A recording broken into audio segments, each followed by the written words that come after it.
and welcome to the Season 6 Draft Aalysahs for the Pokemon 7th Gen Draft League. I'm JP, one of the coaches of the Toddington Torracats, and I'm joined by my co-hosts. I'm Joe, coach of the Crewkerne Croconaws. And I'm PK, coach of the Luton Town Leafeons. And it's a brand new season. We got a brand new set of team reviews coming hot your way hot. So hot, your way. So your way. Mostly our way, to be honest. Mostly, yeah. It's coming your way, but it's done in our way. It's via us, Yeah. so it's burning through us to you. Yeah. our hotness is coming out of us and into. This is getting weird. Yeah. We need a cool island song to calm us down. We're excited. We're excited to give you Yes. Draft Aalysahs today. Yes, That we are. Many hours have gone into it once again, but hey, we've come out with, I think this is our most streamlined Aalysahs yet. It didn't take 2 weeks this time. We are It didn't take 2 professionals weeks. at Yes. this now. It's Exactly. We can do this in our sleep. Exactly. And it's just me arguing with you. Oh, yeah, no, there were some sparks flying right from, was it Team 1 or Team 2? Well, I think it was team... Yeah. It pretty was early right. on. It was very early on. Me and PK We just had to clashed get on. a few things, sorted based on, we had the differences of how we were viewing things. I think Yes. my direct Yeah, quote yeah. was, I'm going to go to the toilet, don't get a divorce while I'm away. We came back and then we let him know all the changes. We're like, wait, what? We hashed it out, we changed a lot of things. We did. Yeah, no, it's honestly, it's ended up with the best scoring system, I think, Yeah, so far. I think we have. Yeah. Disclaimer, all of this is, it's based on our opinions and what we think, so it doesn't necessarily mean that what we say is what it is. And if it's favoured any particular playstyle, there are other playstyles that are completely viable and may beat, what And as we think is always, good. we're only rating the team, not the players. Do not get personally offended if Yes. your team is low or high or middling or whatever. It's just the team on paper. Yeah. Prove us wrong. Beat the shit out of all of us. And Please don't. I want to do well this Yeah. season. I want to do well. So do I. We never do well enough. Okay, and last thing is, I'm very sorry we couldn't get the silly images this time around. There wasn't enough time between. Hey Great guys, ambush. the We were season's ambushed. going to start, and the season's starting. We were just like, oh god, we got a weekend. Yeah, we've got a draft, weekend to do it. and the matches will start next week. We're like, oh, Yeah. So yeah, it's going to be very similar to last time, but hopefully just a little bit better in every single way. Except for maybe where we've positioned your team in the ratings. But yeah, no. Thanks very much for everyone for filling out the survey. We've got some spicy stuff to come on there as well. You'll get to see all those results and how they compare to what we reckon. But first of all, the draft itself. How was that? Yeah, we've got to discuss a bit of that and how the transfers Well, went and everything. As the first pick of the entire tournament. You It are went always pretty early good. pick. I am. I don't think I've been lower than like 5th. No. Just got to get lucky, JP. What did you first Sorry. pick? I'm trying to I remember. first picked Infernape. I first picked a tier 2 Infernape. You Fair did. enough. The It's probably controversial because first. I tier 2. did the Mega and the tier 1 that I wanted and I had in mind. I did not expect them to go. I expect them to be able to get back to me at least. And as it turned out, I picked my tier 1 at the very last pick of the entire draft. So I think it's sensible. Good, Like, yeah. Infernape definitely is sort of like a first round or two pick if it's gonna go. yeah, Like it fills in such a core part of people's teams, and if you know that your tier 1s are unlikely to go, or you've got good backups for them, So you had then- Blissey and Chansey there in the same tier. So. Yeah, and my Mega I had Aragorn, which also could have been a Steelix, which could give me an Yeah. extra point. Like, yeah. Or if you wanted to go full hog, you could have gone for a Discovery if it was still up. could have gone for the Skarmory if it was there. Yeah, so I had options for it. Yes, yeah. I think your draft has gone pretty well. I again get made into no that at some point. transfers. I've only made no transfers. one which is transfer, which pretty impressive. yeah, in the entire time I've only made one transfer. No, 2 transfers actually. One of them I got rid of a Dunsparce, and then a transfer I apparently made last season, which I had no idea that I drafted a Nidoqueen last season and got rid of it for a Donphan. But I was reminded of that. But yeah, what about you two guys? I had to do some transfers this season because I got sniped big time by Ray on a buy sharp. That was like a pivotal member of my team, and I was just shit. I don't really have a backup for that.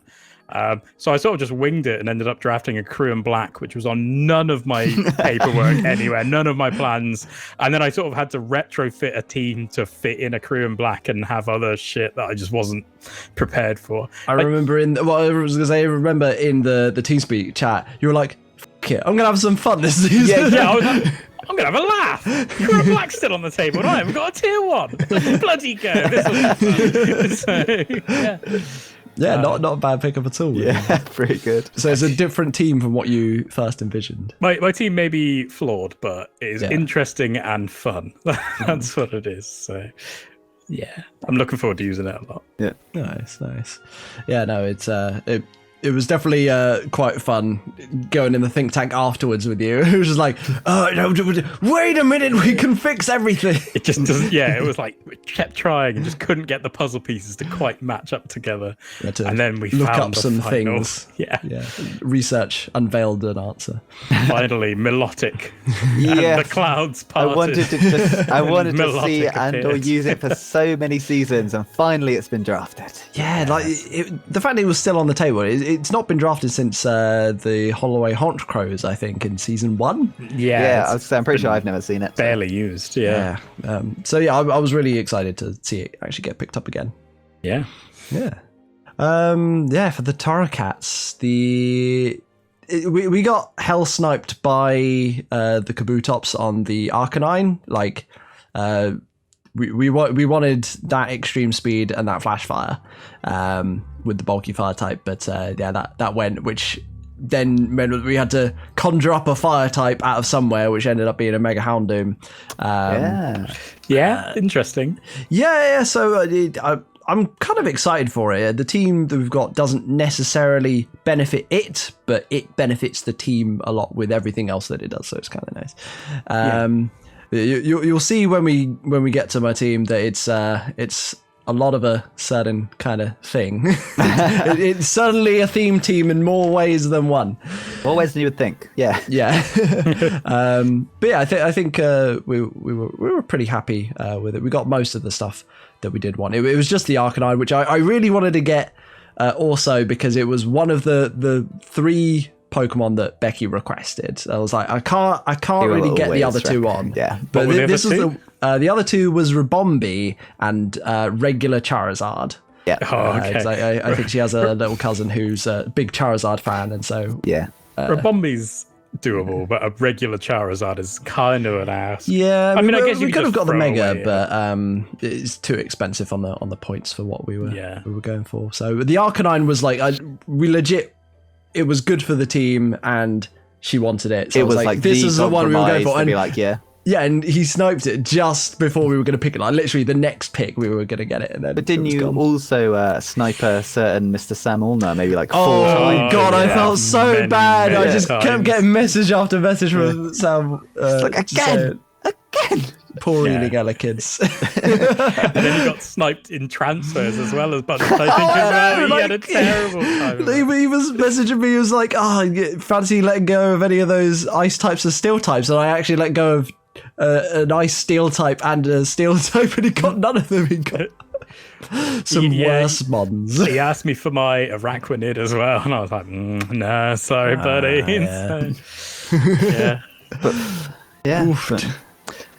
But we have to see how much that hinders him as we go through. Yeah, we'll see. Yes. Yeah. Right. Well, shall we dive into the teams? Well, this is where I believe PK has some.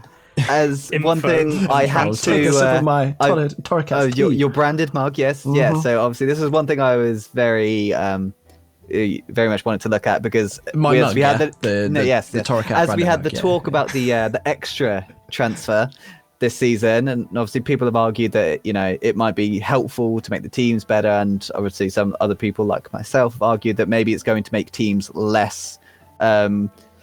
There's going to be fewer new mons on these teams because with the more transfers, you'll end up getting a good mon. So I've gone through and counted previous appearances of the mons that were drafted and the ones that were transferred in and for. So day one was your best day. So you did pretty well. You got rid of Mons overall that had made 31 appearances in the previous seasons and got in Mons that had made 18 overall in the previous seasons. Second day, absolute travesty. You got rid of 24 appearances. You drafted in 33 appearances. That's no good. Final day, you got rid of 9 and drafted in 9. So overall, you got rid of 64 appearances worth of Mons, and you've drafted in 60 appearances worth of Mons. So 4 less appearances, but you could do better. Yep. Yeah. So or less new appearances. Okay. Or less reappearing Mons, basically. After transfers. Slightly worse, basically. So, slightly better. Slightly better. Slightly better. So now 4 new Mons. 4 new Mons. 4 new Mons. 4 new Mons. 4 appearances fewer being brought into the league, essentially. The wording is confusing me, but okay. It's a positive thing. We're going to see Mons that have made fewer appearances on the teams. There we go. I got to apologise to the Wartortles as well, because I was like, no one's going to use all of the transfers. Then literally half the league are like doing transfers every day. I'm like, oh god, no. People are definitely using a lot of transfers. Did have to count that there were 31 transfers so far, and we still have another transfer day. I'm pretty sure 31 is our highest ever. But yeah, we will probably be making a transfer. I mean, you've still got a point, don't you? It did feel like a snipey draft, though. It felt like a lot of people lost a lot of things to everyone else. I think we're getting people now that have very similar play styles to each other, and it's like, crap, they keep taking the stuff you're after. So, I mean, there's no rain team this season, so that's a whole archetype taken out. All the weather sets are still up there. You got like the Ninetales, the Alola, the Ninetales, the Torcols, the Capaldons, the Gigaliths. We sort of had one of every weather setter was drafted. Obviously, I had the Hail. There was Rob with the Sun. I had the Sand. You had the Sand, and who had the rain team? Was it the Badoosh? Yeah, Badoosh had the rain team. Yeah, I do this because he's about 10 foot that way. My guy. My guy. Cool. Right. Well, without further ado, shall we get into it then? And just to troll everyone, we're going to start a reverse draft order today. You thought you were getting draft order, you get reverse draft order. Let's Mainly go. Because I want to save the best for last, because that's me. So we're starting off with the Sheffield Shedinjas. It's Ed's team, and we'll run through all of the Mons, and then we'll start picking it apart or piecing it together. This is a very nice team to start with, because as we all know, Ed loves a theme. So he does love a theme team, and we'll try and hone in on what it is as we go. So we're going to start with a Mega Sceptile, Tapu Bulu and Heatran in Tier 1, Hawlucha and Magnezone in Tier 2, Tentacruel and Spiritomb Tentacruel in Tier 3 and Spiritomb in Tier 4, and Armaldo, Garbodor and Licky in Tier 5. This is a man after PK's heart. Hell yeah. Got the Garbodor and the Licky teams on this one. The bribe has been received. Yeah. He's got the tech. The torch has been passed. The Licky tech. So, the Licky tech. Like last season, we have divided each of the criteria up. So they will be rated on offense, speed, defense, hazard control, now as one united category. Yeah. Yes, all in one. Flexibility as the final category. So there's now 5 different criteria they're being rated on for a possible maximum of... Are we doing it out...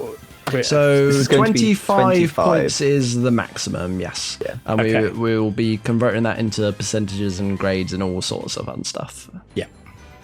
Also makes the numbers a bit easier as well. Yes, 25%. Yeah. Rather than 30, Yeah.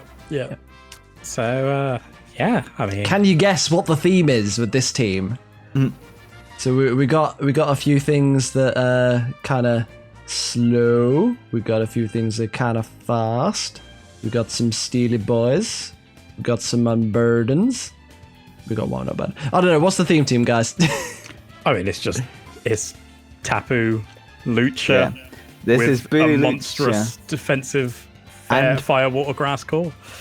This is a Tapu Bulu team right here. That's what that is. Because obviously Bulu Tran is a very well-known duo because the grassy terrain helping with Heatran's weaknesses, and obviously they cover each other.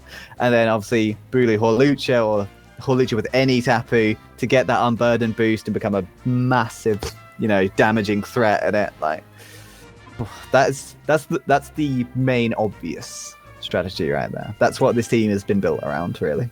Yeah, it's a scary looking team. It's definitely got some scary mons on it.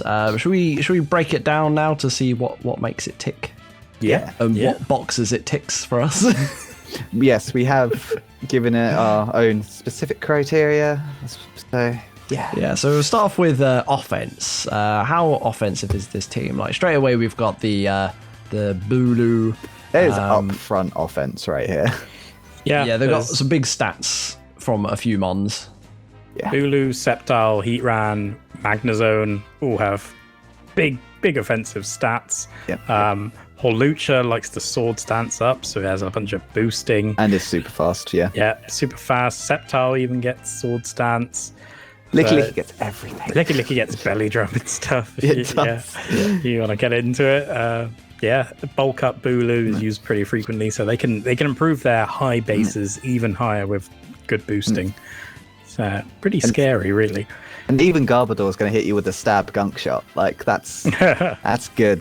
Garbodor's good. They have a good mix of wall breakers, sweepers, and bulky attackers, especially with the setup options as well. I think that gives them a nice bit of balance in their offense as well. Yep.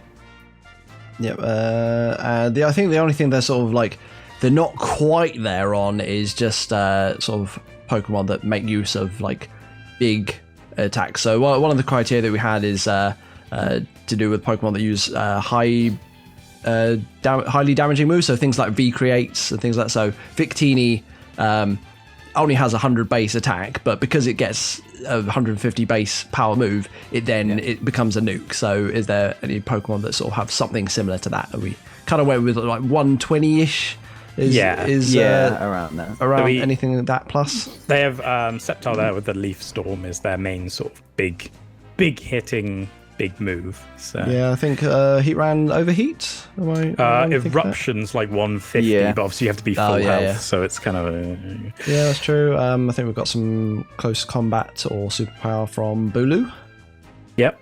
And Woodhammer, I believe, is Woodhammer's 110-ish, I think. Yeah. So then obviously boosted by the grassy terrain, so even stronger. Oh, they've also got talking about abilities, we've got things like the analytic on the Magnezone. So if you swap out against it, or actually, is it just if you go second? It's if it goes second, yeah. If it goes, I mean, it's slow anyway, so last to move, it's just bop.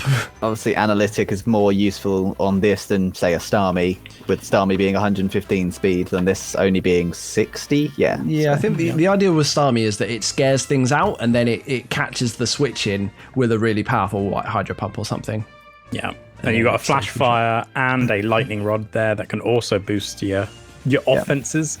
So all in all, there's quite a bit. Quite an offensive team. Quite offensive team for sure. Speed. How are they on their speed? It's so much easier to check this now that we have the Prep-O-Matic. Where you can like look at them, look at all the numbers, look at the colours, and then compare them with other teams. Did we mention their overall rating for offense? We didn't. Sorry, no. Yes. So we gave this a 4.5 out of 5. Out of 5. Yeah. So I forgot that I need to do it for the graphics. Yeah. That was my bad. I couldn't remember how I wanted it. So that's a 4.5 for offense. But the speed of this team is kind of a tale of two halves, right? Two halves, yeah. You've got the super fast Mega Sceptile and Horlucha, and then that's kind of it. You've got Tentacruel there at 100 base speed, which is decent, but usually it's not crazily makes good use of it. It's not exactly. And it just sort of drops off a cliff after that. Then it drops off a cliff down to 77. 3 of them in 70s, and then there's a 60, and then 2 30s. His 4th fastest mon is a Heatran, and then it gets worse from there. Yeah. So I mean, he has got the blistering speed where he desperately needs it, but maybe overall we might want to have a bit more speed spread across the team. So we have had to mark him down for the range of speeds because he is missing that crucial 70s, like middle part. Yeah, like, 80s, 90s. That's all just not there. Priority moves that this team is packing is another criteria that we have evaluated in speed. And yeah, this one we were sort of debating about because like Spiritomb is quite good. It's quite well known for the sucker punch. Yeah, and the shadow sneak as well. Yeah, but it's only really the Spiritomb. Like he does have a quick attack on the Sceptile, which is not typically run. The Aquajet on Armaldo is only really run on rain teams. Yeah, it's not really run normally just for standard Armaldo. Standard like offensive spinning. So Armaldo, it's really kind of just the Spiritomb, but the Spiritomb is quite good at doing it. Yeah. And then for speed boosting abilities, there's a swift swim on that Armaldo. But we thought that was about it. That's and the obviously Unburden on Holucha. Yes, that's big enough to give this thing some points there. Yeah. We kind of looked at that as like, I mean, that's just a thing. Yeah, that is its thing. That is his thing. Yeah. Overall, not the best. Not the best on speed. Obviously, this isn't a blisteringly fast team, so we've given this a 2.5 out of 5 for speed. Yeah. The main thing was that the two things the thing that is fast is the only thing that's going to get faster. There's not a lot of other nothing control else boosting their speeds or controlling the arena via sticky webs or like there is a tailwind on Holucha, but you tell me a Holucha that's coming out with freaking tailwind. Unburden tailwind. Is Unburden 1.5 or 2 times? 2 times. So we're looking at 118, but I know it doesn't actually work like this in the mass, but just for my brain's sake. It's like 240 base speed with tailwind up. It's ridiculous. So he's got that, and then 145 on Sceptile, and then everything's not really there. I think there's only one Thunder Wave, and that's on the Magnezone as well. So there's not really any speed control options, which is something else we've had to mark him down on here. Gonna say for speed is like we haven't just rated speed with how fast they are. It's like because there are certain teams that are definitely not fast but make good uses of it. Yeah, like part of their strategy is speed control rather than having the speed out of the gate. There's a freaking trick room team this season, so there is. We'll get to it. Next criteria is defense. So defense. This is not terrible. They have got bulky mons. Obviously Bulu's got high HP. Tentacruel's a good little special wall. As is Heatran. Heatran. Good. Bulky as hell. Magnezone's got 120 defense, I want to say. It's something it's fairly high. Magnezone has 115 defense. 115, there you go. Licky's 110 HP and 90 on defenses. Surprisingly bulky. All in all, there's a lot of bulk floating around on the team. Yes, sure. There is a few minor weaknesses he's got going on. He's got a few 4 times weaknesses. Notably the ground with the Heatran and the Magnezone, both in his high tiers.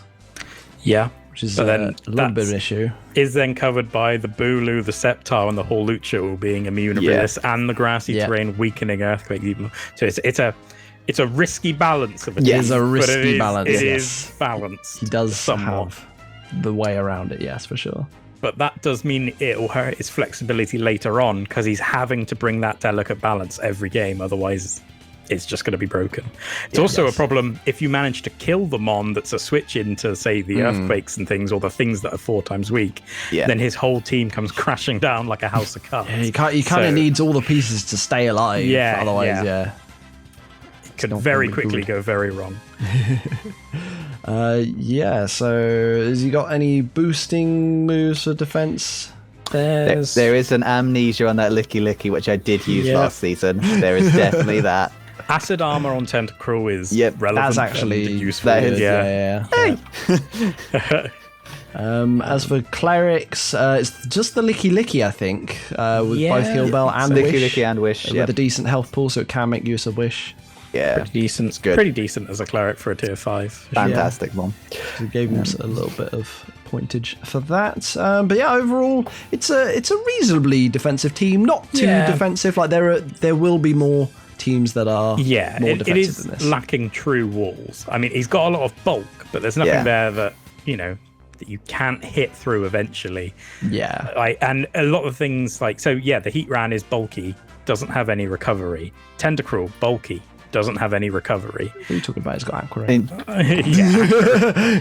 So with the grassy terrain, it does help because that'll help recover the whole team a bit. But that's true. Yeah, overall, the recovery isn't quite there. There's no Roos recovers, soft-boiled lurking around the team. And if you're bringing that licky and you're not, like most games to be that recovery, most games there's licky-lickies.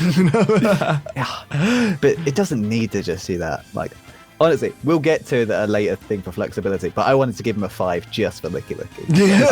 I was slightly overruled. You were slightly overruled for this. But yeah, in the end, we've given him a 3 for defense. So yeah, it's pretty decent. Yeah. A solid team, but it's not defenses. Great. Yeah, it's not like, unkillable. Yeah, you're going to have to work your way through it, but you can. Yeah, for sure. So next is hazard control. Does this boy have a hazard game? So the way we've broken it down for the hazard control is, do they have at least one good stealth rocker? All they needed to hear for this point was one good stealth rocker. Then we have, do they have a good removal option, whether that's a defogger or a rapid spinner? Yeah. Then we have, do they have other additional options for spikes, toxic spikes, sticky webs, more rocks? And do they have additional hazard removal options? As in, do they have spare defoggers, spare rapid spinners to increase that flexibility? And then finally, the final criteria is, do they have any mons that specifically aid setting up the hazards? So do they have any sturdy mons? Do they have any magic bouncers? Do they have anything, any spin blockers? Yeah, also grounded it's not just poison setting up, types. it's We all also keeping on the field. Yeah. And also we counted defiant, competitive, any of those sort of abilities that help block the removal of hazards. So overall, this team has some good rockers. Heat Ran is a very good stealth rocker. They have Heat Ran for that good rocker, so that is the point there ticked off for them. This was essentially our Mega Steelix point. Like, do you have a decent rocker? Yes, you get the point. Honestly. Yeah, you have it. This is the Mega Steelix point. It does have other hazard options with we've got toxic spikes coming out for the Tentacruel and the Garbodor and the spikes from the Garbodor. Yeah, fantastic. No webs though. Yeah, there's another lot of rocks on the Armaldo as well, which is which is always useful. So he does have some other hazard options, and he's got a variety. So he's got the point there. Removal, however, he has 2 good rapid spinners, I would say. He's got 1 good rapid spinner. He's got 1 good rapid spinner. Tentacruel is a good rapid spinner because it's not weak to the rock. Armaldo's weak to the rocks, is a good. I know, but Armaldo is a good low tier rapid spinner. Okay, yeah, for sure. He's fine as a tier 5, but you're not going to want to bring Armaldo every week to, just have to remove hazards. And other than that, their only defog is on Hawlucha, which again is not coming out to use defog, tailwind, defog, Hawlucha. It's coming out to click sword stance and high jump king, and that's like acrobatics. It's I doubt we're going to see that defog. So we didn't. It's not quite there. There is the grounded poison type in Garbodor and in Tentacruel, and then we've got a spin blocker in Spiritomb. So there are some things that help there. But overall, we've given this team a 3.5 out of 5 for hazard control. Definitely above average. It's pretty decent. It's pretty decent. There's options there. He's not having to bring 1 mon every time just to set rocks. There are for sure worse teams. Yes. There are. There are, yes. Sooner rather than later. All right, and then flexibility. Can this boy stretch? There is a mon on this team that can stretch super far. Oh, is it the Licky? Is it the Garbodor? It's both of those boys. For the flexibility category, we looked at whether the team has team-wide options. So, like, do you have a hidden weather team in there? Is there a trick room option? Do you have vault turn opportunities? Are you a status spreading team? Can you just be Wally? Do you just set up sweep every game? Like, what are the different options available to you? And for this team, we didn't think this had much flexibility as a team-wide strategy. Not as a team, no. So I don't. They will all come out and do their things. Like it comes down to what we were saying before about he's got that one strategy with the whole weakening the ground moves and then being able to have things that are super weak to ground, but they don't care so much, though they can make use of their good Pokemon stats and moves and abilities and stuff. But because he has to kind of do that each time, he's not got much room to spread out from that. However, another criteria are the individual mons. How flexible are they? And he definitely had to get a point on this. And we've given him the tick for this.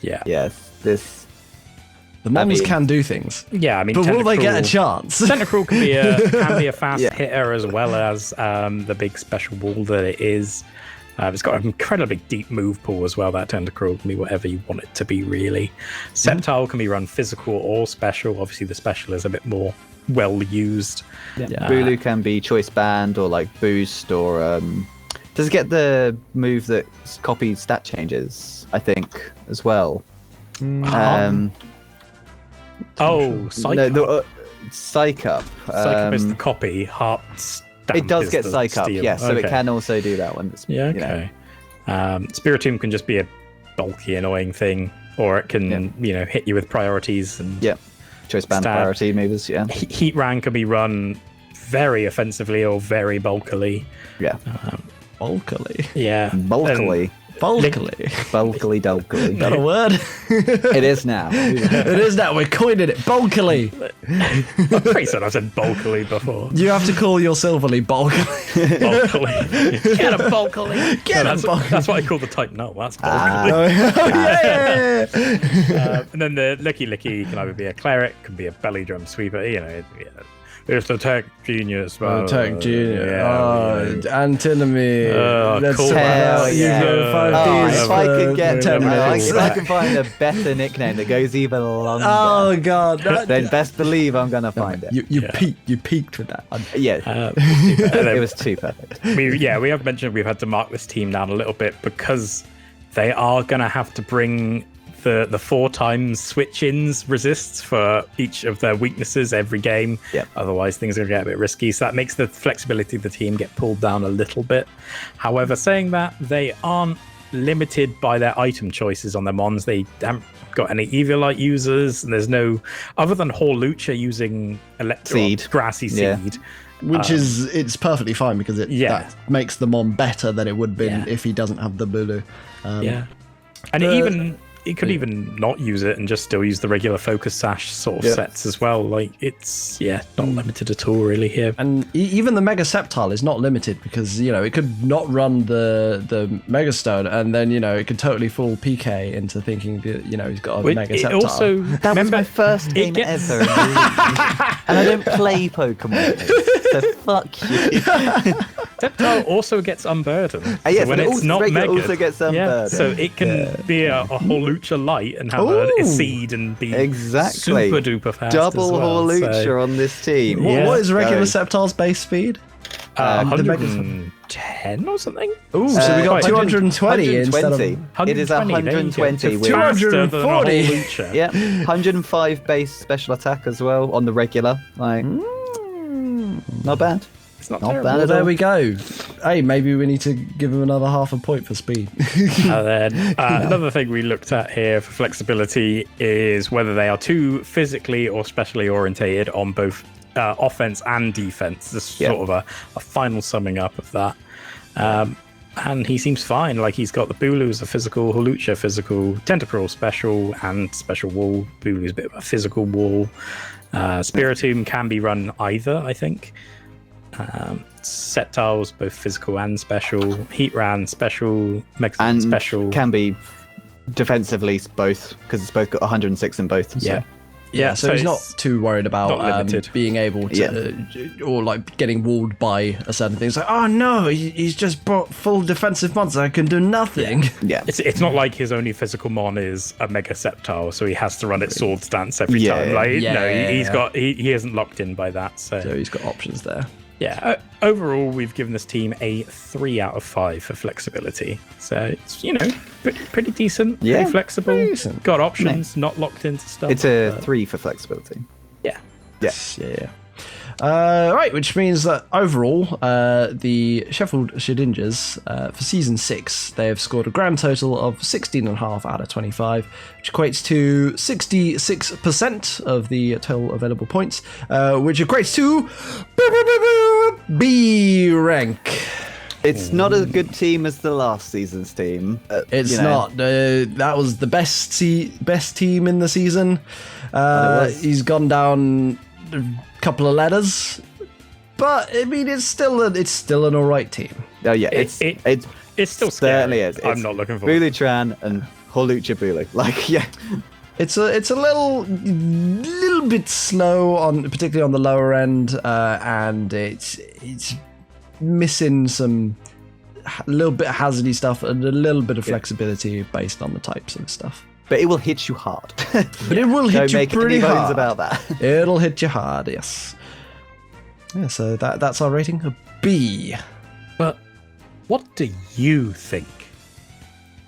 Well, I have the results of the community survey here, and I can tell you that the Sheffield Shedinjas, they scored 6 S's, 10 A's, and 3 B's, which equates to 83.33%, which is an S rank. S rank. Ooh. That is not what I gave it. I was an A in the survey. I too was an A on this. This is a very good team. Not the best, but this is a very good team. Well, it's interesting because we're like, as we do with every time we do it, like me and PK normally do like a quick run through all of them, and we definitely highlighted the Sheffield Shedinjas as one of the best teams when we first looked at it. Yeah, we were like, "Well, he's got here, like the top 4-5 mons." I'm like, this team is fantastic. Yes, obviously, Tinami and Garbador.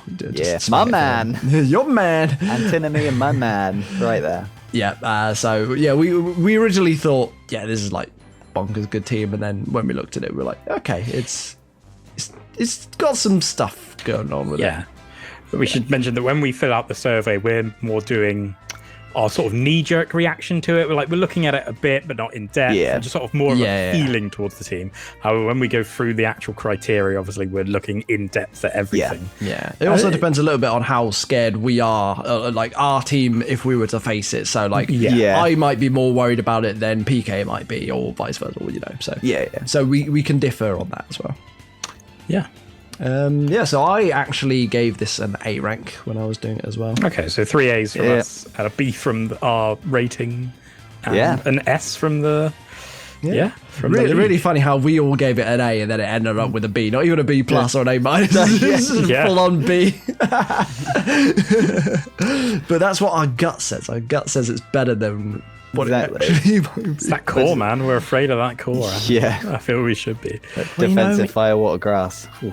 I mean, maybe you would have got more points if we did hazards in 2 sections like we did last time. I mean, he definitely would have got more points because there were more points available. That's how it works. Exactly. He's lost some valuable percentage-wise. So overall, good, solid team. Yeah. Actually, I should. The final stat is our rating is 17% lower than the survey's rating. Okay, fair enough. That's the last bit there. Cool. Right, on to our next team, and this is going to be welcome back to the Middlesbrough Metapods. Metapods. Hells yeah. Super stoked to have them back in the league. Although not so stoked to have them in my division. But it should be some good games to come. So to go through their team, we have... Sorry, I need to find the right thing. There we go. So it's the Mega Absol, which I kind of wanted. Tapu Fini, Volcarona, a Sylveon, a Mungus, a Hitmon. It's a Hitmonlee! He's drafted that purely to mess me up, I know it. Registeel, or British Steel, or Chinese Steel. Stoutland, he's got Ilkley the Stoutland. He's back. Electrode the Colgate advert with the best picture for a Colgate advert. Electrode, that lens flare on the tooth. It's so good. It's so good. And the Rotom Frost, which, as we know from overperformed last season. Yeah, it is really annoying. So yeah, he's got quite the eclectic mix. He's got some real scary stuff with like the Volcarona, the Absol, and the Hitmonlee. Yeah, what do you guys think? It's your knee-jerk reaction. I mean, what did I put on the survey? No, not so much on the survey. When you look at it, what do you feel? I'm not a big fan. I'm not a big fan. You're not a big fan? To be honest, yeah. I just don't. I am also not the biggest fan. There's parts of this, looking at it, that I really like. But like as a team, I'm like, maybe not. But like there are certain like mons and things on here that I'm like, yeah, no, that's good. Like, I'm really excited to see how Mega Absol does. Because when you start thinking about it and you think, wait, it just has 150 base attack, clicks, stab, sucker punch, and has magic bounce, so you can't do anything about it. Not so what are you going to do punch. to it? Yeah, and you're just like, oh shit, that sounds really good. Bisharp 2.0 over here, but yeah, we'll have to see how it goes. Hopefully, it will do well for him.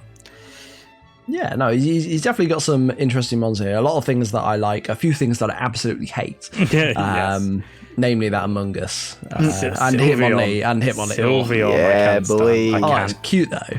Yeah, but you never want to fight it. That's cute. That's true. That's true. It's just horrible to try and get through.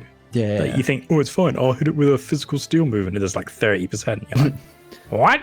As it's wished up. And it's like, okay. Yeah, I think my initial reaction to it was that I wasn't sure. I'm guessing the Stoutland is there for mascot points rather than particular use, because it's great on sandstorm teams, right? But he doesn't have the sand. There is a sand team in the league. Maybe it's the counter sand. Yeah. Yes, yeah. So aside from mascot points, I'm not too sure why it's there, but maybe he's got a plan for it. Yeah. Should we break it down then? Let's get offensive. Let's get offensive. Oh god, Joe's ready to get offensive. So, do they have high base stats? I mean, they've got the Sylveon. It's pretty decent. What, 110? I want to say special. Sylveon is 110 special. Yes. 110. Mega Absol there with 150. Volcarona 130 special attack. Hitmonlee 120. So there's some big numbers floating around on this team. Enough to smack you hard. Yeah. And obviously we mentioned the Volcarona there. Boosting. The best quiver dancer in the game, the most famous one. It came out turn 1 last season and got a 6-0 sweep. Yep. So obviously that's going to be setting up. Along with that, they've got what else can set up here? Mega Absol, Swords Dancers, Hitmonlee has bulk up. He doesn't get Sword Stance. Steel can bulk up and or curse up even. Can curse. Yeah. Curse up. Yeah. There's some. There's definitely some. Calm Mind. Oh yeah, bloody Calm Mind, Sylveon. Yeah. There's some options there to increase those offenses even more. Yeah. What? No. I'm literally getting so pissed off. Why won't they open? No, it's fine. I'll wait like a responsible adult. But you just have to put up with me flicking my hair the whole 7 hours of whatever this is going to end up. Wouldn't be the first time. Wouldn't be the first time. That's true. I'll whip my hair back and forth. It's just stripping off. It's getting a little warm. It's getting a little warm here. I did say we were about to get offensive, so wrapping up. Yeah, they have a good mix of offense on this team. They have what have they got? Sweepers in Volcarona when it sets up. Beanie is a bulky attacker, like as is the Mungus. You can even say the Absol is a big wall breaker / sweeper as well, because it just sit there and hit sucker punches, sword stance up. Hitmonlee will bust walls with... There's moths. I thought I saw a moth. Oh, that's going to be annoying for the rest loads of of them. They're everywhere. Did you need to shut your window or something? Oh, the window's shut. I think it was snuck in somehow. Just leave the moths alone. I got the bright spotlight on, so they're just going to be like flooding into the Oh, God, that's good. Yeah, amazing. Put a brighter light. Are you ready for a few hours of moths buzzing in front of your face? Oh, I'm just going to hate it. Okay, so where are we at with offense then? Where were we? Yeah, they got sweepers, wall breakers, and bulky attackers. They do have some offense boosting abilities. Like we said, super luck with non-mega axle, I think. Yeah, and pixelate on the Sylveon, but that's kind of it. There's not, there's no mold breakers kicking around, no huge powers, stuff like that. Yeah. We have marked this team down that they don't really use any high damaging base power moves, really. Outside of superpower on Mega Absol and I guess Fire Blast on Volcarona, like it's not. Yeah, it doesn't generally use it, but it's normally like fiery darts, isn't it? Yeah, or even like flamethrower if you're going. Because doesn't Fiery Dance have like a chance to miss or something? Oh no, it's 100% accurate. I think it's just weaker. No, it is 100% accurate. It's weaker, but it has that chance to boost. Yeah, it's 10 base power weaker, but has a chance to boost. So, and then it'll be usually like Bug Buzz as well, but that's only 90, so it's not that damaging. Yeah. Overall, this team, it has offensive options. It's not obscene. It's not obscenely offensive. Not obscene. Yeah. Overall, this team is okay. Slightly better than okay. We've given this a 3.5 for offense. 5 out of 5. Yeah. Good. Yeah. Pretty decent. Pretty decent. Okay. Speed. So they have Mega 150 base speed on Electrode in tier 5, yes. But other than that, it drops down to Mega Absol at 115 and Volcarona at 100. And everything, then you jump down to 87 on Hitmonlee, but it does have the Unburden to help boost it up. Yeah. But the tiers aren't that bad speed tier wise. They're okay. Like he has got a range. I think he's missing out on that. He's missing out on the 90 and that's it. Yeah. But everything else is kind of okay. It's kind of okay. So we give him a little bit of pointage there. He does have the high base stat, so that's fine. Priority. Now this one of the mons has 5 priority moves. One of these mons is not like the other. Yeah. One of those priority moves is not like the others. But because you are never going to run a special Hitmonlee. I hate this Pokemon. I hate it. It's got Bullet Punch, Fake Out, Sucker Punch, Mac Punch, Vacuum Wave, and Unburden. What is this Pokemon? I Rapid Spin. Why? Then obviously you've got the Sucker Punch on the Mega Absol as well. Yes, which is actually good. Bloody Rotom and Electrode, of course, they both get Sucker Punch, don't you know? Because of all their hands that they have. I know, obviously, the translation from Rotom's got the little thunderbolt things. An Electrode is a Pokeball that's going to, surprise attack you. So it makes sense. Yeah.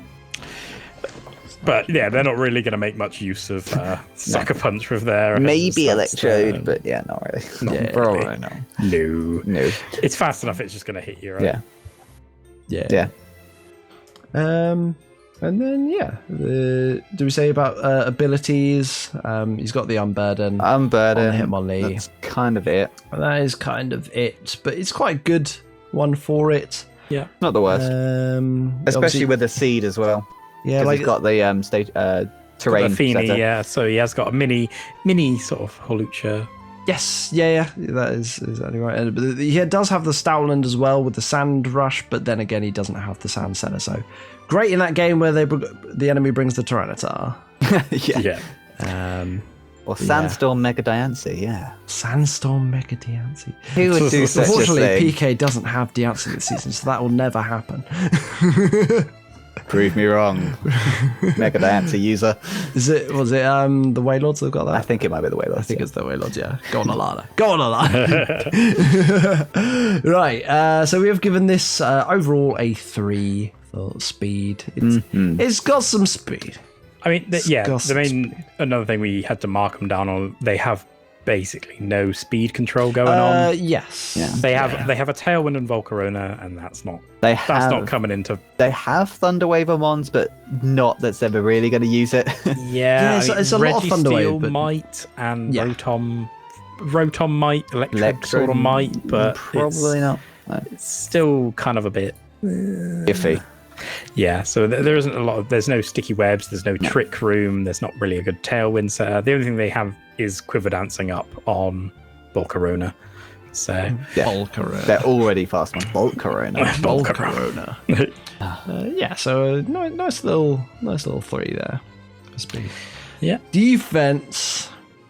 Okay. So they have got a Sylveon, quite bulky, a Mungus, quite bulky, Tapu Fini is 115, Registeel, 130, Reggie, very wally. Stoutland, I think, bulky. I think it's 80s, 80. It's 85, 90, 90. Okay, a little bit bulky. I mean, it will take a hit, but it's not stopping anyone. Yeah, Electrode only has speed, like... Yeah, Frost and then there is a has, Rotom down there. So Frost is 107 in both. So it's kind of like he's bulky with a wall. He does have a wall. He does have a wall. Yes. Yeah. He's got good bulk around, and the problem is though, all of them don't really have any recovery. You've got the Sylveon with Wish, and you've got a Mungus with Regenerator, and the Volcarona gets Roost, but it's not going to be. I mean, sometimes it might run a more bulky set, but it's that like Giga Drain and Mungus maybe like. Yeah, Registeel can use Rest, okay, because it's so defensive. Yeah, but like a curse to restore. Yeah, it's not like a recover or anything. Yeah, it's a bit different. And Rotom's only got the Pain Split, and Fini has to use Z Refresh to restore its health. So even though it's a tier 1, that is one of Fini's main weaknesses. Yeah, it's like recover. On the cleric side, we were thinking like, okay, so he does have Wish on Sylveon. That's kind of it. He does have the Heal Bell on that as well. Am I right? I think so. Yes, he gets Heal Bell. All of the EVs get Heal Bell. Yeah, and then the Fini with the Misty Terrain is kind of helps. It helps. Pseudo-clerical status. So, he has got some clerical help going around. Yeah. However, there's a bit of an issue with the old weaknesses that are shared across the team. We look at the Prep-O-Matic sort of after we plugged it in. There's a lot of teams that have quite a common weakness, and that is to ground type moves. This was the theme of the league. Even straight after the draft in Discord, I was talking to like the Frogadiers and the Bewares were there, and I think the Wartortles were there. Yeah. And I was be like, oh god, I got such a big ground weakness. Like, oh, we also have ground weakness. Like, oh no, everyone has ground weakness. There's a little bit of poison. Who's got the Mammoth So, this team has 3 weaknesses to ground. However, they are in the lower tiers, but everything else is neutral. So there is not even a resist. So you can just whap in a load of earthquakes, and you're doing okay. You're not necessarily super effective on. I don't think they actually have a 4 times weakness. They do to rock on the Volcarona. Okay, yeah. So that's obviously quite a big one. But there's not a lot. There's not any 4 times weaknesses, but there's not a lot of resistances to certain types. I mean, it is worth noting that in the Prep-O-Matic, it will tell you that Rotom Frost is weak to ground, when actually it's immune because of his ability. Yes, it does take into account abilities. Yeah, so on the Prep-O-Matic, it says 3, but it's actually 1. Oh, yes, that's true. So it's not too bad, but it does mean that he's going to have to rely on the Rotom if he's worried about ground in a particular game. Yeah. But then it's an electric type versus it's ice type, so it's it's not too bad. Because I mean, nothing there is weak. It's not like he's got a heat ram that he needs to protect. So everything at least, it just means it's going to hurt. So Registeel and Rotom are going to have to put in a shift. And the thing is, Registeel is pretty much his only physical wall outside of, I guess you could put Feeney as more physical orientated. Yeah. And again, Rotom is equal on both, so Yeah. but again, that's tier 5 and a exactly. bit 4. I mean, Amoonguss is just sort of HP and hit and stuff. It's Registeel might have to come a fair bit, and it might have to fight the things that are going to be earthquaking. So it could be a bit of an issue. That's what I found last season. Actually, the Registeel was like, I need to live. I need to be able to switch something in so I can live. It has to be Registeel. It has to be Registeel every time. It has to be Registeel every time. So you might have a similar experience. A little bit of a fire weakness as well. 3 mons weak to fire. And the only resistance is the Tapu Fini. So could be a bit of a problem. But again, that's led in the lower with the Rotom Frost, the Registeel, and the Amoonguss. So it's not too big an issue for this team. Yeah, and he has a tier 1 fire type and a tier 1 water type. Yes, that's which definitely helps. And so his defensive fire water grass is, I mean, the fire isn't defensive, but he's got an Amoonguss and a Fini, so like he's got a couple of things covered. The fire does have flash fire, so it's actually immune. The Volcarona, right? Does it not get flash fire? No, it gets flame body. Flame body. Flame body. Right, yeah, so yeah, okay, my bad. Yeah. Ignore me. Volcarona is surprisingly bulky.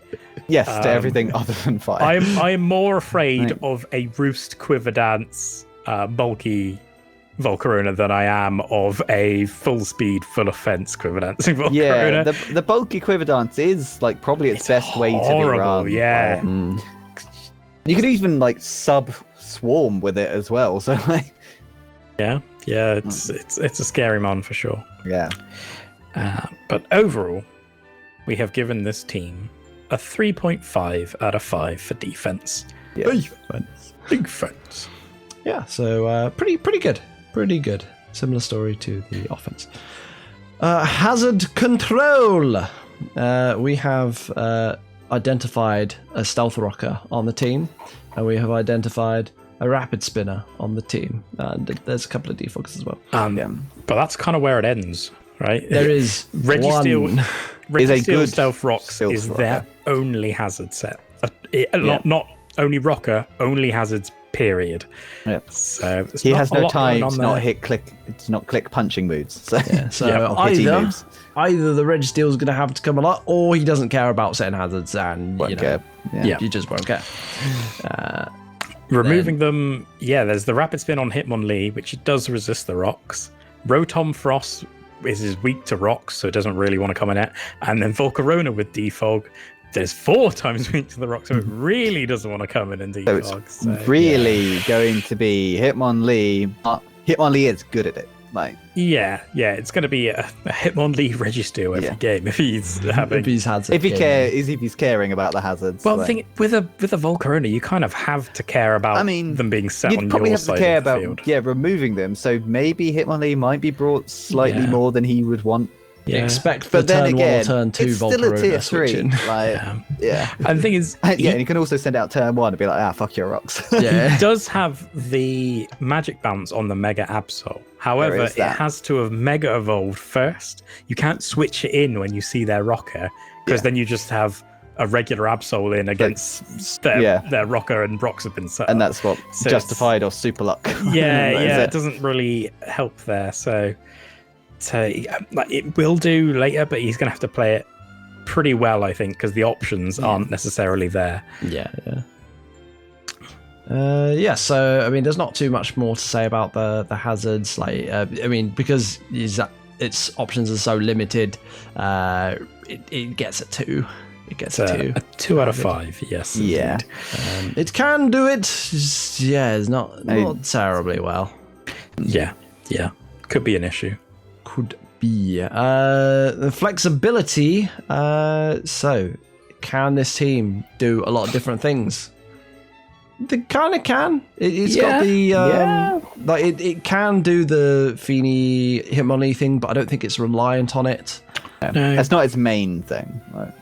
Yeah, its main thing is Volcaronin, Absol, and Sylveon, saying there's a lot of good like pairings to do different things with rather than there's little synergies throughout the team that all sort of worked well together. Yeah. But as for overarching team strategies, not necessarily, but there's something you could there. set up some weather with Electrode, like it's good at that. Like there's a couple of things that this team can do for sure. Yeah, like this would definitely score higher on this as well if it had a bit more reliable hazard game going on. Yeah. Like it does have the option, but it can't hazard stack you. Yeah, right? you're also hampered by the status spreading because obviously you have a misty terrain Tapu Fini that sort of counters against that strategy as well. He has a good few Thunder Wavers and a good, like Spore user, but very good Spore user. But it's a double-edged sword.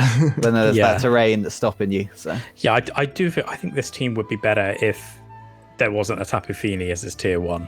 Yeah, if it was a different Tapu, then you've already got the Sylveon there, so it's kind of doubling up right at the top, and it's but if you lose that, then you lose the Hitmonlee thing. Yeah, so maybe it's the Sylveon. That's the thing, like maybe a different Tapu that you would maybe have, like if you could have got could work. The Sylveon could be. Sylveon is cool, and I know that Wev likes his evolutions. So I don't think there's another tier 1 there. He's got to go for the tier 3 Vaporeon. There's another water type. No, the only other tier 2's Espeon, which is which I've got. Espeon, Umbreon, Jolteon, all gone. So next ones it's like Flareon and Leafeon, Glaceon, all in tier 5. Yeah. Fun fact, actually, you can get a full evolution team minus one of them. There's not enough points to get every single one of them, which is a bit unfortunate. Does that mean you have to get an Eevee-like Eevee in tier 5 to round up the team? Yeah, then you've got 4 tier 5s, so maybe I think you'd be losing points somewhere. And you have to have one Pokemon that's not, one Pokemon that's not an Eevee at all. Because you have a Zoroark that looks like an Eevee. Yeah, gotcha. But then you've given it, but you don't have anything in tier 1 to. You need at least one tier 1. Right? We're required to draft tier 1, so you couldn't have the Zoroark. Don't think. Oh yeah, you can have the Zoroark. Yeah, you'd have to get Mew transform into the opponent. What's the most Eevee looking mon in tier 1? What do you reckon? It's like Conkeldurr. a cat thing. I mean, Mew is the most cat-like thing, right? They're all kind of like cat fox things. Yeah, they're all like foxy dog type cat things. Hey, you have no idea what a Mimikyu looks like under there. So it's true. Yeah, that's true. Landorus T. Terrakion, yeah. The Terrakion, which I was so sad to see put back. It's a whore. What about a Thundurus? That's a thunder cat. It's a cat, yeah, I guess. Sure. Anyway, what the hell were we talking about? We were talking about flexibility and how it gets. Okay, so each of the mons are somewhat flexible. Fini can either be run sort of full wall, but mainly it's sort of a bulky hitter, like because it can't spread the status and it can't heal itself, so it kind of has to hit stuff while it's out. Yeah. And same with Volcarona, it could be full offense or slightly bulkier, but still going to hit you. Same with Sylveon, can be defensive or not. Moongus is just going to be sort of bulky hitter sort of thing. Spore annoying or Assault Vest hit, in terms of the weaknesses, like he does have that thing going on with the rocks, like there is a target on that Volcarona for rocks and he's not got the best options for removing it, so that is a bit of a limiting factor there. Because he's gonna have to, like, realistically he might have to bring Hitmonlee every game just to stop rocks from killing his Volcarona. Honestly, which could be pretty cool. So we've got Registeel and Hitmonlee coming to every game. If you've got Hitmonlee, you need the Tapu Fini. Yeah. We've sussed it. He's got 3 Pokemon to every game. It's potentially limited, yes. Potentially limited there. Could be a limiting. However, he does have a range of special and physical offensive defense throughout the team. So he's not too worried there. And their items, it can run a lot of different items. The only things you might expect to stay the same is like either leftovers or Chesto Berry on Registeel, the Seed on Hitmonlee if you're running it. Maybe, but similar to Horlucha, Yeah. it's for the betterment of the mon rather than like, I don't know, it's going to have the Z crystal. I mean, yeah, you're probably going to see the Feeny with the Z crystal more than anything else. So. I think so, yeah. So overall, for flexibility, we've given it a solid 3. 3 out of 5. 3 out of 5. Like, it's got little bits here and there. Yeah. It's not perfect, but it's thoroughly average. Yeah, as we said at the start, there are bits of this team that I really like, and then others that I'm just like, maybe not. Yes. Which overall gives the Middlesbrough Metapods a 15 out of 25, which is 60%, which equates to a B-, according to our ratings. So, yeah, it's not... I actually agreed with this with my rating. I think I also gave it a B-. I was slightly harsher, and even though there are parts that I liked, initially I had it as a B, but then I ended up going back and changing it to a C. I agree with PK on this one, and also gave it a C. You were pretty down on the start. Yeah, I had to talk you up. Yeah, I thought this team was much worse than it was until we looked at it, and then I was like, actually, it's not that bad. It's not that bad at all. Exactly. Because I came in just being like, it's the worst team I am, but it's just not. It's not. It's not our worst team. So. Yeah, I think one good transfer could really make all the difference in this. That could really help. Whether it's just taking away some of the tier 1 or weakness, tier 2, giving it some more options for hazards. Maybe changing Silverly into something faster, like Sylveon. Sylveon even, yeah. But will he get rid of the evolution? We don't know. That's the question. But the other question is, what do you think about this team? What a blooming segue. I like it. So the Middlesbrough Metapods, they scored 1 S rank, 6 A ranks, 9 B ranks, and 3 C ranks, which equates to a 59.72, which is a C+, according to the masses.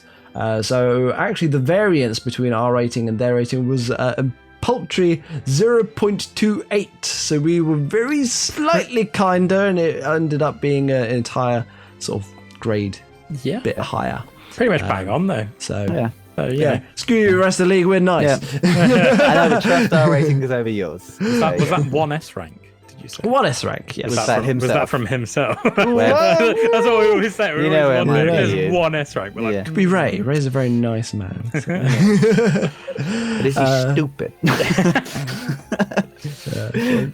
Actually, did I? Sorry, I was wrong. I gave it a B rank, not a B-, actually. So there you go. I gave you a B rank. There were no pluses or minuses in our survey. Yeah, there couldn't have been any. Couldn't have been. No, I'm talking. We gave it. I think you gave the B-. Yes. You're just trying to stall for time because you don't want to go on to the next team, do you? There's no next team. This is the end of the Aalysahs. Thank you very much. Good night. Here we go. The Torracats. We got the Torracats. Okay, well. 0 out of 25? Do we even have to... I gave him, when we first did this, I gave him 1 out of 25. 1 out of 25. And that was literally it was for priority. I got priority. Yes, this is indeed the Toddington Torracats, coached by myself and Becky. Woo. And on can you guess the theme? There are a couple of them with this team. So just to go through the Mons, we are now Blue Group now, it's sad times. We have a Mega Houndoom, we have a Dragonite in Tier 1, we dropped the Jirachi that we were very strong. You held on for many rounds. Strong for getting, then we put it back for an Azelf that was dropped by the Croconaws. Then we got Lucario, so both Azelf and Lucario in Tier 2. Suicune also Tier 2. We got Jolteon in Tier 3. Togetic instead of Diancie in Tier 4. Regigigas, Articuno, and finally a Golurk in Tier 5. Golurk making its league debut. What do you think? What do you think the theme is, guys? Well, I mean, we know you've got a couple of extreme speeds lurking about there. 1 or 2. The Arcanine would have been the icing on the hit cake. things fast. Going to priority you. That is what this team is going to do.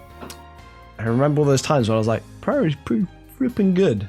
And then I had a comfort. I remember those times that Joe was like priority pretty. Well, Joe was like that. And then I had a comfort, and then it was very good. Listening to him, and I still didn't listen to him, and that's why I went out last season.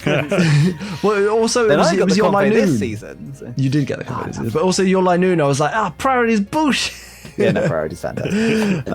So yeah, I got a buttload of that, but that wasn't the theme I was alluding to. There's 2 more themes. It's kind of cutesy things that you like. That's your menagerie. Yes, we got the menagerie back. Plus the Regigigas. Originally the zoo team. No, the Regigigas and the Golurk, they're the habitat. Okay, they're features around. They're the big mothering forest. No, I like to imagine it. they're the large, lumbering, clumsy zookeepers. And then they have a slapstick comedy. They try and look after this zoo together. Yes! But they're just so slow.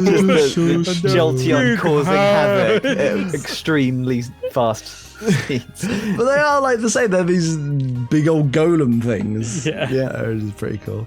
And the final theme is that we only got 1 Mon past Gen 4. We got the Diamond and Pearl OU team here. It was even more so with the Jirachi before, but we had to make some sacrifices.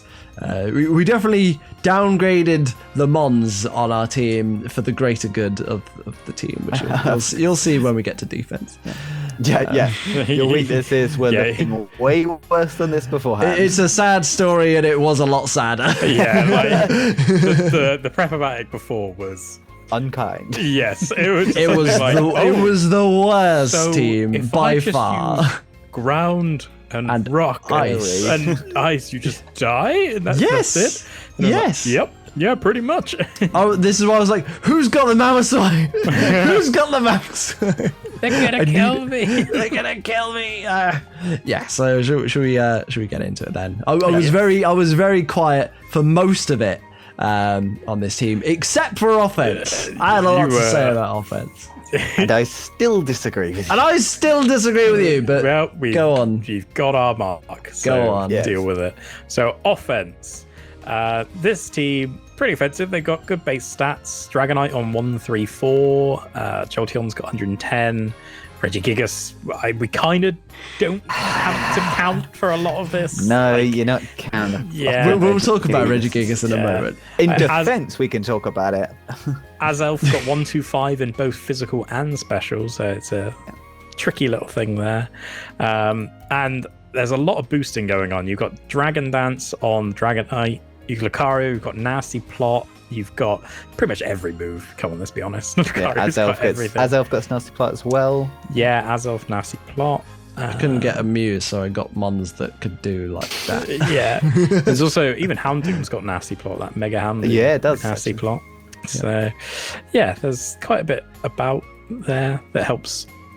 You do have a good mix of wall breakers, bulky attackers, and sweepers, especially with your mix of priorities. That brings your sweeper count sort of up high. But you also have fast mons with Houndoom, Azelf that can just outspeed and do the job. A lot of mons that have got mixed offenses, and they're quite good mixed offenses. It's like most of them are above 100. Yeah, I think bulky attackers, you got Golurk, Articuno, and Suicune. They're all horrible to try and hit. Dragonite can also be salty. Dragonite because of multi-scale. Yeah, it's pretty for nasty. 1 turn. For 1 turn. But if you're faster, maybe there's more than 1 turn. Oh yes, yes. Yeah, there's what we got. Offense boosting abilities across the team. You've got he's got interesting solar one. power. So it does have abilities. It's just very situational when it can use them. Golurk has Iron Fist. Yes, it does. Instead of No Guard, yes. Yeah, Lucario with Justified for the dark types. Yeah, again, like I need to play into it, which I can do with the team. Because there is a knockoff target there. Yeah, so. You see, this is tactical too for a reason. Okay, and then bleep that bit out. That's part of the strategy. Okay, and then we do have the Mega Houndoom ability. However, we don't have a Sunsetter to set it up. So either we've got to use Sunny Day ourselves in order to get the solar power to trigger, or we just run Nasty Plot instead.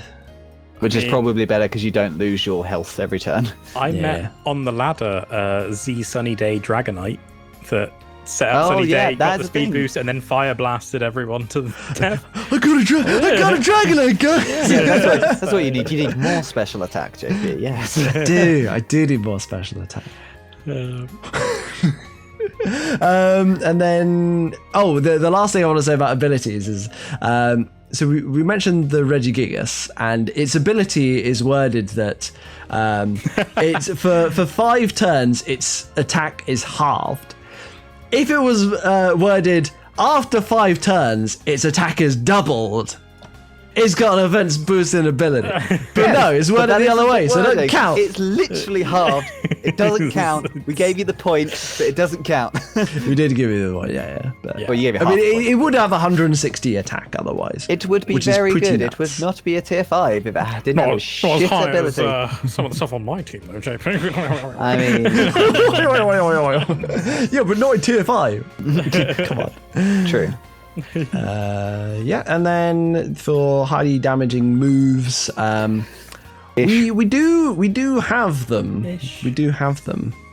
I think this is the thing that I was mostly against you guys on. You wanted to give it half a point. I wanted to give the full point. But for what? Fire Blast on Houndoom. We got Outrages on Dragonites.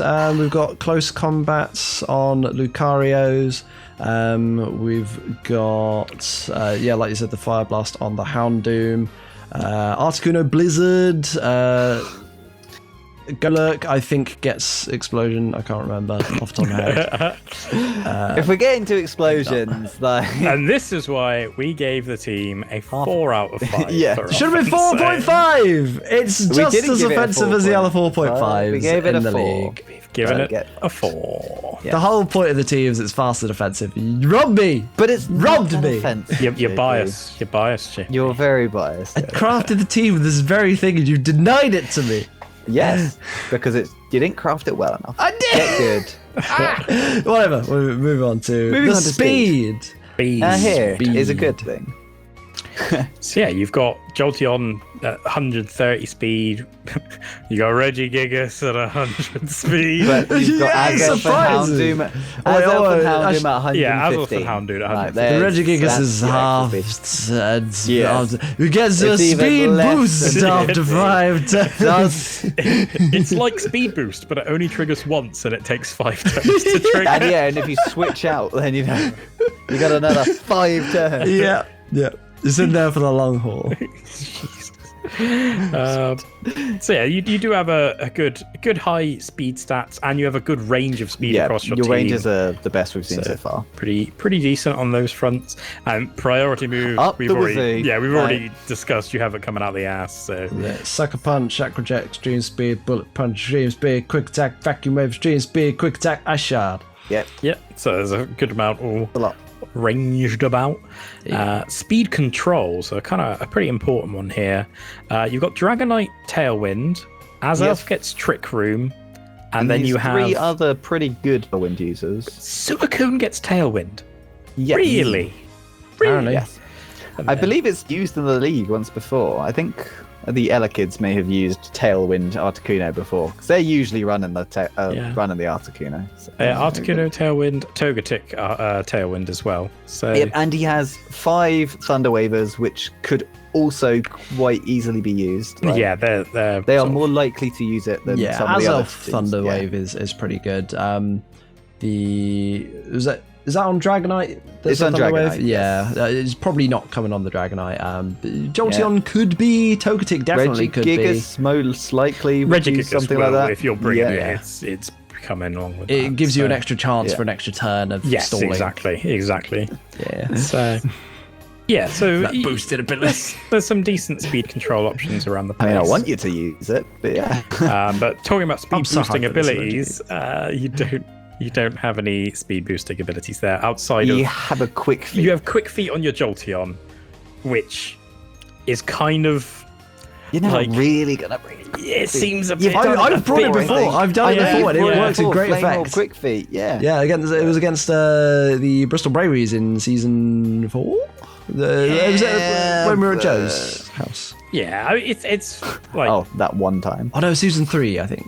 It could have been many times. I don't remember. it was the Lopunny that got burnt and paralysed or whatever. Paralysed 50 billion times, and then it still somehow won. Yeah. But yeah, this is a pretty quick team. It's a pretty quick team. It's not quite there because you're missing. I'm definitely missing like I haven't got like a Unburden Horlucha that's gonna be ridiculous. I mean, Jolteon Quick Feet, it can sort of do that, but then Jolteon's already super fast, and then after the 115s, I don't know. Yeah, it's not. You got. It's not bad. I mean, you are missing like a sticky webs. Like, sure, you've got a few tailwinds and some thunder waves, but it's not quite there. So overall, we've given this team a 4 out of 5. Because there's a lot of things like it's got good base stats, priority, good tailwind users. Like, this is going to hit you first. There are teams that have bigger stats knocking about. Yes, yeah. But this is definitely a fast team. Yeah. Mm-hmm. That brings us on to defense, the big D. Big D. However, for the Toddington Torracats, it's not that big a D. It's quite a little D. You heard it here first, folks. The Toddington Torracats do not have a big D. Can confirm. Small peepee. Small peepee. That's very small dick energy. Small dick energy. That is very. However, the stats you've got will give you. You do have Mons, which have some stats. You have Reggie Gigas, which his defenses aren't halved. So yeah, it's solid for a tier 5. Articuno has very good special defense. Yeah, Suicune is 115 on both. It's horrible. We all know how horrible it is to try and get through. Yeah, Togetic has 105 special and 85 special without the Eviolite. With the Eviolite, it's actually very comparable to Diancie because it has slightly more HP, slightly lower defense, and slightly higher special defense after the Eviolite. Well, yeah, with the Eviolite factored in. Yes. Which is nice. Golurk has a pretty respectable defense. I think it's around 100. Golurk does not have a respectable defense. It's 80. Yeah. Both at 80. Back to the drawing board, JP. Maybe I was thinking of the physical offense, Ghost type. No. It's okay. You've got some bulk lurking around. Yes. Then defense boosting abilities. It's Suicune. Yeah, you got Suicune Calm Mind, which we've given you some points for just on that alone. That was the Suicune point. Yeah, that was the Suicune half a point. And then recovery on your walls. I was also going to mention the multi-scale on the Dragonite. Yes, that does help. The Roost, so Suicune for the recovery is going to be using Rest. Dragonite and Articuno have Roost. Yes. And Togetic. And Togetic. And Togekiss, Regigigas Rest. Regigigas actually get Rest. So. They all get Rest. Okay. The corridor. Apparently, no, it doesn't. Regigigas not get Rest. It doesn't get Rest, and it doesn't get Protect. It's missing a lot of things that you. It doesn't get Protect. It doesn't get Protect. No. Oh no! Detect. Does it get Detect? Safeguard and Wide Guard. It doesn't get Detect. I was all ready to Thunderwave turn 1, then Protect every other turn. You can sub. No, what you need to do, you need to sub and you need to Drain Punch. You need to try to heal your HP. Leftovers, Drain Punch. We found it. We found the tier 5. This is why it's bad. It's like it has moves missing that it should have. Okay. Obviously, intentionally missing. Yeah. It's outclassed by a fucking Stoutland. Or even a Kangaskhan if you want to go. I don't believe so, but go for it. So you're somewhat lacking like true walls with good recovery outside of Suicune. Suicune is my wall. Diancie was the other wall. Togekiss. I mean, I think Togetic does count. Yeah. But it has the weakness of the Eviolite, so after it's knocked off, it's then not a Diancie anymore. Yes. It's still okay. Diancie would resist. Actually, no, Togetic would.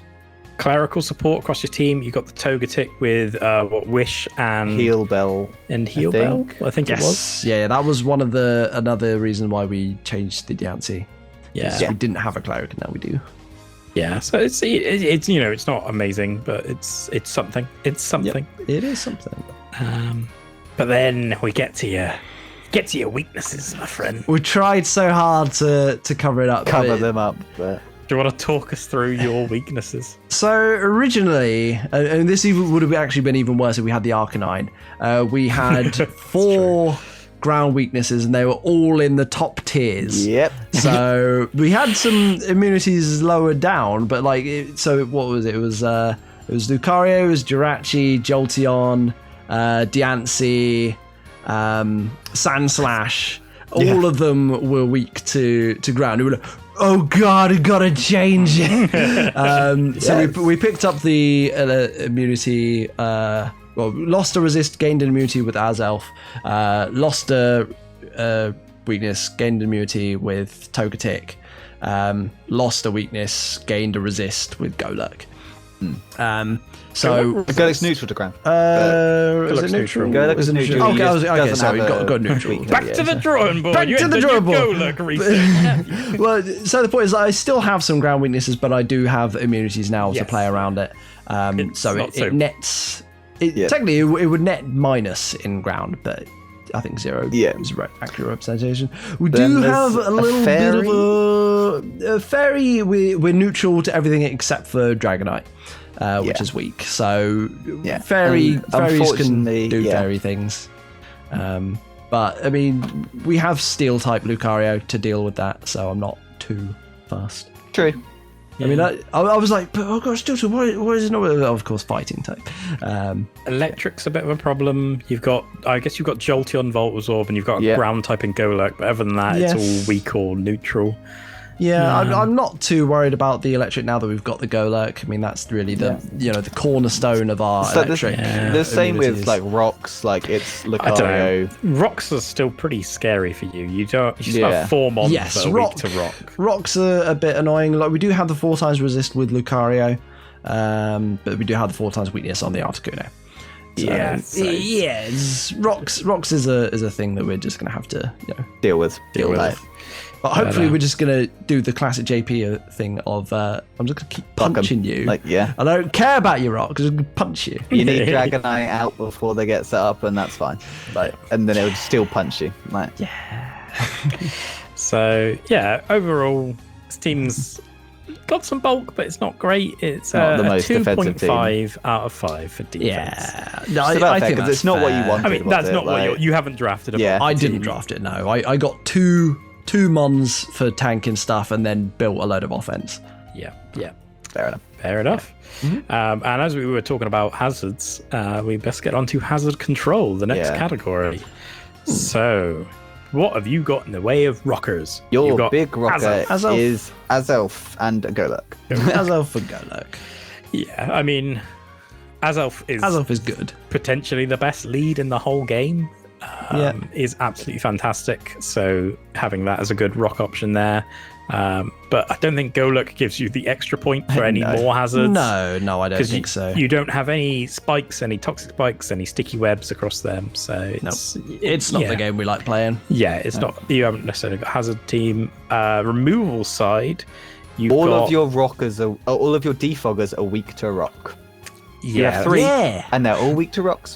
Flying types. Types are weak to rock. Yeah, so you get the point. Togetic and Articuno. Yeah, we have defoggers. We don't have any good defoggers. And we don't have a rapid spin. So 1 point. You have multiple bodies to throw at the rocks in an attempt.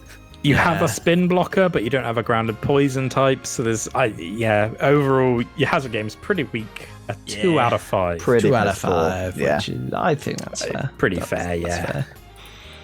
And then finally, flexibility. Normally, which for you team, you are usually fantastic at. Normally, this is a 4-5 jobby. Yeah. Which 4-5 jobby. 4-5 jobby. You heard it here first, folks. Which I mean, me personally, I could argue that it is that, but we disagreed. Yeah, Of course. You just wanted to rob me of everything I love and hold dear. Or No, whatever. I just disagree. if I was rating the player and not the team, Yeah, this that's would be the thing. up to a 5. Yeah. But unfortunately, I'm We'll rating give you the team. But So yeah. True. Most of the Mons on this team, they are known for being good for doing a thing that they do, not for doing wacky other stuff. But that's the thing, like, individually, your Mons can be fitting multiple roles. They because can they are, be, yes. Because they are mixed, and obviously we have the infamous Dragonite. Like, Yeah, but Dragonite is as a team-wide, it's sort of like, ish. Like, Yeah, like I think definitely you the have a main Jirachi strategy. that we could have had would have bumped this up a bit because Jirachi is fantastic for versatility. The Azelf, it can be a little bit versatile, but it's more honed in on that I'm a lead thing. I'm going to do my stealth rocks and suicide or whatever. I mean, Yeah, stealth rocks nasty explosion. plot and kill stuff, or just choice scarf, choice band, choice whatever you want, because it's yeah. very fast and powerful. So As we were saying, like, individually, these Mons can do it, but Yes, Lucario's got strategy-wise, stupid move whole-wise, pool. then- Dragonite's got a stupid move pool. Regigigas has got some moves.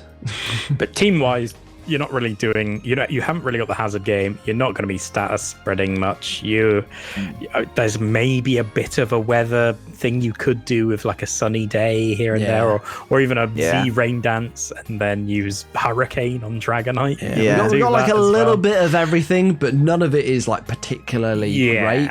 Yeah. So weaknesses. The thing is, you're going to have to bring this Togetic to damn near It every feels game like a looking at lot. it. Because it's very important, right? it's very important. And then which is double a problem flying out type of if you a want. mediocre It's tier a 4. problem, but it's also exactly what I want. So Okay. prepare your knockoffs. I'm ready. Okay. All right. Will do. Yeah. I'm just gonna you'll Z regret free it. shock it and it'll die. I'm not too worried. Yeah, I'm not too You worried. can't Z free I've got shot enough- the circuit. I've got enough rockets Won't so care. that your defoggers, you won't have enough to lay the bodies to them. Lay the bodies down. Lay the bodies down. Fortunately, this team is very mixed attack and defense wise. Like, you have, helps you out there. you're mostly special for like the defense, I'd say, but like there is a good physical bulk there. And again, as for item choices, a lot of your mons can kind of just use anything. Yeah, well, outside of Togetic with a Nebulite, Yeah, and even then, can like, be whatever really. even then, it's got okay stats. It doesn't have Yeah, to. it might not have to. Yeah. Overall a 3.5 out of 5 for flexibility. Probably the least flexible team you've ever had, but probably the best team you've ever had. Probably, My and opinion. as we will see from the score, we get a 16 out of 25, which is 64%, which is a B+, which I'm pretty sure is actually the best team the Toddingtons have ever drafted. We've not drafted good teams sort of ever, except for season 1 maybe. Season 1 our team was pretty good. Then to pull you out on it.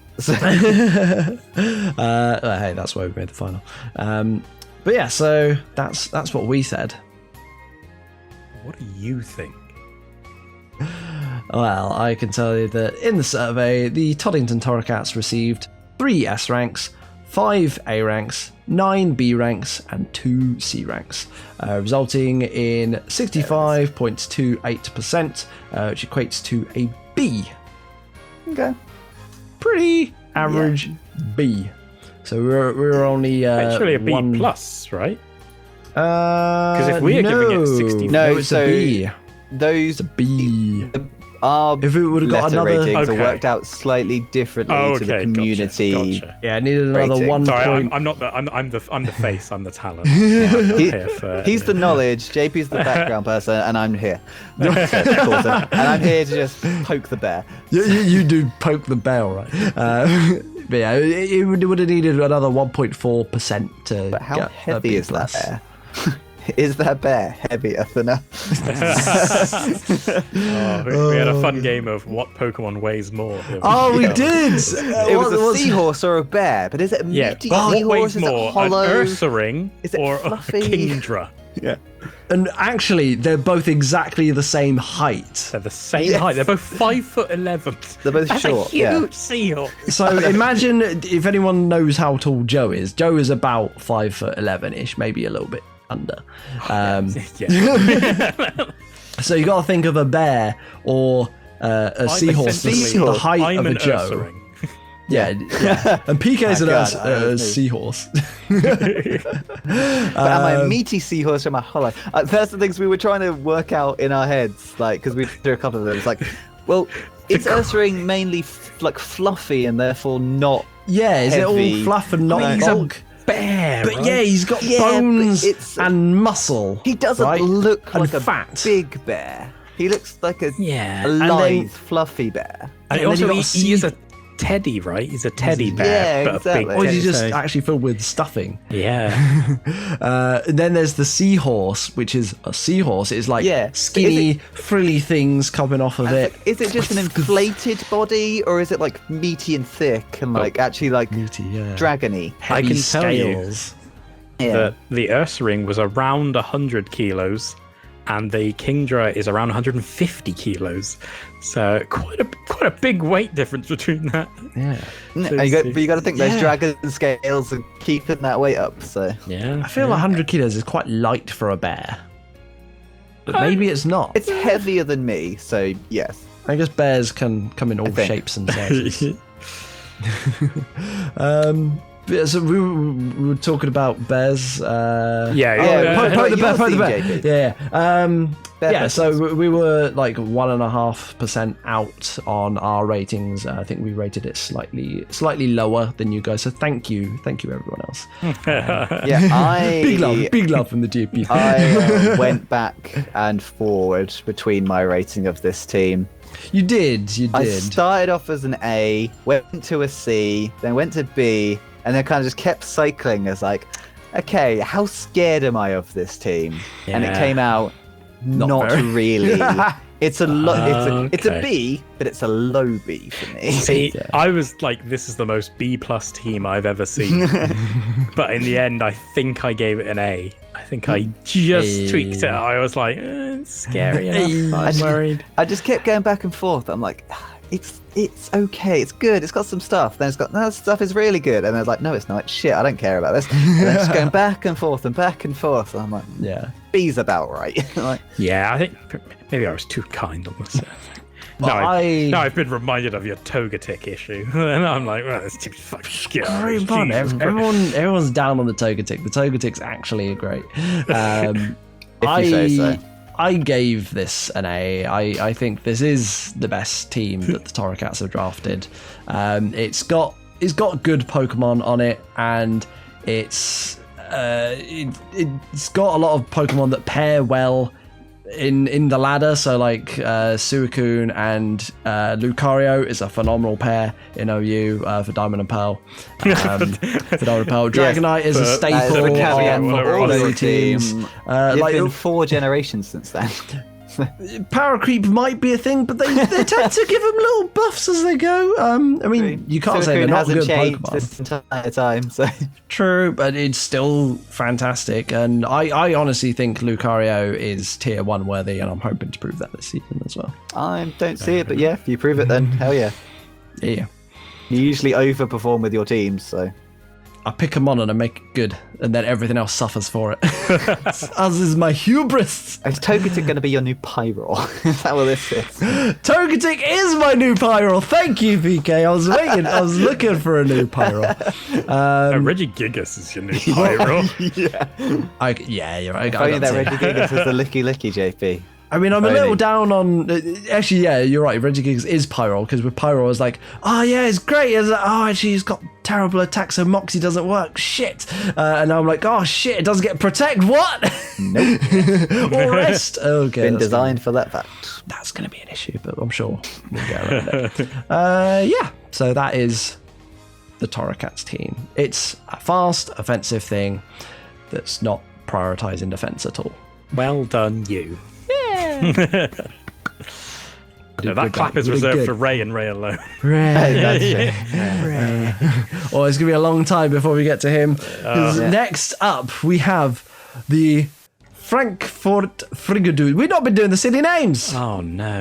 Frankfurt Frogadiers. It's because you don't have the images. It's the Sheffield Shedinjas. We got the Middlesbrough Metapods.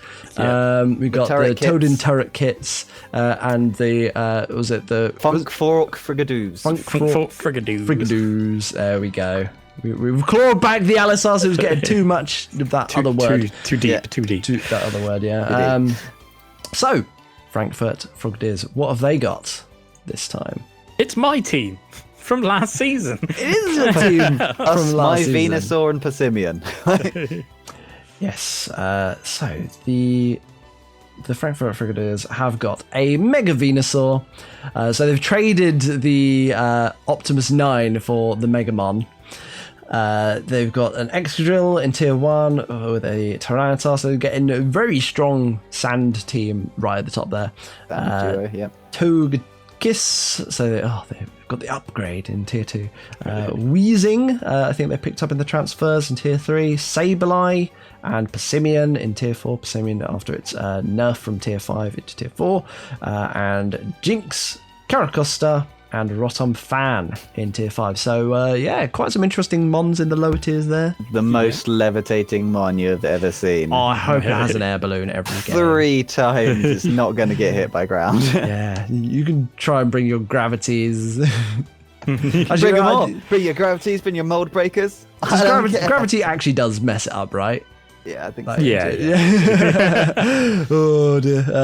But yeah, Caracosta, I don't think that's been drafted before. That's an interesting one. That's a nice one. That when I was trying to find Lanoon replacements and gel smashing or belly drumming replacements, like Caracosta was there, and like I'm happy to see someone pick it.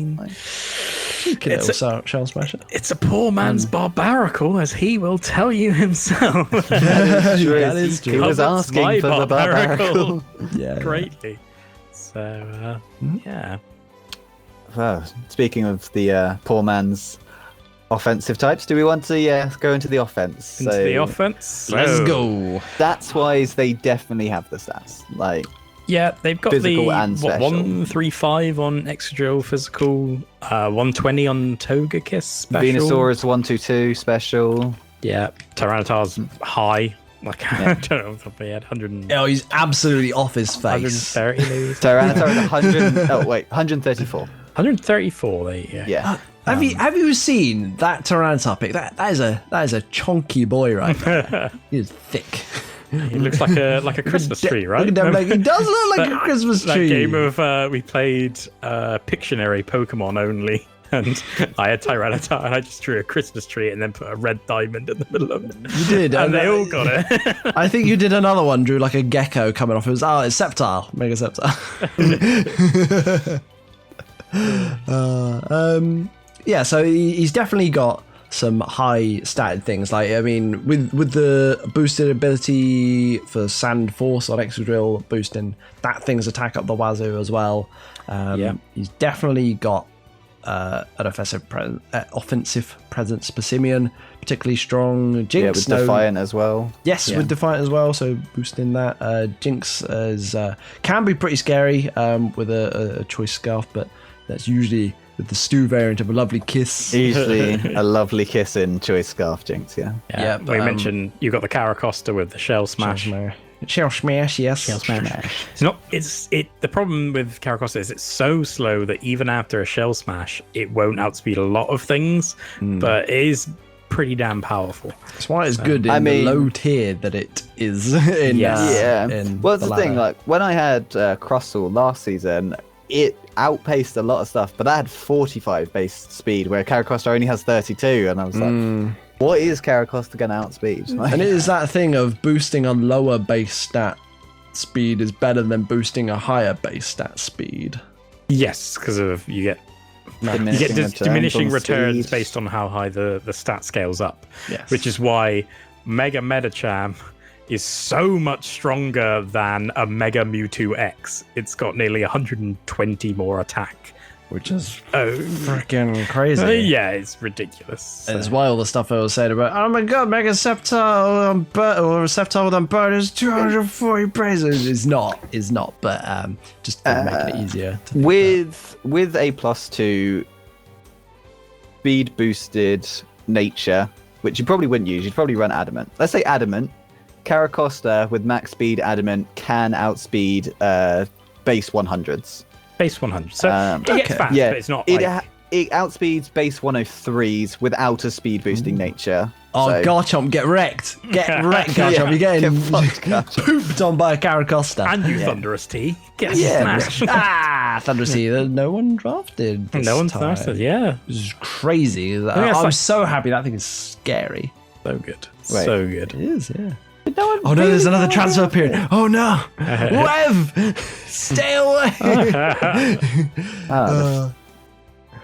What you umming and ahhing about there, PK? Nothing. Just thinking about the possibilities of a Thunderous T on your team. Yeah. I mean, no. I'm not ready. I'm not one of those people who changes their mind about things. So I don't think Wev can get Thunderous T unless he swapped the Tapu Fini. Yeah, it'd have to be Volcarona. Or Volcarona, yeah. But I mean, that fixes his rock issue, sort of, a little bit. Not too much. Not really. It's still weak to rocks, yeah. But we're not talking about the Middlesbrough Metapods. No. We're talking about Frogadiers. He's not on the team. Where did we get to? He has a good mix of sweepers, wall breakers, and bulky attackers. Mainly you need that sand. Once he's got sand, then he has a sweeper in Excadrill. Yeah. The same with the boosting abilities. Like the main boosting abilities got is Persimmon has Defiant, and you have the Sand Force, and that's kind of it. So there's not a big deal going on there. A lot of the time you're going to be running that Sand Force, Sand Rush anyway, because. As we'll see when we get to speed, he needs something fast. So, there is a good mix of offense boosting moves though across the team. You've got Swords Dance on Excadrill, Nasty Plot, Togekiss, Calm Mind, Sableye, Shell Smash, Caracosta, Dragon Dance, Tyranitar. I always forget it gets Dragon Dance, and I'm like, oh, that's cheating. You're not a dragon. Nor can you dance. It always sucks when Mega Tyranitar comes out and Dragon Dances. Yeah. Like, oh God, I just don't kill this thing. Yeah. It's horrible. Yeah. So this is a pretty okay team for offense. I think we just said that it didn't have like many things with like not the big moves. Yeah, not the big moves. Also, it's kind of lacking a bit in special. I mean, it's not too bad because you got the Venusaur and the Togekiss, but. A lot of the time they're going to be run more bulky than actual offense, so they might not have a great special option. They can hurt you in other ways. Yeah, with Venusaur, you don't need to run special on it, to be honest. Good. Like, so overall for offense, this scores a 3.5. Yeah, out of 5. Yeah, pretty decent. Speed. Now this is here's a sordid tale. So. Do they have multiple good fast Pokemon? Do they have any good fast Pokemon? Their fastest mon is Jinx at 95. Then other than that, it drops down to Excadrill at 88. So they are relying on that Sand Rush to have anything of any sort of speed, really. Yes. So it's a bit dodge there. They've got nothing out the gate, and if the Sandset is not there, then they're just going to be outsped. Yeah, so he's missing the higher speed thing, so he doesn't have the fast Pokemon, but he also then, because he's missing an entire sort of tier in the speed tiers, the range is also a bit like, everything is around 80. Everything is around 80. Yeah, so he hasn't got, the speed range isn't there as well, so it's still not great. Yeah. Priority, he's got Extreme Speed Togekiss, but that's never going to be used. We kind of went with, it was Sableye, really. Sableye will can often use fake out. Yeah, and then Quick like attack on Passimian. Passimian, maybe. you're not really going to use it. You're going to run more powerful moves than that. I mean, Same Jinx, you're not really going to run fake out. Caracosta might use an Aquajet. Yeah. Might use an Aquajet. Yeah. But then you've got a bunch of useless stuff like fake out Jinx, Sucker Punch Rotom, Extreme Speed Togekiss. Like these are things that they not exist, going to but they're use. never going to be used. Yeah. And as for speed control, there's a Tailwind user in Togekiss. And a Trick Room setter in Jinx. Yeah. Yes. But there are a few Thunder Waves lurking around on, was it Tyranitar, Togekiss, and the Rotom Fan. Togekiss is a very good Thunder Waver. Yes, it's a very good Thunder Waver. But all in all, not really. There's no webs. There's not really much. Like the Trick Room synergy is kind of there because everything is so slow. But it's not so slow that you're guaranteed to outspeed everything. Yeah. It also means you have to bring a Jinx. Yeah. To set up your Trick Room, which is kind of a bit of this team would need more Trick Room users. It would really benefit from a good Trick Room setter, I think. Yeah. Or at least one fast mark. Because the issue that they have essentially is that all the other teams in the league, well, most of them can just put all their stuff into defense rather than in speed or offense. So they're not worried about wasting points. Yeah, because if you don't have to care about outspeeding that or attempting to outspeed that Excadrill, then they've got nothing. Like, just put 30 points into your 100 base speed thing, and then you're good. Yep. So all in all, for speed, we're at a 2 out of 5. And honestly, for me, it could have gone lower, but this is a 2. I mean, you do have to. Excadrill is tremendously fast, and you have Dragon Dance, Tyranitar. So his speed is Excadrill. it's Excadrill, really. And Excadrill is a very good one. Excadrill is a very good one. I mean, we've seen Z Tailwind Togekiss, so we have. There are options there, but it's it's not fantastic. Yeah, it's not out the gate fast. Defense. So you look so concerned, Joe. You're just like defense is a big thing for me. It is a big thing for you, actually. Yeah, it's where I base all my teams. That's where my teams start, and then everything goes from there. And I completely ignore it at every turn, and then go, oh shit, I need to have something that can survive. Register, one hit. Yeah. Do everything. So, base stat-wise, they have got Togekiss with good special, Weezing's a good sort of wally bastard thing, Mega Venusaur is, of course, Mega Venusaur. Ridiculous. Even Tyranitar's got decent defenses, Caracosta and Rotom, both decent defenses as well, so they have the stats where they need them. Defense boosting, though, there isn't really a good Calm Mind user on the whole team. I think Sableye gets it, but only the Mega really uses it. So there's not really going to be much going on in that sort of way. You don't have to worry about that. I don't think there's even really any bulk up users, anything there. So no, I don't think so. No. Do they have recovery moves on their walls? So Venusaur, yes. Yes, Venusaur gets Synthesis, Leech Seed, Giga Drain, all that good stuff. Sableye gets Recover. Sableye Prankster Recover as well. Yeah. And Togekiss gets the Roost. So there's options there. Pain Split on Rotom. So yeah, not too bad. Not too bad. Clerical support. Togekiss. It's Togekiss. It's Togekiss again. Same as JP's team. Togekiss. Yeah. So we see it's got a Heal Bell and a Wish. I think it was, yes. and that's all it's got. So it's got a bit higher HP, so the Wish is a little better than it is on Togekiss. Yeah.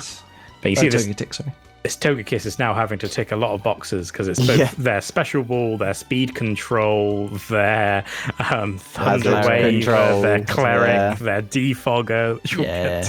It's kind of a bit could be pretty crucial. Yes, and I found last season Togekiss just doesn't quite get there. Doesn't do enough. Of whatever it's doing. Yeah. Then we've got shared weaknesses. Now let's have a look at all of this stuff. There is. Ground is a thing. What a surprise. He has Every not team. managed Yet to another. cover it up since our conversation after the draft itself. He so- has the flying type. Yes, there's He a Toga does. Kiss flying, and I guess Rotom Fan as well. Yeah. So that would Or super. The flying against mon ground. you've ever seen. yeah. Yeah. There's a little bit of a rock weakness there. Extra Drill has to do everything. Yeah, Excadrill is definitely needed to be rapid spinning. But again, that was a problem I found last season was, especially with this team, his only real way of killing stuff is going to be that Excadrill. Yeah. So does it have room to be running rapid spin, and does it have room to have a turn to use that rapid spin as well is the main thing.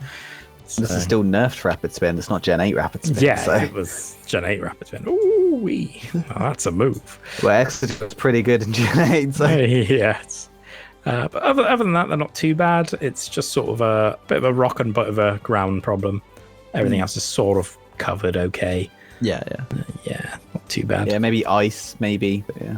Water's not great either. 2 weaknesses in Tyranitar and Excadrill, but then you have the Mega Venusaur to soak it up. But that's the only resistance in Again, your whole team. same as with Venusaur with the thick fat. Like Basically, if you put in the Frogadiers into the Pragmatic, there's a lot of positive numbers, which is not good compared to a lot of the other teams which have neutral or minus numbers. Yeah, but then again, this doesn't take into account levitate and This thick is fat. very true. Yes, very true. Yes. Yeah. Oh. Someone turned out the lights. We lost PK there for a Didn't like second. me swinging this pen around. I didn't. It was stop that. Put that pen down. Fiddling. Yeah. So overall, it's a pretty bulky team. It's pretty good. But we've given it a 3 out of 5. 3 out of 5. Yeah. It's a solid. It's got a few issues, mainly in the sort of the typing area. Which sort of draws away from the fact that he's got a Mega Venusaur and a Weezing. There's obviously the 4 times weakness on Tyranitar to the fighting, and same on Excadrill to weak to it. So then the Weezing and the Venusaur cover that. So it's not terrible. Pretty okay. Cool. So next up we have the hazard control.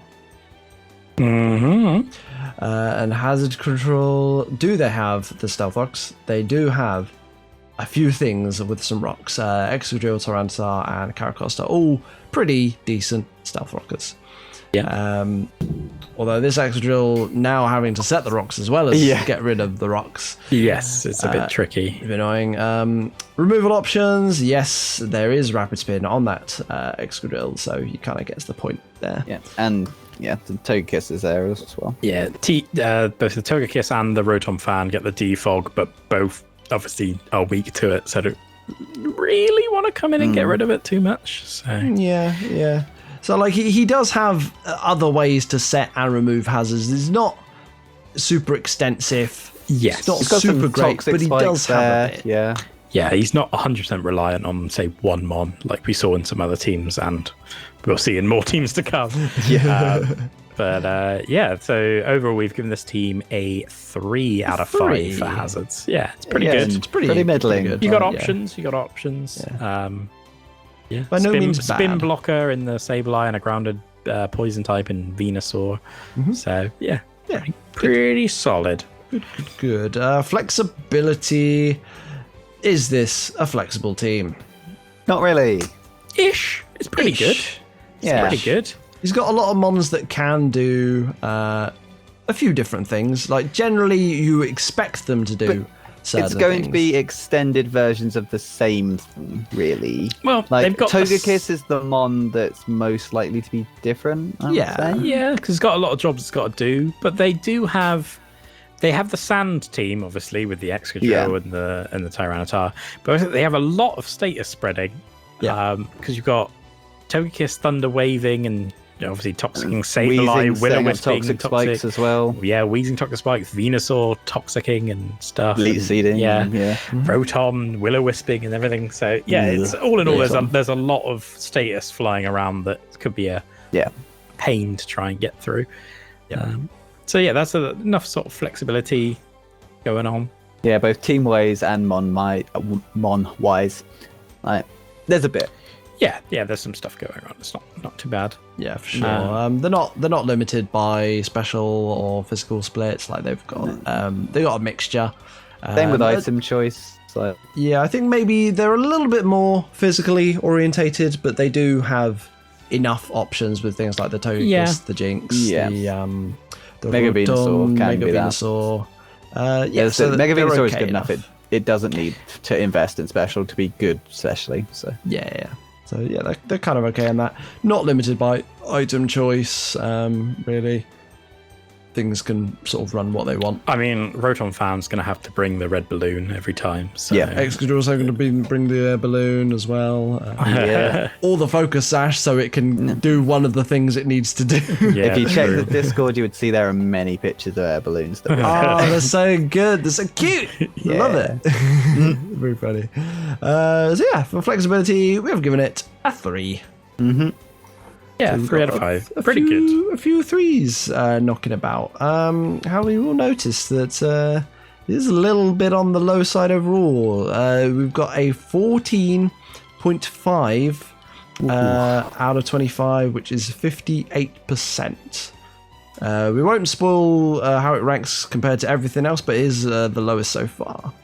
Yeah. So that is a C+. C+ team. The Ealing Elekid's favourite. The Ealing Elekid's favourite, yes. What are they got this season? Award right there. You'll have to wait for part 2 to find out about the Ealing Elekids. Yes. Yeah, you will actually. Yeah, you will. Okay, so C+ from All Out Pummeling. Nice. Yeah. But what do you think about this team? So in the survey, the Frankfurt Frogadiers, they received 4 S ranks, 10 A ranks, 4 B ranks, and 1 C rank. Maga. Equates to 76.39%, which is an A. Very close to an A+. Very different to our... I can tell you how different it is. It is 18.39% different. Is that the highest variance? I would guess. I would hazard a guess. That is the highest variance. The second highest is the Shedinjas. Okay. People are very mixed on this, and like hearing that, I was one of those B ranks. I was one of those 4 B ranks. I think I was a B rank also. I was also a B rank. Well, there we go. Well, it was just us. Maybe we're just super down. Yeah, maybe. We're 3 of those 4 B ranks. I mean, I've used this team. I did it last season. This team has flaws more than other teams, I would say. Yeah, it's just kind of average everywhere, right? It's not like that's what I was saying. Like, it's not really lost anything except in speed. Every other thing we've rated it on is average. It's a 3 out of 5. It's a pretty all-round team, and that's the thing is you could use that pretty nicely. Nice balanced team. So. I think what's happened here with everyone else is they put a lot of stock into the Tyranitar Excadrill combo. They've seen there's a Mega Venusaur there, like. No, I don't want to deal with this. Wheezing? Nah, I'm out, coach. I'm like killer wheezing. Yeah. And we've been like, no, wait, there is a way. You can get around it. Yeah. There's a way. Watch as I get absolutely trashed in game 1 versus Game 1, yeah. Yeah, but it's fine. Game 1 is just that, JP. Why do you have to throw down the gauntlet? I just wanted to play a fun season of Pokemon and maybe win. No fun allowed, JP. This is I want to get trashed in game 1. Group stages apparently matter. You gotta win. Who knows when we'll get time to prep?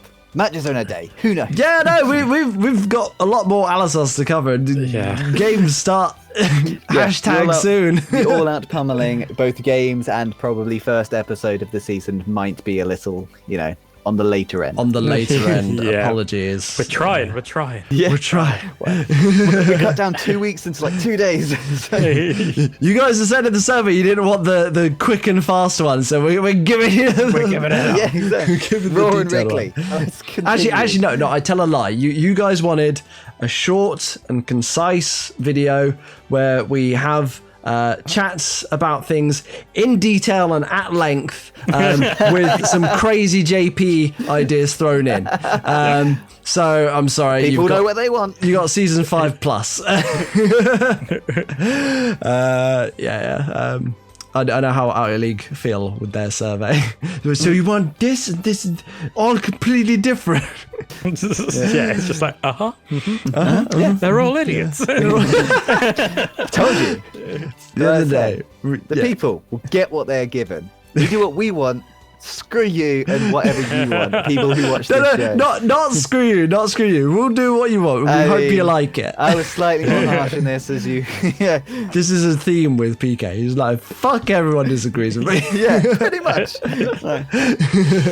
And this is why everyone takes great joy in defeating you. They can take Which their happens small frequently. Which happens frequently. There we go. And balance is matches restored. that don't matter. Yeah. Have you heard They're of karma, apparently mad PK? at this season, so I guess I have to try. You do have to try. You do have to try. And I'm sure Especially you as will. I'm now yellow group as well. Yep. Yeah, Welcome to Yellow. Oh man, you were so salty about that. so You sorry. were so salty. I had to Yeah. go to great lengths to explain why this is a thing. Don't get me wrong, I get why. I just don't agree with it. It just hurts. It just hurts. It hurts, I yeah. just don't agree with it. I mean, yeah. If there would have been some of the other people who've dropped out, if they would have been in, you would have been green. But you know, unfortunately, season 5 finalist has joined a new team and has dethroned you.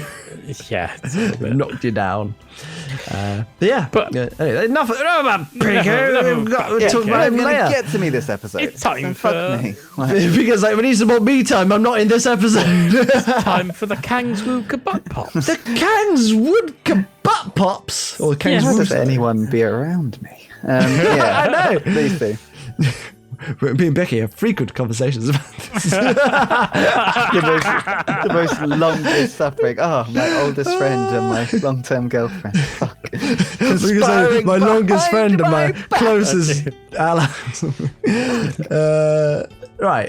So I'm looking at the Frogadiers. Yeah, we have Knife. far more A interesting things knife to talk in my about. back. Because we finally have a trick room team to talk about. Like, Oh, That's not yes. this team. yeah. That's not this Wait, team. are we? No, that's Uh, next. We're the Kingswood Kabutops. Kingswood Oh, Kabutops. sorry. You're I jumping clicked- ahead. You're jumping I ahead. had clicked ahead. I'd been clicking. all No, about. no, this is. I mean, it's a slow team in ways. Yes, but it is But- not the trick room team. It's the most JP offensive team in the league. He's drafted this purely to mess with me. Okay.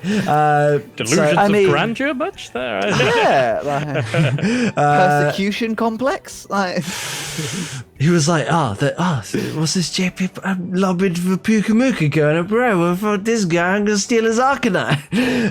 Right, so he's got the Mega Garchomp, which is a fantastic pickup. Wasn't drafted at all last season. No Garchomp was drafted, so now we got both of them this side. We got this both time. of them. yes. we do. Skarmory, great Mon, Tangrowth in tier 2. Annoying as hell. Annoying as hell, really good on the Braveries last time. Raikou took a break last season, but was pretty good for me in season 3, season 4, I can't remember. Arcanine, which is still from us. The Slowking, there as well in tier 3. Hariyama, he's got hands in tier 4. Been a good mon for both me and Joe. Yeah. Yeah. Regice, Dusclops, and Ariados. So he's got the Dusclops, and then he hasn't actually drafted another mon. He's got 2 tier 5s on his team. Yeah. That last one it doesn't exist. It's not a Pokemon. It's not even a Pokemon. So cool looking, but just no. It's If it so was- bad. If it was fast, it's so slow. It can't do. It just Not slow dies. as the Dusclops. It just dies before it does anything. Like, you have to focus that if you want it to do anything. and it will do one thing for a turn and won't do anything clicks else. sticky webs and then it dies. Yes, That's its it has- entire job. Not a very good typing for this sort of thing, like for being defensive, and it's like A Leaveney would be way better. Is Leaveney tier 5? Or is it tier Leaveney 4? is tier 5, I believe. Okay. Yeah, Leaveney would be way better. That is probably a good shout, actually. Yeah. So It's yeah. got way better stats, at least. Yeah. This, if you haven't noticed, this is another defensive team. It's got a lot of bulk coming out, but he does have a bit of offense this time round. Yes. I mean, last time he did have a Weavile and a Mega That's Alakazam. true. last time. He had Which half was the- hyper offense and half hyper defense. Yeah, He it did was a have the weird kill team leader last in the league, if I remember correctly, last I time think on so. his team. Yeah. Oh yeah, the Weavile. Yeah, for sure. Yeah. Because that's the only one that could do it. But yeah. we can do. So Can't the believe Mega. offense this time, we've got the Mega Garchomp, obviously with huge attack stats, and 120 in the special attack stat. However, other special attackers on his team, Raikou was 115. you got but that's 115 on it. Raikou, and then that's kind of it. Then you drop down to Slowking that needs to set up, Tangrowth that can be run special. Regice is 100. Like, Yeah, it's nothing, world shattering beyond that. So he hasn't quite got the base stats there. Because annoyingly, the Garchomp might have to be special more often than you might think, just because he needs that special coverage. But maybe not. Maybe he just says clicks fuck it, Earthquake, just- and it doesn't matter. Yeah. Yeah. Offense boosting moves. We have what do we have? We have just Raikou get Calm Mind. I think it does. I doesn't think it? Yes. does. Yeah. I think all of them Calm get Mind, Calm Raikou. Mind, and all I of have- them get Extreme Speed. I have a feeling though you can't always run it on the sets you want to because of weird ability. It doesn't and need a weird nature. event It needs stuffs. like bold nature or something. Yeah, like, it's yeah. weird stuff. one of Or those. it just needs to be shiny. I can't remember. Slowking gets the Calm Mind. Garchomp gets Sword Stance. Does We have- Skarmory get Sword Stance? it does, yeah. Skarmory gets Sword Stance. Hariyama gets Belly Drum. And Bulk Up. Yeah. Like, Arcanine gets something, right? I swear it gets something, but I'm not sure what. It's probably a Bulk Up or something. It does not get Bulk Up. Trying to have a look quickly. It does have the flash fire though for ability. Yes, yeah, the boosting. abilities. It There. gets Howl, which raises its attack by 1. Woo! Don't think it counts. Yeah. So, Oh my god, offensive- Z Sunny Day for boosting speed. No, that's speed. That's Never mind. speed. Well, actually, the sun boosts its attack. offensive abilities, you mentioned the Flash Fire Arcanine. Then you got the Hariyama with both Guts and Sheer Force, is it? Yes, think it's so, yeah, it's got- Sheer Force, Guts, and Thick Fat. Yeah. Yeah, so it gets Guts, Sheer Force, and then you have the Ariados with Sniper. That'll do it. So offensive. The only reason he's drafted that is because I swear in all our pummeling we've said before how much of a non-mon it is. I mean, it does Or get just in conversation focus with him. energy. Mate, to be if honest- you could get focus energy and then somehow have it hit something. Like, To be, Seadra's better. do you want to know why he I mean, drafted it? Seedra's a lot better. It's because he got down to his tier 5 and was like, oh my god, I need a poison type and I need a sticky web setter. Oh my god, Ariados ticks both of those boxes, even though it ticks literally no other boxes in the game. So, I mean, if you're a KLA fan, you might know the legend of Rick the Ariados, but I don't think it's gonna come up in this. In this. What is league. this legend? He drafted Ariados once, and he managed to get a couple of kills with it, and therefore it did its job. Like, it was that surprising, essentially. Wow. I think he had it like Sniper, Poison Z, and Sniper, and maybe Focus Energy. Like, yeah. It's gonna come out one game and just fucking Zed smash your face in. You'd be like, I I doubt can't it. believe I lost to this Ariados. We'll see. So offensive moves. You've got was it? It's not flying. Outrage It was on a Garchomp. Power Whip on Power Up on Tangrowth, Stab Earthquake, and Outrage on Brave Bird Garchomp. on Skarmory. Flare Blitz Arcanine, Blizzard Regice. Yes. So he does have there's some some strong stuff moves. floating around. But overall, this team is a 3 out of 5 for offense. So 3 out of 5. Yeah, I think originally we had it a little bit higher, but I think we knocked it down because it is probably one of the least offensive teams in the league. Yes, yeah, and he is lacking that sort of special attack option as the main. I'm hoping to see a Z Gravity Regice. That's all I'm hoping from this team.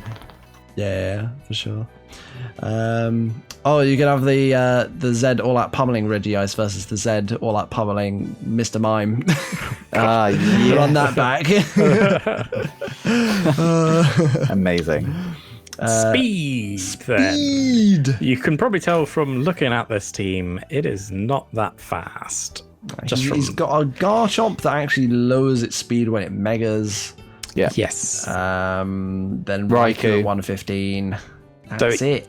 I mean, yeah, if we say it's got a 102 70. speed on the regular Garchomp and 115 on the Then 95 Raikou. on Arcanine. Yeah. And then it's a big drop to 70 and then a big drop to 50. Yeah. So the stats aren't really there. In terms of priority, like he's got a couple of extreme speed users with Raikou and Arcanine. He's got Bullet Punch and Fake Out and Vacuum Wave on the Ariama. And some Shadow Sneaks and Sucker Punch in his tier 5. Ariados gets Shadow Sneak and Sucker Punch, apparently. As does the Dusclops. So it's going to set up Sticky Webs and then it's going to hit Shadow Sneak. Or Hey man, Punch. it also gets Toxic Thread, its unique move, which lowers the target speed by 1 and poisons it. Oh my god, big speed. As its unique move. Yeah, exactly. What a mon. From its 40 base speed, yeah. But yeah, overall, there's there's a little bit of speed control, a little bit of abilities that help with the speed in the chlorophyll tang growth. Chlorophyll That's tang. something See, that when you have. mentioned getting that Leavanny, I was like, well, that's another chlorophyll user. Yeah. With Arcanine there, you could have a little mini sun team going on. Yeah, Maybe that might have boosted him up in flex. but, we'll get to that. Yeah. Much like the Slowking on this team, we have given this a 2 out of 2 out of 5. Yeah. Speed. Yeah, you've got Tailwind on the Skarmory. And a couple of... You got Trick Room Slowking. That's kind of it, right? Yeah. And he's not me, so he's probably not going to be doing the weak armor. Yeah. What are you laughing at? What are you PK? chuckling at? So I was trying to work out, I was like, much like the Slow King, we've given it to, I was like, wait, how do they link? Wait, what? Because he's got slow in the name. I mean, I got that, but I'm like, but why 2 out of 5? But no, never mind. Because it's the carry second Slowbro out of the 5 that they'll eventually do. The Galarian Slowbro. Galarian Yeah. Which I Slowbro. don't like. Correct. Don't you? I like it, and I like its main move as well. It's got a move. Sheldon Knuckle Duster. It's got a fucking gun. Like, It's got a gun. it's They gave pistol. Slowbro a It's gun. a sidearm. They gave Slowbro a gun. If only T-Hawk could have had it. T-Hawk needs a gun. Right, defense. Here we Now, go. here's where he'll Wow. recoup something right here. Yeah, for I the mean, D. you've got a fucking Skarmory, Tangrowth, Regice, Slowking, Dusclops there. Mega Garchomp, Even Ariyama bulky can with the do rough it. skin Like, ability that helps it out. Yeah, it's there's a lot of bulk options, so he definitely has all the high enough stats. Defense boosting moves. You have Calm Mind on the Raikou. You have Does Regice get anything? it gets like Curse. I think. yeah. I don't think it gets the ones you want. I'll have a quick looky. It gets Curse. But that's all Slowking I gets know. Iron Defense and Calm Mind and Amnesia, so it can Yeah. go to town on all of that. Yeah. Yeah. Got the boost. Yeah, he's got the defense boost. Pretty decent. Even Iron Defense on Skarmory if you're really crazy. Well, yeah, I mean, he's got Iron Defense on Skarmory. He's got Amnesia on Regice. Ah, yeah, no, I think he did look at that. really. Z Gravity Amnesia, yeah, it's not Yeah. So he's got good walls, and they do have recovery as well, because the Skarmory has the Roost. You've got, I mean, Tangrowth, Leech Seed, and Giga Drain helps it heal up. Arcanine with Morning Sun. Yeah. Regice doesn't have anything. That's probably the only bit that lets him down. Don't believe so. Slowking gets Slack Off, Rest, and Regenerator. Regice does get rest. There is that. Yeah, they all get rest, but Yeah. except for Gigas, JP, he doesn't get rest, does he? Apparently not. No, he doesn't. He's been asleep for so long. He's got a pretty slow start as well, right? Yeah. He's just not a morning person. He's not a morning person. He's not a fan of the morning sun. Maybe we'll call him PG Tips or something. Oh no, it's Tetley. It's Tetley. It's the monkeys PG Tips.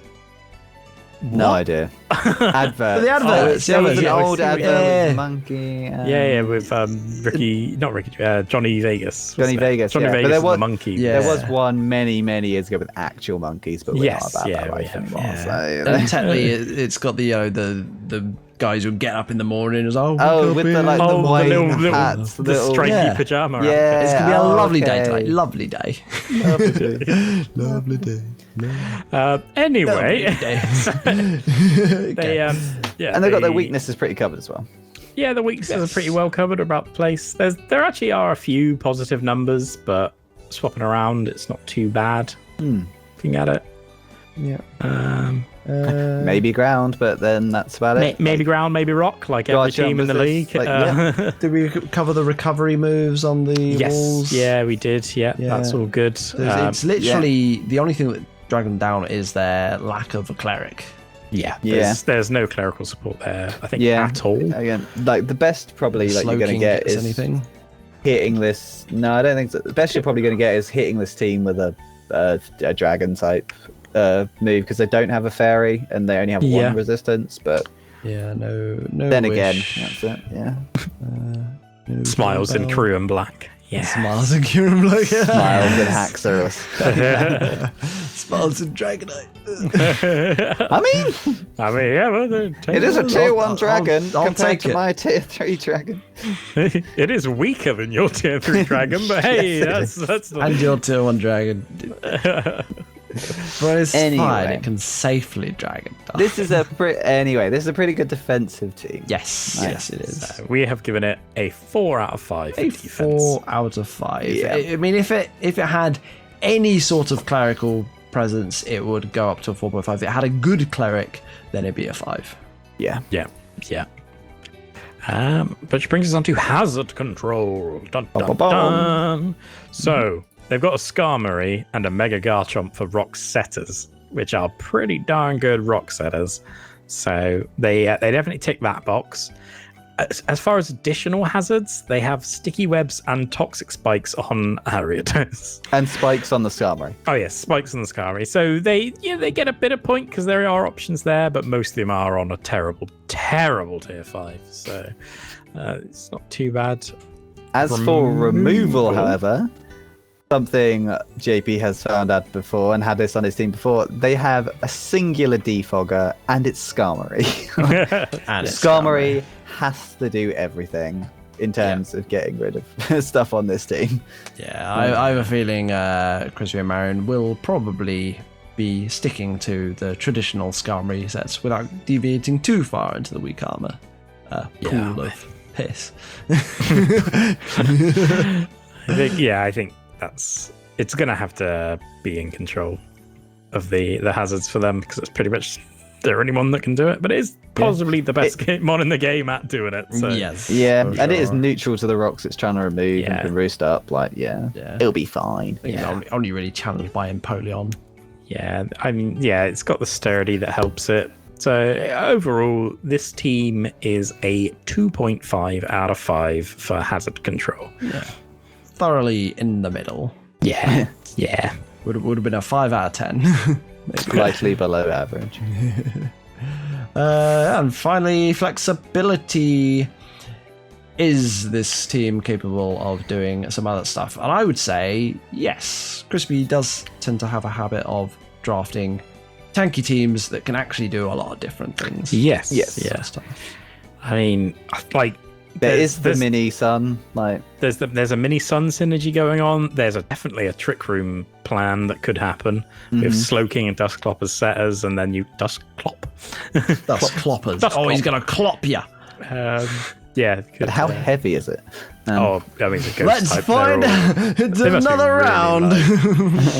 We'll get to that. Why We'll we get to started that. playing that game when we get to my team. Okay. But that'll Yeah. be next episode. That'll be the that'll start be- of next episode. Yes. Oh, it Probably. is. It is. Damn. Okay. Where were we? Flexibility. Trick room, a bit of weather, bit of just sort of setting up, being bulky, bit like little bit of hazards. waivers, like a bit of status going around. This team can do a fair amount of stuff. Can roar them out, Yeah, and they're defensive enough that they'll get the opportunity to try different things without being too punished for it. Yes, yeah. And as for individual mons, I mean, we've seen Skarmory can be a big sword stance sweeper with weak armor on your team.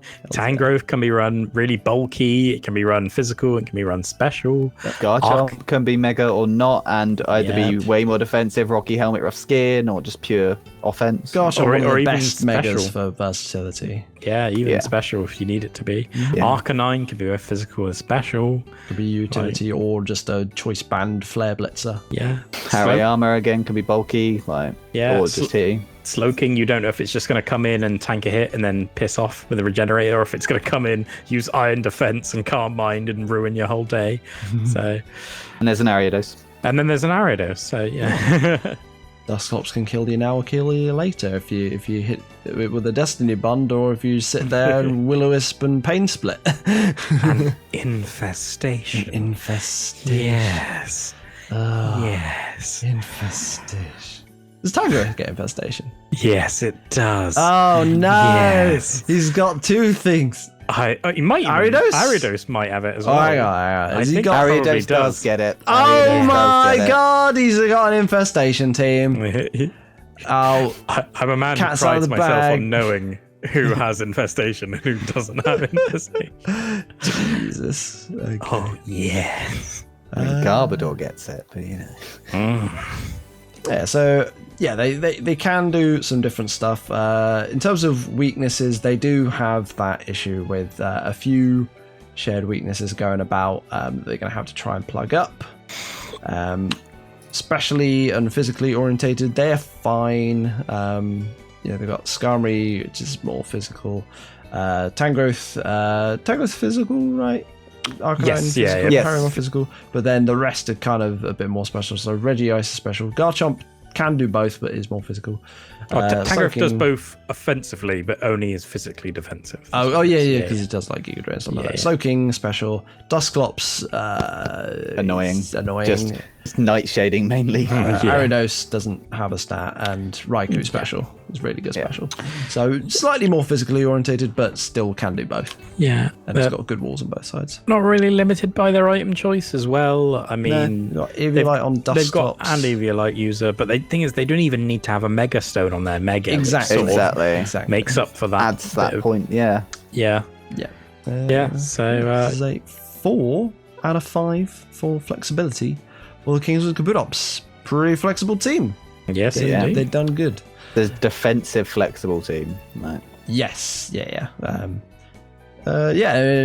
kind of decent that they managed to get a 3 in offense as well, while scoring so highly in defense. It's just sort of at the cost of the speed and hazards. Yes, it is nice to see a few different playstyles.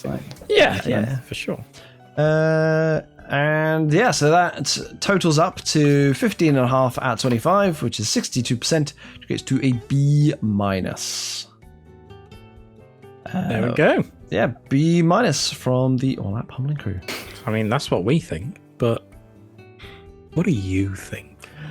I laugh every time I hear this. Right, so the Kingswood Kabutops, the Kingswood Kabutops got they got 3 S's, 5 A's, 8 B's, and 3 C's, equating to 63.89%, which is a B. Pretty good. Pretty even with ours then. Yes. Yeah. We were like 2% out, I think. 2% lower from us. So yeah. I think I gave this team an A on my ratings. You gave an A, really? Yeah, because I heavily favour walls. Oh, you are. So I was like, that's a tanky time. This was the only team I didn't go back and retroactively change to a C out of the C's that I gave. This is a C-tier team. I saw it from the start. I think it's not very good. You're trash. I do not value defense. I'm the opposite from Joe. I don't value it as much. Like, sure, have some walls on your team, but at the end of the day, you're trying to kill stuff, right? So I also gave it a C. Yeah. Fair. I got you back, Crispy. Yeah. I got you back. Again, Pummeling are giving some of the harshest reviews that there are. I know two of those 3 C's were me and PK. No, there's one other person out there who actually knows what they're on about. Very good job, whoever you are. It was the Wartortles probably gave him the probably the Wartortles. Yeah. Probably our champion. No, what if it was Marion? You set me just in the middle of the survey. What have we done? What? Oh no! No, we didn't get the little one. There's no Gringo Bandito. Little one. That is the Kingswood Kabutops. They've done it again. They've gone for another bulky, horrible, stally team. Yeah, they have. Next up, we have it's the Wapping Wholesale Chippendale Monorail Cottontail. Wait, no, it's not. No, it's not, JP. Oh, no, it's You've not. done what I did earlier. No, yes, skipped. it wasn't just It's the me, Limehouse fucked up. Luxrays. I was too keen. I've jumped the gun. Podcast. That's what it is. I need to You were calm too down. I was excited. getting You were excited. too excited. I need to tune in for some chilled out talking. I cannot wait for the next episode. Oh, well, this is fine because it's giving me time to do a thing I wanted to do. Well, I'll go through the team of the Limehouse Luxrays, coached by the Tommer man himself. I'm on the wrong blooming thing. Sir. Okay, that's why. So the good sir himself has a Mega Ordino. Yeah, he does. Mega Ordino, which actually just before the draft, we were thinking like, hang on a minute, isn't Mega Ordino really good for a Mega? We called that someone would take it, and then really good. Then when it didn't get taken, I was like, I'm so surprised by this. But we were vindication in the end. Vindication, lads. Got it. And of course it's the Luxrays that get What it. did he start off with? Wasn't it? Was it Gardevoir, and then he swapped it for the Ordino? Didn't he just get? No, he started with a tier Mega and then swapped it, didn't he? I will quickly try to scroll down. I think you might be right actually, because he had the regular Ordino and then drafted the Mega Ordino. He had a Mega Altaria. There you drafted Mega Ordino. Yes, that was it. Yeah. And we all know Mega Altaria is actually not that great. Mega I Ordino is don't think it's that good. And Yeah. Regular Altaria. I agree with that sentence. I'd That's the rather only have a thing. Mega Ordino and 2 points than a Mega Altaria, for sure. That is true. And regular Altaria is the only thing that can kill a Kecleon, apparently. As we found out when As we found prepping for one of your teams. Yeah, man, we'll Zed Sky attack that. So what else is on the team what other else? than a Mega Ordino? I mean, Well, need we say any more? I mean, they had an Ordino as well, but that's gone now, so there's not really much else to talk about. No, they've got a Hooper and Bound, a Landorus Therian, a Crawdaunt, a Marowak Alola, Snorlax, a Zartu, as we've known from previous seasons, is fantastic. Yes. Bronzong, which in every other draft league ever is fantastic. It's the highest rated tier 4 pick. It's just not really been taken up by us. Like, I think Rob's used it once or twice. I had it. Joe had You had it? season, the season before. I don't think he was too keen on it. Though. Yeah, it was all right. Yeah. The Vikavolt, which was fantastic for last season champions, and Gerda, which has appeared on the Peniston Palpitons a championship on their winning. championship. winning. That Gerda has a trophy in its trophy cabinet. Yeah. It does, and in actual draft leagues as well. It's been scary. It does surprisingly good damage for an Eviolite It's bulky and will slap you. Yeah, for sure. So, speaking of slapping, let's talk about offense. I mean, Go for it. This team has stats coming out of its ass. So you got the Hooper and Bound with what, 160, 170 physical, 140, 50 special or something? It is 170 special, 160 physical. There you go. Like, ridiculous. It gets our criteria on its own. Yeah, Like, yeah, exactly. Crawdon was 120, but then gets adaptability. Marowak Lola is not that high, but then it's holding the thick club. Thick club, yeah. And then it uses stuff like Flare Blitz, so that's hitting like an Even absolute truck. Landorus is 145. Yeah, Landorus is 145. Vicavolt's 145 special. Yeah. Zartu isn't that hard, but isn't that high. It's 95, in the but it Gerda's uses Future 105. Sight pretty frequently. Gerda slaps. Snorlax slaps. That's what 110 or something is pretty. It is 110. Yeah.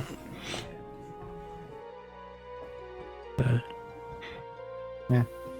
Yeah. Sorry. That's fine. I've figured out what I'm going to do now. Okay. Watching you with intent. Yeah, sorry. Oh, were you guys watching me? Yeah. There was just some, some noise going on. There was some noise coming from you. And I saw like, what's going on over there? There was a glint in my eye. He formulated a plan, and you should all be very fucking scared. So, yeah. It's fine. Bring me back in. All the offences in the world. All the boosting moves in the world. All the boosting in the world. They calm mind, they sword stance, they do dragon dance, they do a lot of things. They agility and do double dance. There's just lots of horrible stuff. Like Snorlax curses famously. Yeah, it does. Bulk up Gerda. Yeah. Loads of stuff. So they have a good mix of. See, they have wall breakers, they have bulky attackers. They have sweepers. They kind of have sweepers in the fact that this is a Trick Room team. If Trick Room is up, they have a whole team of sweepers. Yeah. Sweepers, yes. Yes. However, without it, they're not. It's that's Crawdon with Aquajet. Yeah. Or double dance Landorus. Yes. Or double dance Landorus, yes. Yeah. Yeah. But again, that's double dance. I mean, double dance Hooper as well can be a sweeper. So I mean, but Trick Room or a bunch of setup. You have that ability to run it on Landorus more so than other mons. But and then offense boosting abilities. You have adaptability on the Crawdon. You have. God, what else have you got? Hooper only gets Magician. The Magician, which is that's a flexibility thing. Marowak Lola gets Rockhead. You got Guts and Iron Fist on the Girder. Yeah. That's still a lot. Yeah, still a fair amount coming out of it, and and then a lot of the ones all use big hitting moves as well. Crab Hammers, Flare Blitz, Hyperspace Fury is 100, but but he also gets I think superpower or close combat, one of the others. You got Stab, Earthquakes, Gunk Shot as well. Gunk Shot. So all in all, this team is a fat 5 out of 5. 5 out of 5. Is this our first 5 that we've given? I think it might be for offense. For offense, yeah. I think this is our first 5 for offense. Yes. Yes. I mean that's what Trick Room teams do, I guess. So this team is actually one of the ones that we squabbled about for quite a while. I didn't think it got the points to make a 5.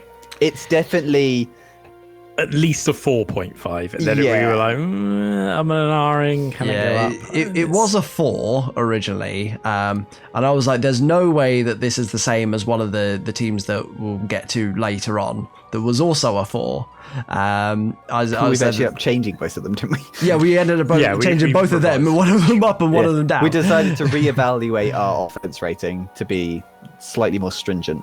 And we added some 0.5s in, which somehow added up to it getting the full work. Essentially. You just look at the mons and you're like, Hooper Unbound, Landorus T, Crawdaunt, Marowak Lola, Vicavolt, Gerda Snorlax. I think a lot of my issue was like the special is not really there. Obviously, Vicavolt is there, but then it's like Crawdaunt, Hooper Vicavolt, Unbound. Hooper Unbound. Yeah, Crawdaunt is not special. Crawdaunt's physical. It's mixed. No, it's not. It's not. Fuck It's it. physical. It is It's a sword physical. stance choice band It's user physical. that can also dragon If you dance. look at the old Crawdaunt boy, he's got 90 special attack. Great, but it's not a special With attack. adaptability at 90 is still good. Okay. but It's gonna fuck up a Blissey. It's a sword dance dragon dancer, sword dance user or dragon dancer. It's not gonna. And it can mess up an Aggron. Wait, Not a Mega Aggron, but a regular Aggron. yeah. I was gonna say, if it's special, it's not gonna fuck up a Blissey.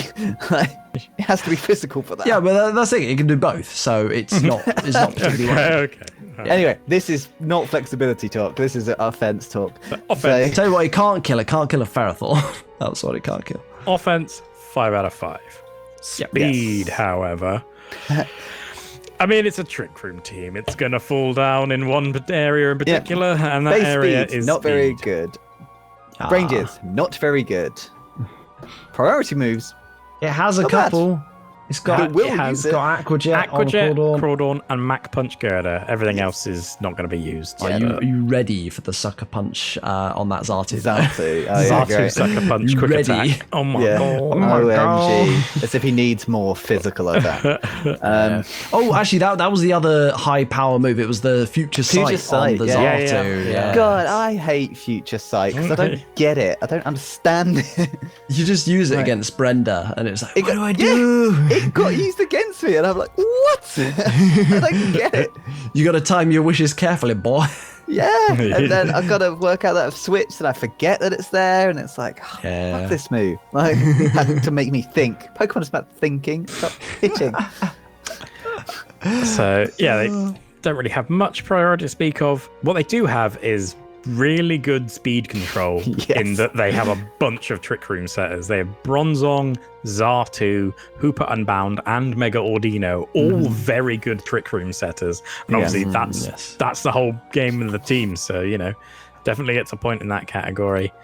And they do have a Tailwind user in Zato as well, which is not something to be sniffed at. Yeah, like, it's if you're trying it's to a play backup. around... Yeah, if you're trying to play around Hooper and Landorus, like, Yeah, they're as your fast enough killy to- things, they are fast enough to make good use of the Yeah. Tailwind. And if you're also against one of the other slowest teams in the league, which there are a couple, There was a surprising amount of slow teams this time. yes, then hey, you might want the Tailwind to be faster than them.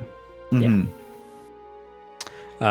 But then speed boosting abilities, there's like none across the team. Exactly. So There's overall, I mean, we know it was going to be a pretty bad speed rate in here. Yeah. It is a a 1 point.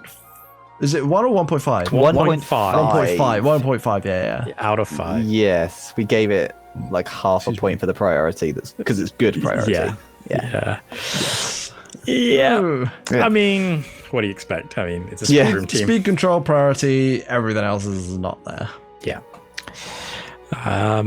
Defense, another area where Trick Room team usually excels because obviously you have those slow, bulky hitters. So they've got the stats to back it up as well. They've got the Marowaka Lola has surprisingly high defense.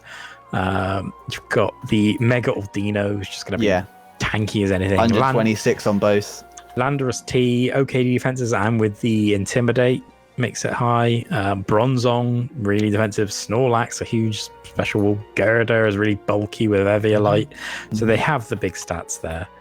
And along with defense boosting, I mean, Obviously, cursing up on Snorlax. yeah, like- Curse Snorlax. You've got the Calm Mind on, I guess, Mega Ordino and Exartin.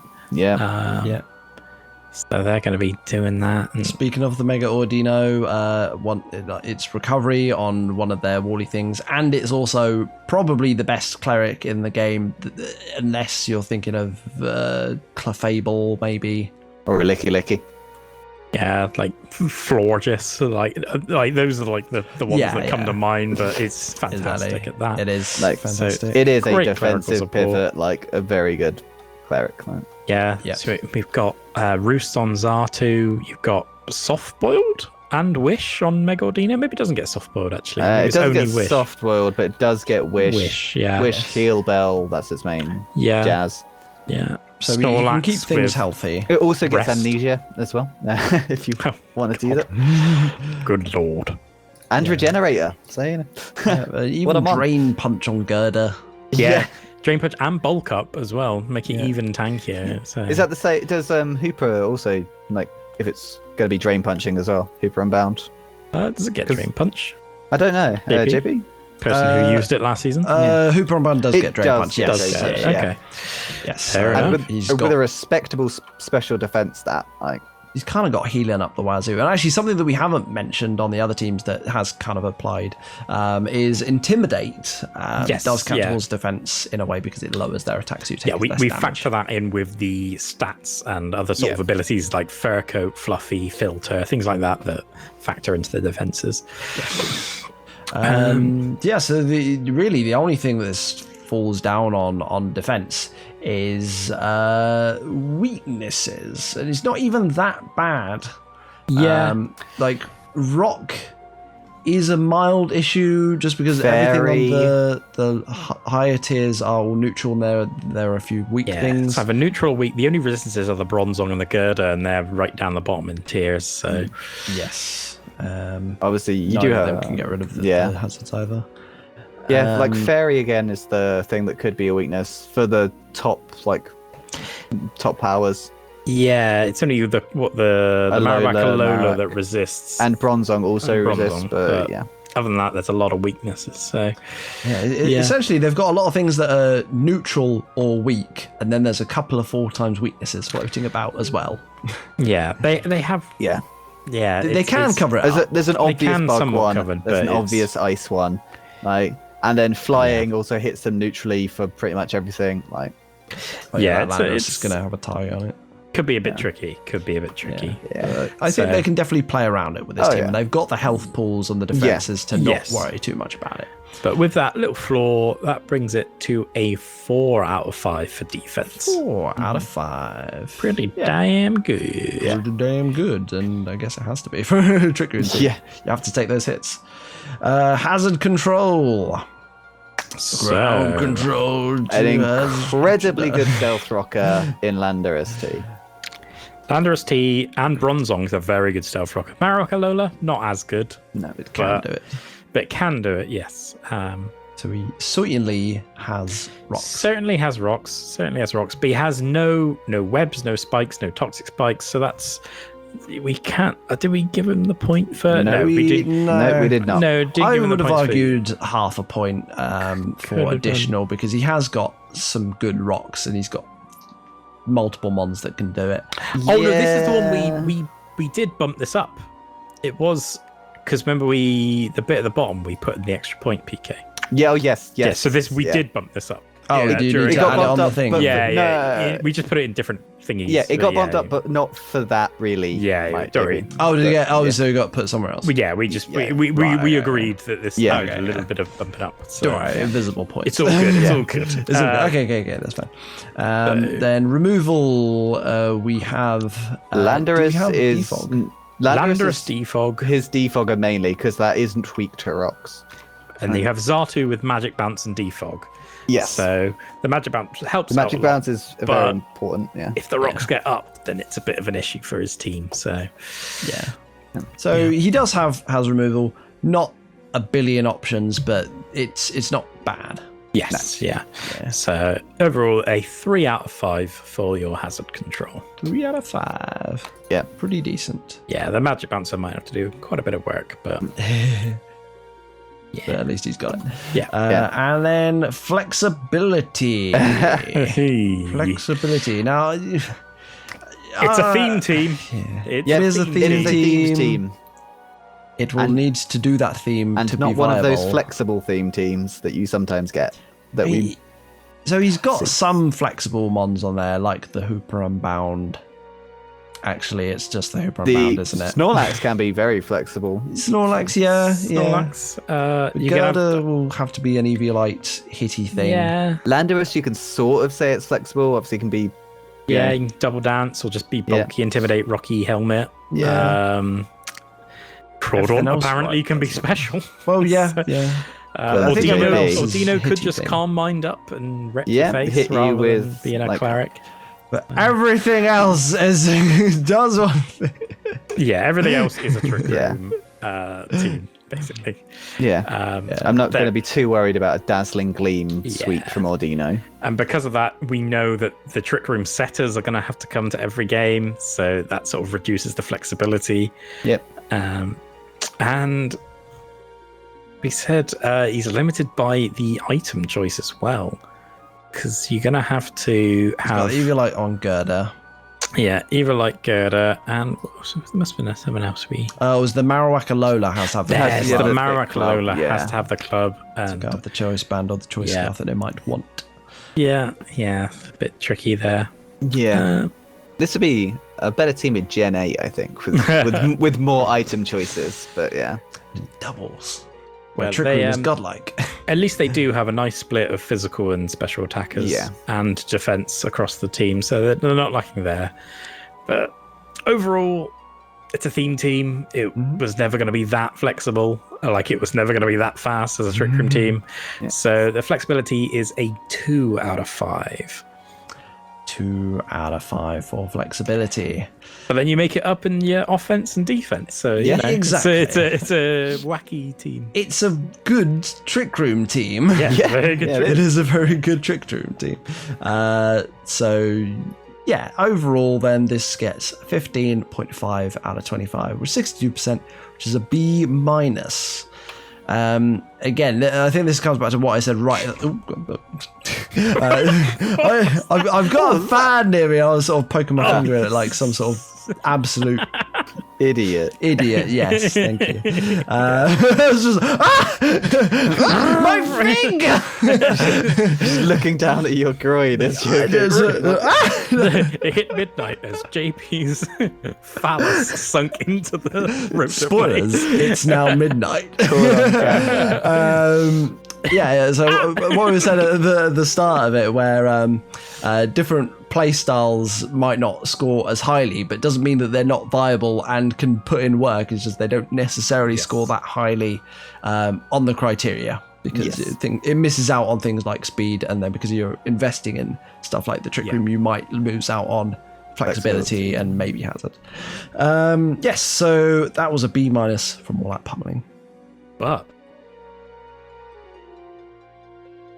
what do you think? Ow! The Limehouse Luxrays, they have scored 4 S ranks, 7 A ranks, 4 B ranks, 3 C ranks, and 1 D rank. Oh, the D. Wow. The now D. This is Someone gave him the D. divisive team. A divisive team. 1 D rank, yes. Which I think Tom is a humble man. I think he's given himself the D. Giving himself the D, yeah. Giving himself the D, or it was Alana trolling him, which would also be very funny. I can't imagine anyone else giving this a D. Like who would give this a D? Dom's What are you guys too obsessed with speed? He Oh might yeah, have given it. Dom might none have of been these can run a Trick choice Room scarf. Yeah. I mean, Landorus can. Landers can, and Hooper can. But I was not one of those low ratings. Let's put it that way. No. Well, before we get into what we rated it, it was a 66.67%, which is a B plus. So it's a little bit higher. We weren't too far off. About 5% different. I gave this an A. I gave it an A. As did I. I gave it a B. Oh, A B. But your B was so strong that it dragged us all down to a B minus. I'm super excited for this team.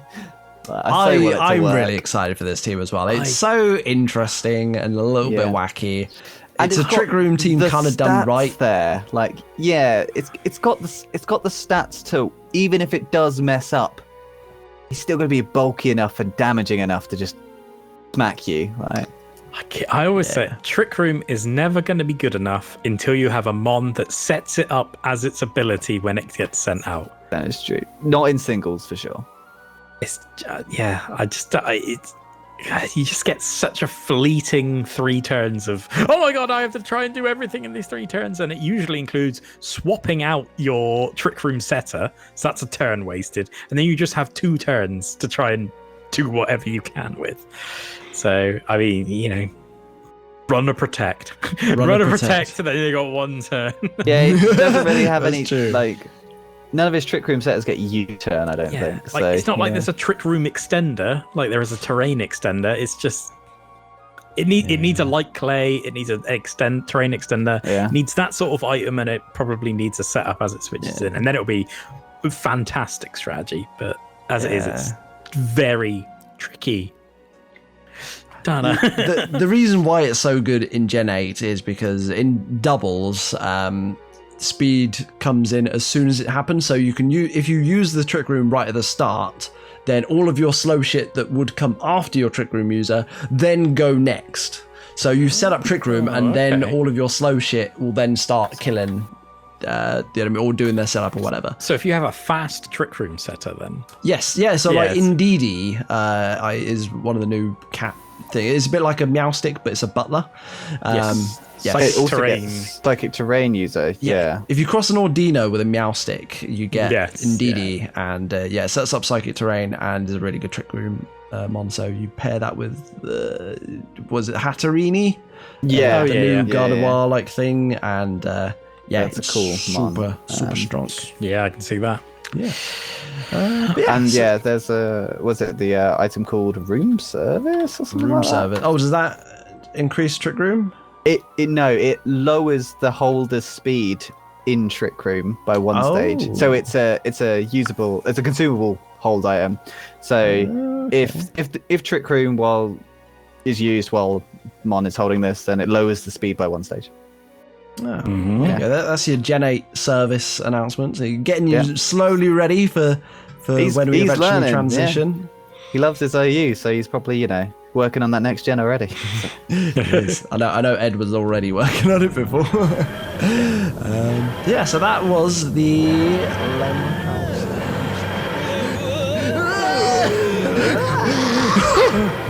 Oh god. Whew. What a ride. That was. We're back. We're back. Hello. You might wonder where we've been. It's a long story, but PK has regressed in that time. He has become a shaven man. But for you, it's been no time at all. No time at all. He's also got a little chilly, so he's donned a hoodie and, didn't want to keep the continuity. That's why. It was totally fine. It was earlier while we were recording this today. Yeah. Because I had to shave halfway through. Right. Exactly. He's lost the insulation on his face, and now he's cold. So Oh yeah. It's all of the heat is leaking up. I'm nice and toasty with my freshly grown beard, my lockdown beard, which I'm quite fond of. it does need a bit of management. See, once you have the beard once, you've unlocked it for life. You can then be man who has beard. Welcome to the club, Jamie. Yeah, you just have to get past the stage of the tickly, itchy bits. After that, it's fine. I don't think it'd suit me. It's just something to do this to me. Feel wise. I feel unclean. Feel unclean. You just clean it and you're fine. Yeah, but it's not dirty. Is your hair on your head dirty? No, because it gets washed every day. Yeah. Sometimes Wash twice your a day. face. You just have to not eat like a savage, like spaghetti go. I mean, Don't just grab hunks of soup and throw it at your face. I don't do that. I tend to eat like a duck, but I don't chew. Like a duck. What? We just peck. No need for chewing. It's fine. Just guzzle it. Yeah. Oh my god. So we just covered the Limehouse Luxrays. We're on to the second of their household. It's time for the thing. Actually time now. No, it's time for the thing though.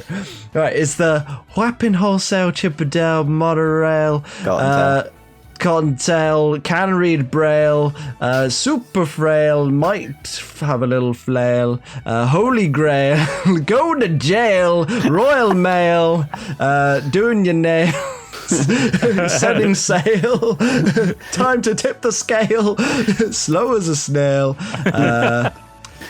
Wailords. You're just getting ready for that Rhymestorm game I posted, didn't you?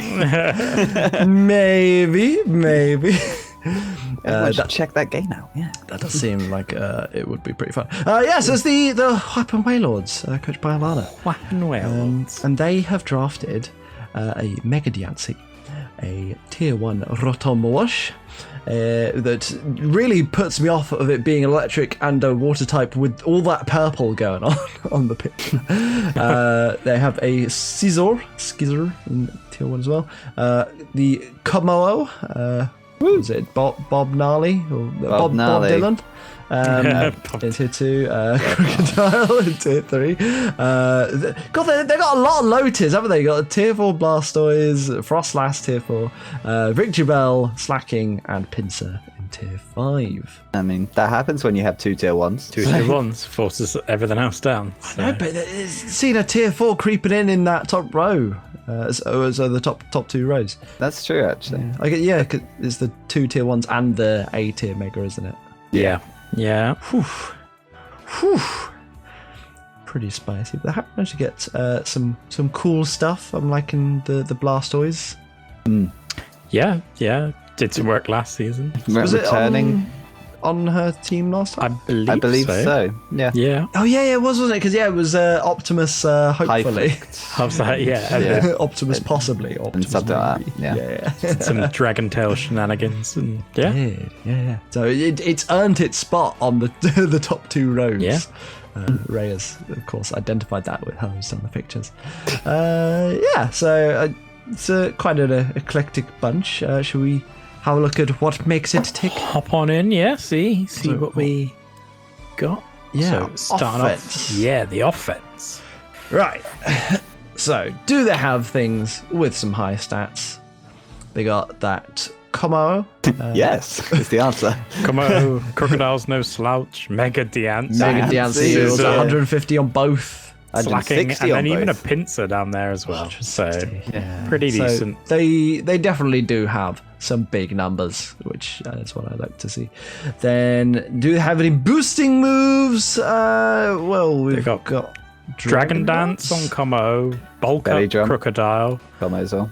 Belly Drum, on Bulk Up Komoo. Sword Sizzle. Stance as well, doesn't it? Or, I don't think he gets sword. it's either Dragon Dance or Sword Stance or both. I can Who, never Komoo? remember. Crocodile. He gets Oh. Dragon Dance and Belly Drum. Crocodile gets Belly Drum? Who? Crocodile. Crocodile. Oh, Crocodile. Oh, Crocodile no, I thought doesn't you were get on Dragon about Dance. No, Crocodile only gets Bulk Up. Gets Bulk Up, yeah. That's it. They don't get Sword Stance. No. Man, I always think... We go through this every time. Yeah. I know, because I just think of it as Salaman's Light, and then it always upsets me It just gets Bulk Up. greatly. Victory Bell gets Sword Stance. Scissor gets Sword Stance and Diancie Bulk gets Up. Calm Mind. Yeah. So they've got a good amount of boosting across their team to set up and be even more scary. Yep. What else? So we've got some abilities. Do we have any abilities? We do have some abilities, right? Pinsir. Yep. Pinsir with was it? Moxie. What Moxie? That's it. I always forget. Yeah. You got another Moxie on the Double Crocodile. Moxie. Yeah. And Anger Point, if you really get that way. Anger point for the big Demaglio. You got Big, Technician on Technician, the there as well. So Yeah. a few boosting abilities there. What's Gluttony do on Victory Bell? It's a half It HP. means you can eat use berries berries soon. early. Oh, instead earlier. of quarter HP, so you can use like half HP custom berries. Yeah, and that's stuff. why Yeah, Lanoon has that. It's one of the reasons why Lanoon is very good. Yeah, because you can citrus berry or Yeah. apple berry, whatever it is. the belly drum will Snorlax get you as to your well. berry. So yeah. Okay. Yeah, so they got some good abilities. What about highly damaging moves? Not really. I mean, there's clanging scales, Yeah, and that's about it. then you Like, jump down to like a superpower on Scissor, and that's kind of Yeah, it, right? stab Or is it earthquake. close combat? I always mix up superpower and close combat. They're the same move. in Close my combat head. is the good one though, because it doesn't lower your attack. It just lowers your defenses. That's it. Yeah. It gets superpower, not close combat, so it gets the Okay, weird the one. bad one. It does get a move that can do that, and it's pretty decent on Scissor. Yeah. Because it lets it fight other steel types. Sorry. Other than that, it's kind of about it. I mean, I think Crocodile gets outraged, doesn't it? No. No. It's not a salamence. It's a salamence. I mean, it does get outraged, but it's not a It salamence. does get outraged. Does Screw it? you guys. I had it last season. But it's just not salamence, Jake. He Yeah. gets Dragon Claw, gets Dragon None. Pulse, gets Dragon Tail, gets outraged. Flipping salamence. It's not a fucking salamence. Nothing like a salamence. Gets It's a way Iron Tail. cooler mon and a way better mon. Fuck salamence. This is cool. Salamence is good. Yeah. Not compared to this boy. Salamence. Tears be damned. Like, Is be damned. Yeah, so they got a little bit of some high damage moves, but not like too much. Yeah. But yeah, so overall, this is quite an offensive team. They've definitely got some stuff on there, even if it is mostly the Mega Diancie. Yes, There's not yeah. a clear sweeper, really, you'd say. on They've this got team. Mega Like, Diancie or Scissor with priority. Yeah, Como after yeah. Dragonlance's up. So they're not too bad on that. yeah. Like I'd say if they're missing anything, it's just like having a lot of things that have got good, Yeah. offensive stats. Like they've got a couple and they're quite good at it. But then it's just not quite the it's missing out on that extra point just for that. So we have given this a 4 out of 5 for offense. It's a Very good offensive team. No. pretty offensive, yes. Yeah. And then for speed, as with most offensive teams, there usually tends to be a bit of speed following it. So do they have things that are fast, have high stats? We've got the Mega Diancie with 110, so after Mega Evolves does get a big boost Same as in speed. Frostlass. Frostlass also 110, and the Slacking surprisingly fast with 100 base speed. That Miltank speed. Like, That Miltank speed. But really, I mean, yeah, not got blistering speed, and you can't boost their fastest mon with a choice on the Mega Diancie, so yeah. it's not Yeah. amazing And stat you're not going to wise run there. choice scarf like Frostlass, really. I mean, you can, but Yeah, they Yeah. don't have Generally one of not gonna the coveted 130 mons or anything like that. Yeah. I was going to say, I think 130 is slightly, it's definitely going to be coveted, but maybe even 115 is probably coveted. Well, 115 is very good, but if you can get the 130, then you're sitting pretty. That's the Yeah, was it- Cocos, the Jolteons, the Aerodactyls and stuff like that. You're way too high on these base speeds, man. Yeah, I've watched a lot of Draft League. They are always on about how 130 speed is good to get. Because you Anything outspeed 109 the or lower above speed choice is scarf way things. too good to get. Like, Yeah. for me, man. Yeah, that's why Yeah. the team is slow. No, it's not. It's not slow. Not It's not that slow. right now. Not that slow. What else have they got?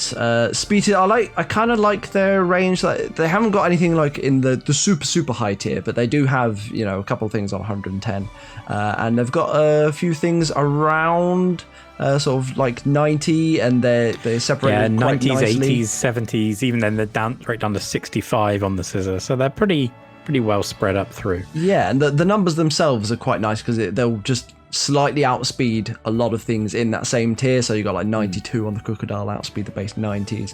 You got 86 and 85 on the Rotom and the Como, so they're going to outspeed like base 80s and things like that. And yeah, it's even 78 on the Blastoise, so that's going to outspeed the Yeah. the low Like, I think 70s Heat ones. Ran is 77, so like Yeah. Yeah, there you go. he ran his Outspeeded that. He ran with the Blastoise. Yeah, exactly. Right. So I like their speed ranges. They're pretty nice. Priority moves. I mean, they have a scissor. They have a bullet punching sizzle right there. Yeah. They do have a bullet punching sizzle. Thankfully, do you know what? They've probably taken that so that other people have less chance of bullet punching against this team. Yeah. Like against that Diancie, like that is a very big thing. It's all right, and I've got all the other bullet punches. So. Yeah. I mean, I've secured your victory, don't you? Do you have? No, you Someone don't. has a Hitmon that surely gets bullet punch. I have two bullet punch users. It used it against me. Is it you that has the Hitmon? No, I don't have I don't have a Hitmon. I have the Metacham and the Metagross, both bullet punch. Yeah. So. Yep. Scissor was definitely a good pickup for this team. But they've got the scissor priority. There's other bits of priority lurking around. There's Aquajet on the Blastoise and Fake Out. Both Victory Bell and Slacking get Sucker Punch, which quick attack pincer is obviously used on the but no, a Frostlass isn't Sucker Punching anyone. So I don't know whether it's probably Ice Sharding, right? Yeah, it's usually run special, but yeah, like it can use that priority. Yeah, sure. I mean, its main job is to be like a fast. It's a lead, really. Yeah, spike setting lead, isn't it? Yeah. Priority anything that's going to be faster than it. So they do have some priority for sure. Speed control, I think this is an area where it falls down a little bit. So no webs, no trick room. But they've got one trick room on their Mega Diancie. So yeah. Oh, they do. It's tucked away there. You're right. It gets it. But then you don't want the Mega Diancie to be the one using the trick room. Yeah, it's kind of awkward. So you have to run regular Diancie and then trick room. Other than that, they've got a Tailwind on Scissor, which probably. Yeah, again, you don't really want to could do it. Scissor's move pool is very constricted. That's the thing. You already want to run 5 other moves. Yeah, I'm not sure you can squeeze in a 6th Tailwind on 4 moves. Yeah, you'd much rather just Sword Stance and then start bullet punching things. Yeah, for sure. And a couple Thunder Waves on Frostlass and the Scissor. Rotom. And the Rotom. The Rotom. So. My eyes are not. That on the that one looks a bit weird. Yeah. So they've got like a little bit, but it's not where you'd want it, and I'm not sure the team super benefits from it either way. No. The slowest thing is the Scizor itself, actually at 65, which is actually a lot faster than half of the Pokemon drafted this time around. Yeah, feels like. So. That's that for speed control. Then abilities. Do you have any boosting abilities? Not really. There's Victory Bell, Chlorophyll. Yeah. But no sun setters. No sun setters, and you don't really want the sun up when you have a bloody Scizor on your team. It's kind of true. Yeah. The only person who sort of wants to be running sun at all is me. Really, I think there was another Chlorophyll one earlier in there. Maybe a Tangrowth was. Yeah, but yeah, there's not a dedicated sun team this time, and this team certainly doesn't really want it. Yeah, but as a reasonable grass poison type, Victory Bell's pretty good. I mean, outside of that, you're looking at maybe Blossom or something. Yeah. Which I didn't rate at all until we looked it up on Smogon, and they're like, "Oh my god, Blossom is the best thing ever." Everything else pales in comparison. I mean, Blossom obviously isn't a poison type, but if for a low grass type, then yes, Blossom is incredibly good because it gets Strength Sap and Quiver Dance and a lot of other stuff. But this isn't about Blossom. This is about this team. No, this is the Blossom. This is the Tier 5 review. I think you'll find. I mean, we're giving people, some good transfers here. You don't want to let them know about the secret that is Blossom. The secret tech that's surprisingly good. I mean, it was drafted by the Ealing Elikids, I think, before, and to which I'm pretty sure I chastised them for it. I was like, why is the Blossom here? They don't need it. Shit. Well, that's the and then thing, I read JP. an article and I was like, oh my god. Exactly. Get educated, and then you Are you going to read an article about Ariados in the coming weeks and be like, oh my god, I was so wrong? If anyone can show me an article as to why Ariados is the best Pokemon in Tier 5, I'll show you a then YouTube I'll video. read it. Don't worry. Okay. You're gonna have to. It's gonna have to be compelling. Oh boy, it's gonna have to be compelling. Back to the speed. Back to the speed. I mean, that's pretty much it for the speed, right? Yeah. Pretty decent. They've got some fast mons, but they're missing sort of that upper echelon of speed. So overall, this team. I was just to say they're solid. They're solid. They're not great. Decent. They're solid. Yeah. So we've given this a 3 out of 5. A solid 3 out of 5. Solid 3. Rock solid. Right. In defense, speaking of rock solid, how is this team faring in comparison to that statement? They have a Rotom that has good defensive stats. Yeah, they have the Rotom Wash. The Rotom Wash is very annoying. Intimidate on the Crocodile, which always helps. Slacking has pretty good defense. Crocodile's always surprising how bulky it is. Yeah. Diancie before it Mega Evolves. Sizzle's got a good amount of defense. Was it 100? 100. Oh, just 100. 100 for the same as Slacking. Defense. It gains a lot when it Mega Evolves, doesn't it? Yeah, it gains 40 defense points. Yeah, it's slightly less bulky than I think. But yeah, Slacking's no slouch. And then Blastoise is a big boy as well. Like 105 special, 100 regular defense. Yeah, so they do have some decent bulk. I wouldn't necessarily say they have any walls other than maybe the Diancie, but then you're losing the Mega. Yeah, and even then it lacks any recovery. So yeah, I mean, other mons with recovery, there's not Pain really split much. on the Rotom Wash. Yeah, but that's Roost Scissor. You do get Scissor, yeah. But it's not really your defense. I mean, it can be. Yeah, it's not. Yeah, I would say probably not the regular one. Maybe the Mega would be able to wall some things out, but I'm not sure about this one. Then for Cleric, do they have a Cleric? Do not think so. I don't even know. They might get like something across the team. I'm not even sure if they actually get anything. I'm not seeing based. a wish. I'm not seeing. I mean, unless Frostlass gets something. Unless Diancie gets like a heal bell. No, the weird fairy. This is one of the reasons why I dropped it. Doesn't get it. Okay, fair enough. So Frostlass doesn't get wish or anything like that. Just get like a heal bell or something. No, I don't. No, Spike's Destiny Bond. That's pretty much what it does. Destiny Bond. It do get a cheeky Aurora Veil though. It do get. Fair enough. Obviously, you'd have to set up the heal first. Yeah, there's no aromatherapy either on like Victory Bell and stuff. No, so yeah, lacking a Cleric. You wouldn't want to smell a Victory Bell. God, that'd be gross. Pungent. And for shared weaknesses across the team, they've got the 4x steel weakness on that Mega Diancie, a 4x fire weakness on the Sizzle. So it's a little bit dicey, and a 4x fairy on the Como as well. Yeah. Also, they do have 2 grass resists, but then again, they have 4 weaknesses in their top order.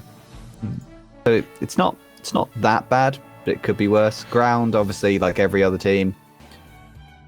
They have, like every other team. Yeah, like every other team. Yeah, they have a levitator and a flyer. But no. There's a lot of, for fire type, there's 4 weaknesses and 4 resists, and the same with grass, 4 weaknesses and 4 resists. So it's kind of a bit dodgy across the team on that front. Yeah. So. They are kind of on different things. Like the 4x weak thing is covered by the 4 times. But also the 4x weak fire is also 4x resisting grass. Yeah, it's kind of a bit like the Sheffield Shedinjas in their core, how they sort of cover each other, but there are still a lot of 4x weaknesses there, and they are going to have to cover each other. Yeah. Could be potentially limiting, but potentially. I think this team isn't like super duper weak to like. So the Sizzle's the thing that's sort of you're most worried about, right? From fire, it's not super worried about it. Like, there is the Victory Bell and the Frostlass, but he has got a Rotom Wash. Sorry, she has got a Rotom Wash, Como, Crocodile, Blastoise. All of them, they're totally fine with dealing with fire. Even Mega Diancie, the rock type. Yeah. Yeah, for sure. Yeah, it's not too bad. So yeah, I think that means that. It's kind of, it's definitely got a little bit, but it's definitely one of not the most weaker... defensive team. There's no walls. Yeah. But there's no walls. Yes. There's no clerics. They've got some good bulk, and their typings are a little bit squiffy. But overall, we're giving that a 2 out of 5 for defense. 2 out of 5. Yeah. Maybe you could scrape a 2.5, but I think we settled on a 2 upon our review. Yeah, trying to re-review. Re-review, yes. Yeah, I mean, there's not a lot there that wants to take a hit. No. Yeah, or it doesn't want to take too many hits. Yeah, and a lot of the bulk has a 4 times weakness, like we've mentioned, so it's kind of a bit. Yeah. Moving on to hazard control. Do they have stealth rocks? They do have stealth rocks. They definitely do. 4 of their mons, so they're definitely getting a point for some hazards there. Do they have additional hazards aside from the stealth rocks? They have a spike. They have the spikes on Frostlass. Yeah, it's not too bad. The rockers they have are pretty okay. Pretty good. Yeah. Yeah. I'd say they're actually good. Megadiancy, Como, Crocodile. I think they were pretty good. I mean, Pincer gets it as well. I don't know if you're going to be bringing Stealth Rock's Pincer to a game, but it does get it. Yep. Then for removal. This is where they are better. They've got defog on the Rotom Wash, defog on the Scizor, rapid spin on that Blastoise. So they got 3 pretty decent options for the removal. Yes, for sure. Very, very good on that front, I'd say. And they have, of course, got the Magic Bounce on Megadiancy to help sort of be tricky with all the hazards. Yes, yeah. So overall, they're pretty okay with dealing with hazards. We've given it a 3. I'm thinking we should have given it a bit more. Right now, I'm happy to give this a 4. I'm definitely 3 for me. 3.5. Yeah, I'm giving it a 3.5. At least 3.5. Because they get the good points for having rocks and removals. removals. Got good multiple removals. And they have a thing that aids it with that magic bounce, which is we had with what's his face, Absol, is it has to be the mega one before it gets it, and they have a spike user. Like, I think they've got 3 good stealth rockers, an additional stealth rocker, spikes, and a bunch of good defoggers and a rapid spinner. I think this is at least a 3.5. They have. I disagree. This is still a 3 for me. Well, we've outvoted you. So and it's already on the screen. 3.5. Editing powers!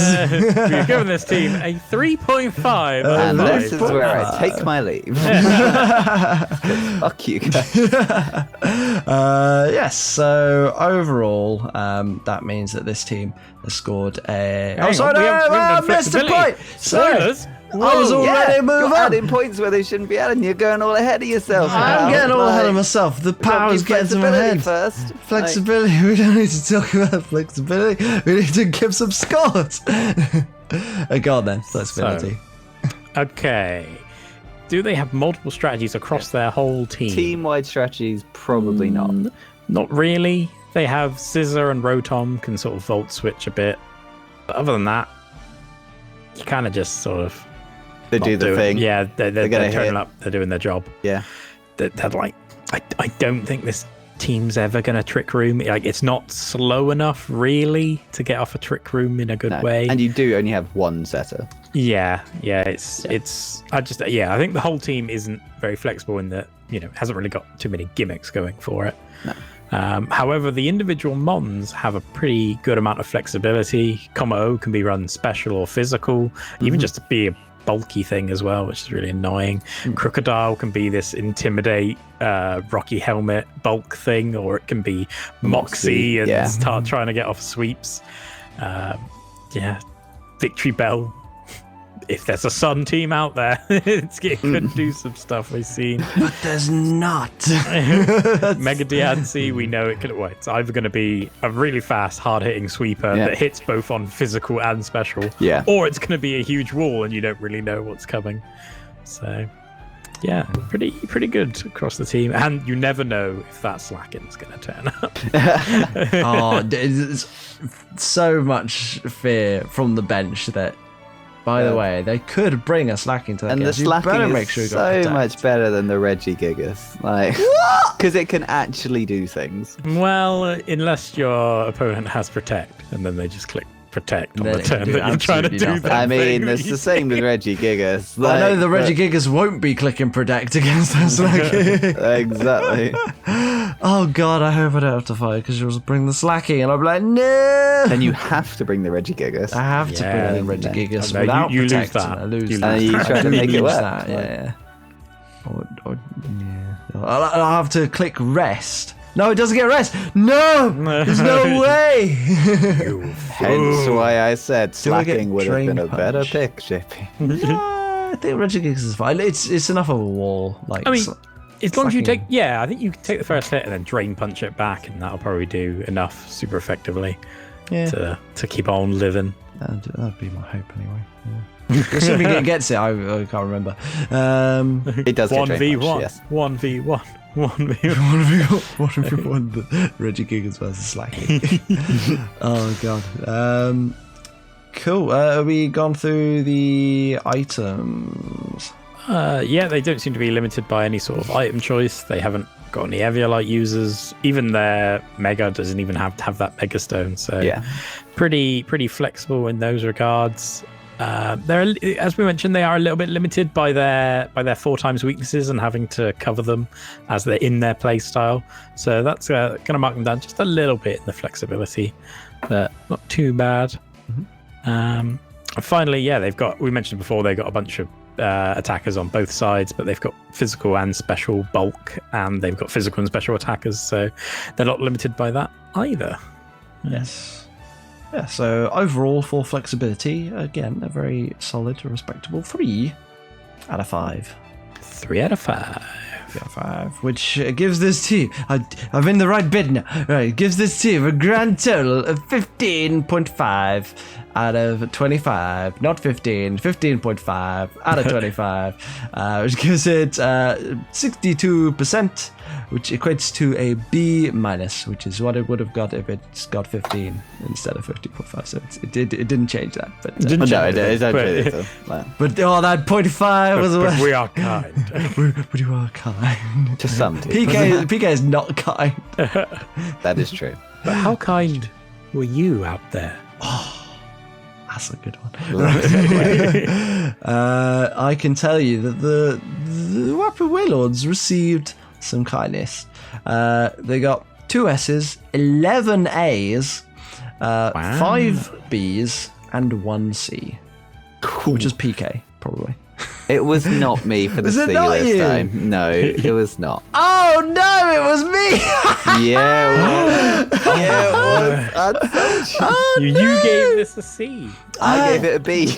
Do you know what? It's because I looked at it, I was like, well, it hasn't really got any walls, and I'm not like super scared of the offense either. That's pretty much how my thought process. Yeah. So it felt like it was kind of it's all right, but it's not particularly like great in any area. You gave for me a C. So I gave it a C. Yeah, I do feel a little bad about that, but I had to give The deed some has been C's. done, JP. This was The deed has a. been done, yes. This was. I'll use my catchphrase. This was a B team for me. It's a B from me. yeah. It's another B rank here for me. So, Yeah, B for me. Yeah, too. pretty No. decent. B is all right. You get a B. You get a B. Everyone Not from gets you, a B, JP. You're except giving for me. C's out here. I gave a C. No, I You did get give a C.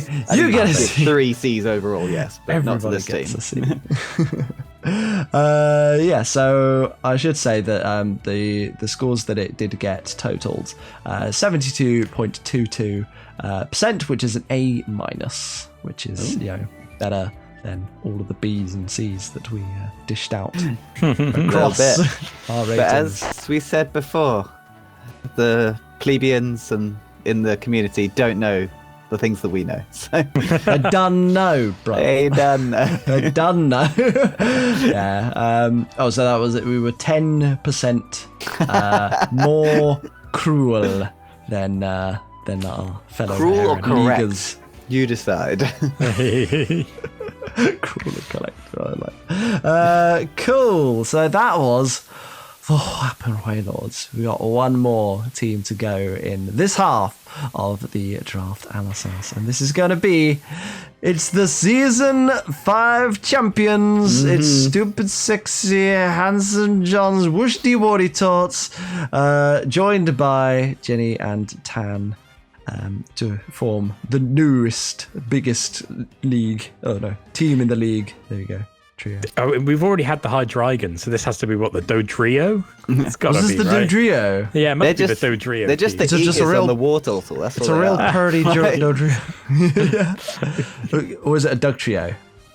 Oh, it could be a Doug trio. Could be a Doug Wait, trio. no, and a Lowland Doug trio with the Oh, flowing hair. Lowland Doug trio. Yeah, we know. Yes. Now I we like know. it. I like it. Hanson, alive and well.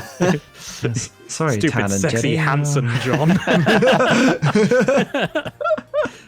But wait, which one is John? Is he the He's big the one in the main middle? one. Yeah, he's the main head. Okay. Yeah, he's He's the the champ. handsome one. So who's taller out of Tan and Jenny? Maybe Tan. I don't know. They seem both about the Jenny. They're same both height. reasonably petite. I kind of Yeah. forgot. Yeah, they're both not tall women. So it was like, it's been so long since I've seen anybody else in person. I can't think anymore.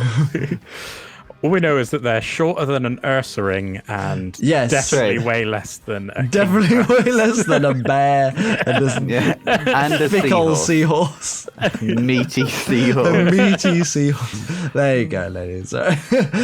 Anyway, so the team drafted by the Worcester Wartortles is as follows, as he says, stalling for time while he gets up the correct draft image on his own screen, which you can't find because he's gone up to Starting Blue Group. with Mega Blastoise, JP. I'm just associate them with green. I mean, do you want me to do it? No, Or I've, are you I've okay? found it. Have you I've got it up? found it. Okay. You good? alright? I'm Okay. ready. I'm ready. Sorry, it's been a long 2 days. I mean, one day. A long one day. Long day. A long time traveling day. Yes. We have the Mega Blast toys.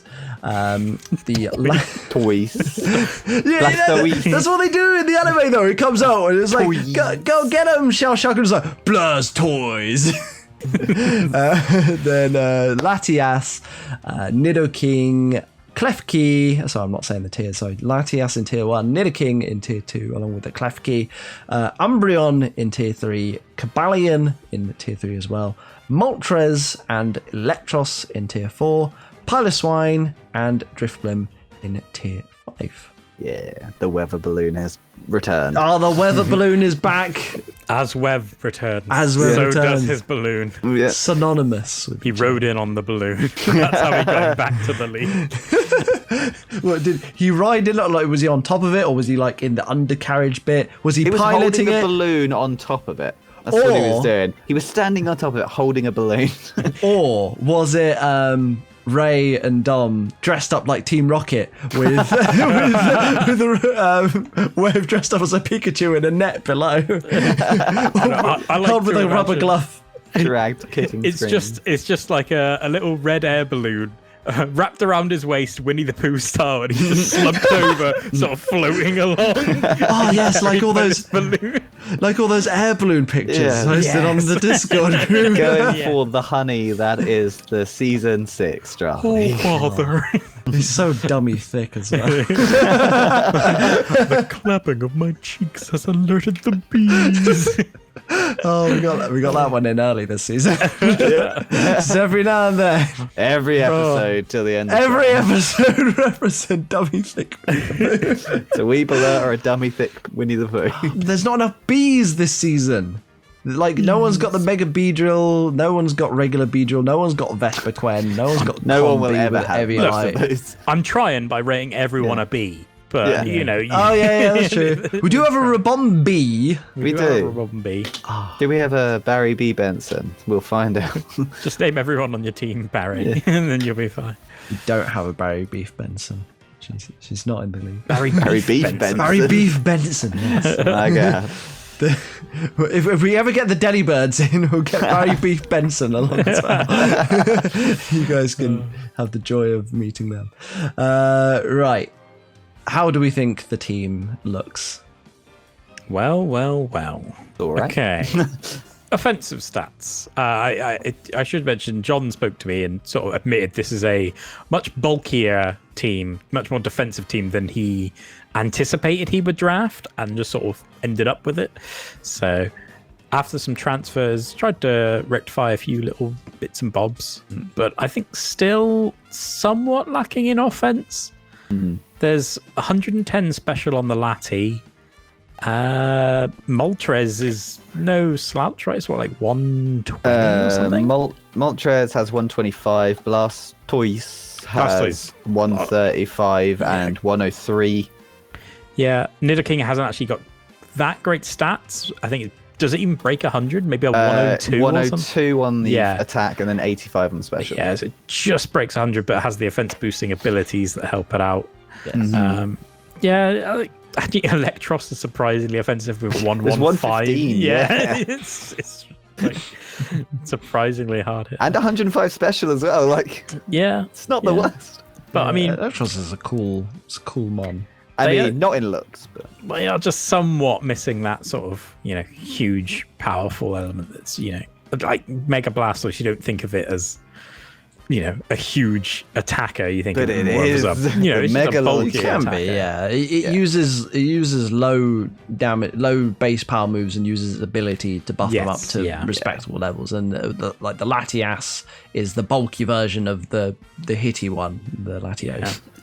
But they do have some boosting options to power up. They've got the Latias is a famously good Calm Mind user, as is Klefki.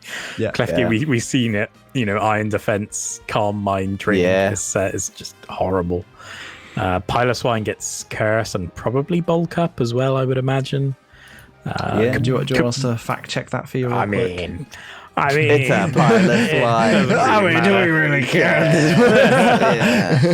I'll look it up. It gets Ancient Power. It gets Curse. What was the other one we were looking for? Bulk Up. Bulk Up. No, it doesn't get Bulk Up. Doesn't get Bulk Up. Okay. Cobalion has the Sword Stance, and I think that's about it.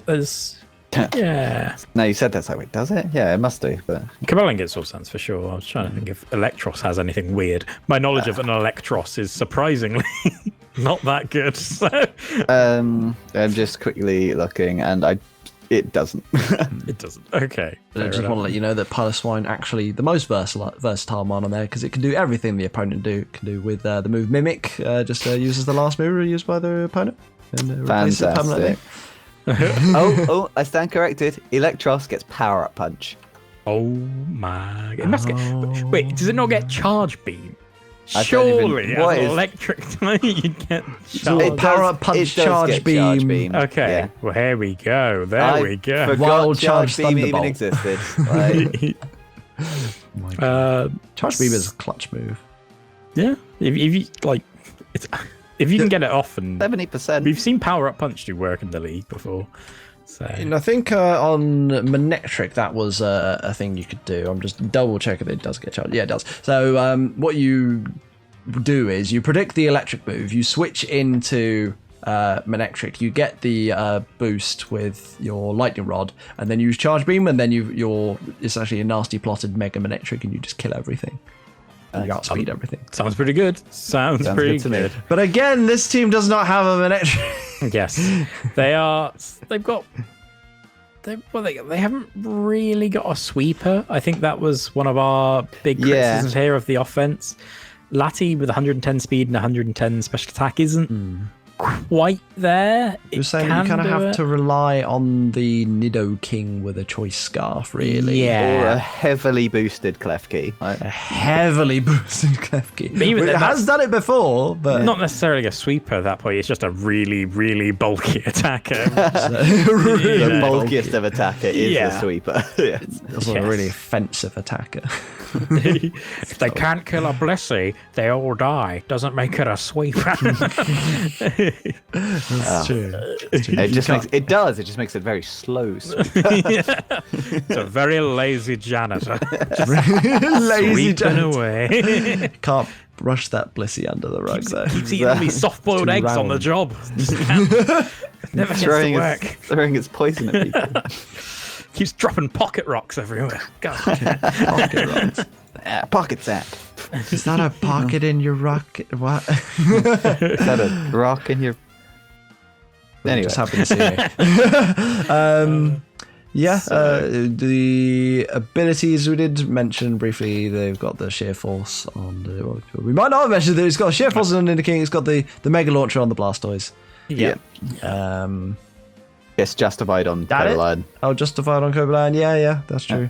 Drift Brim gets its unique.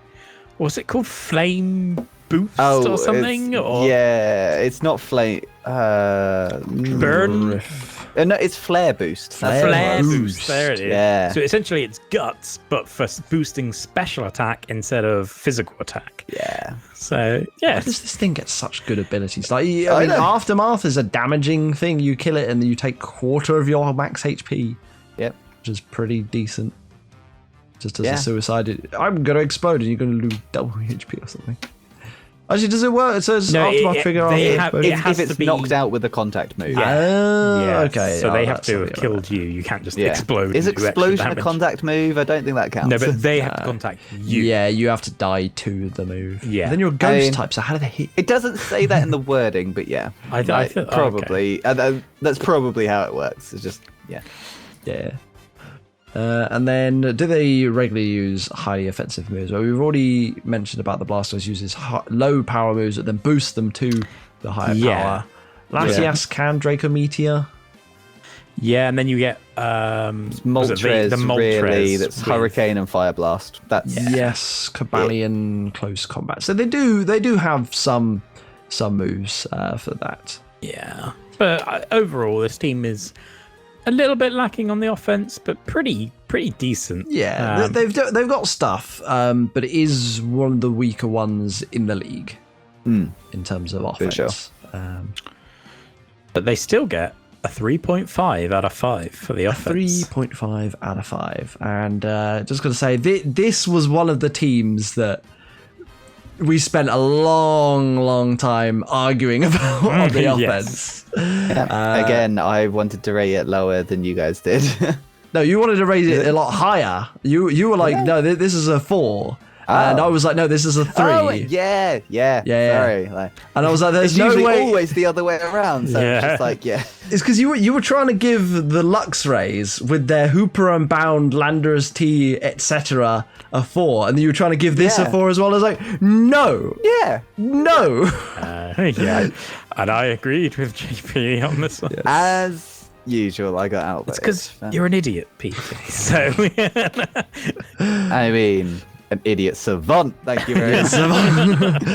So yes, the Limehouse Luxrays did get raised to a 5, and these got dropped to a 3.5. Yeah. The end result of that. End result. Yeah. I think they Many hours spent of Joe clocking out. they'll just start a little argument, and I'll just do something else for a while, check my phone, play a game or something. Go away, make a small roast dinner, come back and be like, no, you're both wrong, it's this. We're like, but he knows what he's talking about. He's the voice of reason. This team was the reason why we made our criteria more strict for offense. Well, actually, when we re-reviewed all the teams afterwards, we brought in this because this was the team that broke the system. You know when you have testing averages and you have that low-performing team, or low-performing student that drags the whole class average down? That was this team. Somehow it averaged out the team weirdly, so we were like, wait up, this is wrong. Which is pretty funny. But also, this and one of the teams we'll cover in the next episode was the reason why we didn't do my crazy idea for the Aalysahs that we were going to do, which was going to be we do it live, basically. We don't do any reading up beforehand. We hit record and we go through the teams and we try and achieve what we've done in the show but beforehand. It would be a lot of rambling and arguing. The longest show we do. Yeah, it would be a lot longer. It would be 2 days. Well, it would be 48 hours. Especially considering I'm an argumentative person. You are an argumentative person, and I respond strongly to it. Exactly. We hear the yin and yang, and Joe's just the circle around us. The warming circle around the yin. I just give you a big hug and be like, come on. Come on, guys. Right. So that was the offense. The offense is settled onto. Yeah. Oh, sorry, speed. Yeah. Sorry, God, JP. Yeah. Oh, over the place. I'm all over the show. We're almost at the end of the episode. Yeah, we're nearly there. So, do they have good, fast Pokemon? They have 110 speed on the Lati and 108 on the Cobalion. And then that's kind of it. Drops down to 90 after that. So, they haven't necessarily got huge base speed. They're missing that really, really fast. Like, they haven't hit the 115 and above sort of level. Yeah, we were kind of looking for 115s plus. Yeah. Really. Like we said, the 130s are a bit harder to achieve because they're a bit rarer. So 115 is pretty decent. But yeah, it didn't quite even scrape that. Yeah, it's not bad. They have at least got two, like, pretty fast mons. Two things that are going to beat all the fast, the other sort of thick dragons. Yeah, and then we gave the range of speeds are pretty good on the team. Pretty good, yeah. It's not the worst. Like they've got everything from 50 to 110 covered. Like yeah, they are missing sort of it's just missing out that top spot. But pretty decent. Then priority, they have a lot of priority. They do have priority. Yeah. We've got Aquajet and Fake Out again on Blastoise. Aquajet definitely a bit better on the Mega. Sucker Punch on... Actually, he has to get a Sucker Punch. That's so weird. Yeah. But Nidoking actually can use it and use it well. The Quick Attack and Sucker Punch on Umbreon again. Probably not going to see it that much, but it does have that option. Cobalion Quick Attack is actually used. good. Yeah. Used. I know you can I Swords Dance up and then quick attack things to finish them off. Yeah. Even Pilot Swine with Ice Shard gets that coveted Ice Shard on a physical mon. And don't forget Driftblim Sucker Punch. Yeah, punching Driftblim. You ever been punched by an air balloon? My God. Just going back to the Cobalion, I think that's how you can beat a Terrakion with a Cobalion. You take a load of damage from the Terrakion, and then you try and do a bit of damage back with the Cobalion, but then you finish it off with the quick attack, and then you're in there. Nice. Yeah, man, it's good. Terrakion versus Cobalion, very nice. Yes. Sadly, we don't get to see it this season. We don't. The Terrakion was put back. For a Cobalion. So. Yeah, it was on this team, yeah. Yeah, and then we should mention that there is the Prankster Klefki does help with some priority things, not necessarily offensive priority. So, but it does have that going. Yeah, for it. Does help with the speed across the team. I think that's it for speed boosting abilities. Am I right? I mean, there was an Unburden on the Driftblim. Oh yeah, yes. Oh yeah. Of course, because it gets one of its very good abilities, which it gets. Yeah. They speed control. They do have a lot of Thunder Waves knocking about. Klefki, very good Thunder Waver. Yeah. Latias can do it. Cobalion can do it. Electros probably uses it. I think Electros is more like Assault Vest and offensive rather than Datas. And Driftblim get it. Oh, Driftblim gets everything. Oh, yeah, it gets the Tailwind as well. Like he's got 3 Tailwinds knocking about, which is nice. I just need Moltres and Driftblim. Next season, I want that Driftblim. I want the Quillfish that I covered so much. I want the Kamala. Just go and play the RU or ZU ladder, PU ladder. That I can use for my favorite. That's what you actually want. So. Yeah. I think so. Yeah, and some speed control that I particularly like. It was more of a boosting move, and it's the Z Sunny Day Moltres Tech. It just makes it so good, and also it makes it's hard to kill because of his ability, because you try to hit it and it's like, oh, flame body, I'm burned now. It's like, no, you can't kill me because I can roost up. Yeah, other than like outside of Z crystals, there isn't really any speed boosting potential. Like, there's no dragon dancers. There might be some agilities lurking around. I'm not even sure actually, but they got fairly decent speed control. They're sort of missing a sticky webs. They haven't got a trick room setter at all. No, worth mentioning. But the team isn't. I mean, they're middling speed wise overall, so they could make use of a trick room if they had one. I think fairly effectively. And then we've already covered abilities. Yep. Yeah, so that's pretty much all of it. Yeah, so this team has kind of got a little bit of goodness everywhere, but it's not particularly great in any area. So we've given this a 3 out of 5. 3 out of 5 for speed. 3 out of 5 speed. Which is not bad. Then defense. How good is this team? That's taking hits. Yes, indeed. Well, as we heard earlier, this team is definitely bulkier than John had initially anticipated. And it does kind of show in the ones that drafted. Yeah. You've got the Latty with 130 base special. Klefkis are a horrible little defensive prick. Yeah, it is. Umbreon's got a bunch of defenses on both sides. Yeah. Piloswine with an Eviolite is going to be really bulky, especially on the physical side. Blastoise Mega is just a huge chunk to try and hit through. Even Cabalion's got 108 defense or something. 129. 129. There you go. Crikey. It's got 108 speed, hasn't it? Yeah. So, and Drifloon has a ton of HP but bad defenses, right? So I mean, it's 150 HP, yeah. 44 and 54. Whack an assault vest on that. HP. That's a ton of HP. To put that in context, Alola Mola has 165, and that is known for its high HP. So 150 is pretty good. Pretty good. Yeah, man. I mean, with an assault vest, it's okay, especially defensively. It's like having 75-ish. Yeah, it's not terrible. But yeah, they definitely have good stats in there to help them take a hit. Sure.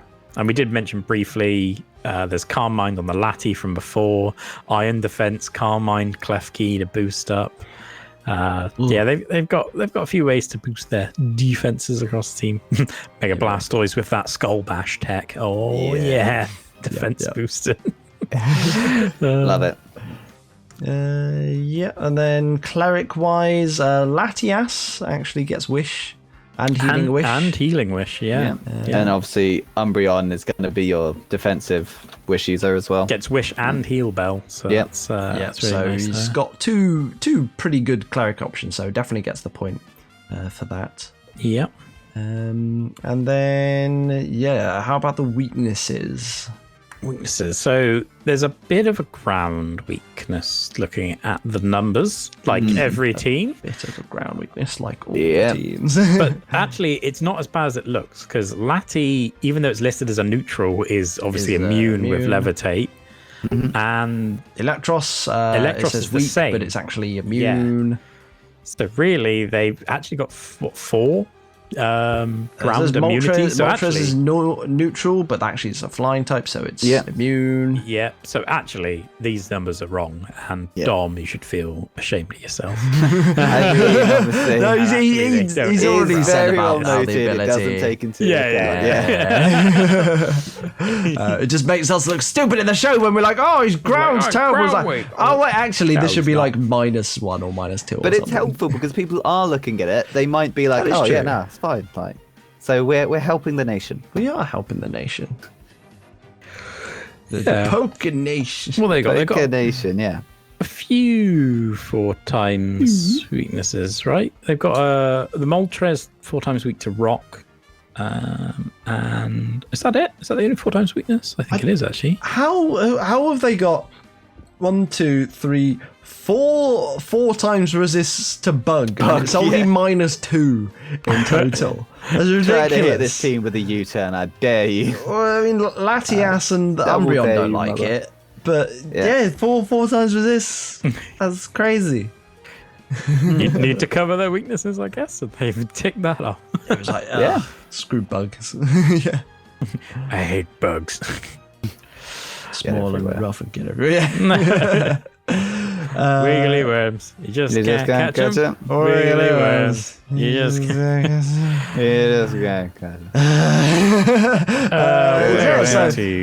Recovery moves. They have, sorry, we didn't say recovery. For the both recover and roost on Lati. Klefki gets the draining kiss. Yeah. Umbreon has wish. Moltres gets roost. Anything else we got going on? Drifblim probably gets something. It doesn't get roost. I'll tell you that right now. Might get recover. No. Ah, shit. I'll take it all back. Put it back in tier 5. Fine. Probably gets pains, but I don't know. It might have something. I don't care enough to think any more about it. It does get pains, though. Yeah, there we go. You nailed it. You got one. My God. So they definitely have good recovery options on their Pokemon, which is going to mean that these bulky Mons are going to be a pain to take down. Yes, indeed. Yeah. Which means that overall, we've given this a very good score. Very good score, 4.5. Very good score of 4.5. Very good score. Very good score. See, this was also part of the resolution of the argument, was that its offense goes down, but its defense goes up. So there you go, John. We weren't just trying to take away from you. Yeah. Well, maybe. We can't make him look too good. When we shut a door, we open a window. Exactly. Fly comes in. It's like, no, so annoying. This is one of the obviously best defenses in the league, and it was unintentionally drafted that way. So unintentionally got a very good defensive team. So what about the hazard game for this team? So, do they have a good rock setter? They have Nidoking and Cobalion and Piloswine, all very good rock setters. Do they have other entry hazards? They have toxic spikes on the Nidoking. They have spikes on Klefki. Like, probably, other than Skarmory, like the best spike setter in the game. Like, it's a priority as well, very aren't good. they? Yeah, So, priority spikes that can't even be blocked by dark types because they target the arena, not the opposing Mon. So it's still annoying. Still lets Prankster go on through. Yep. So they definitely do have very good other options. They don't have the sticky webs, but I mean, they probably could benefit from it, but I don't think they need it. No.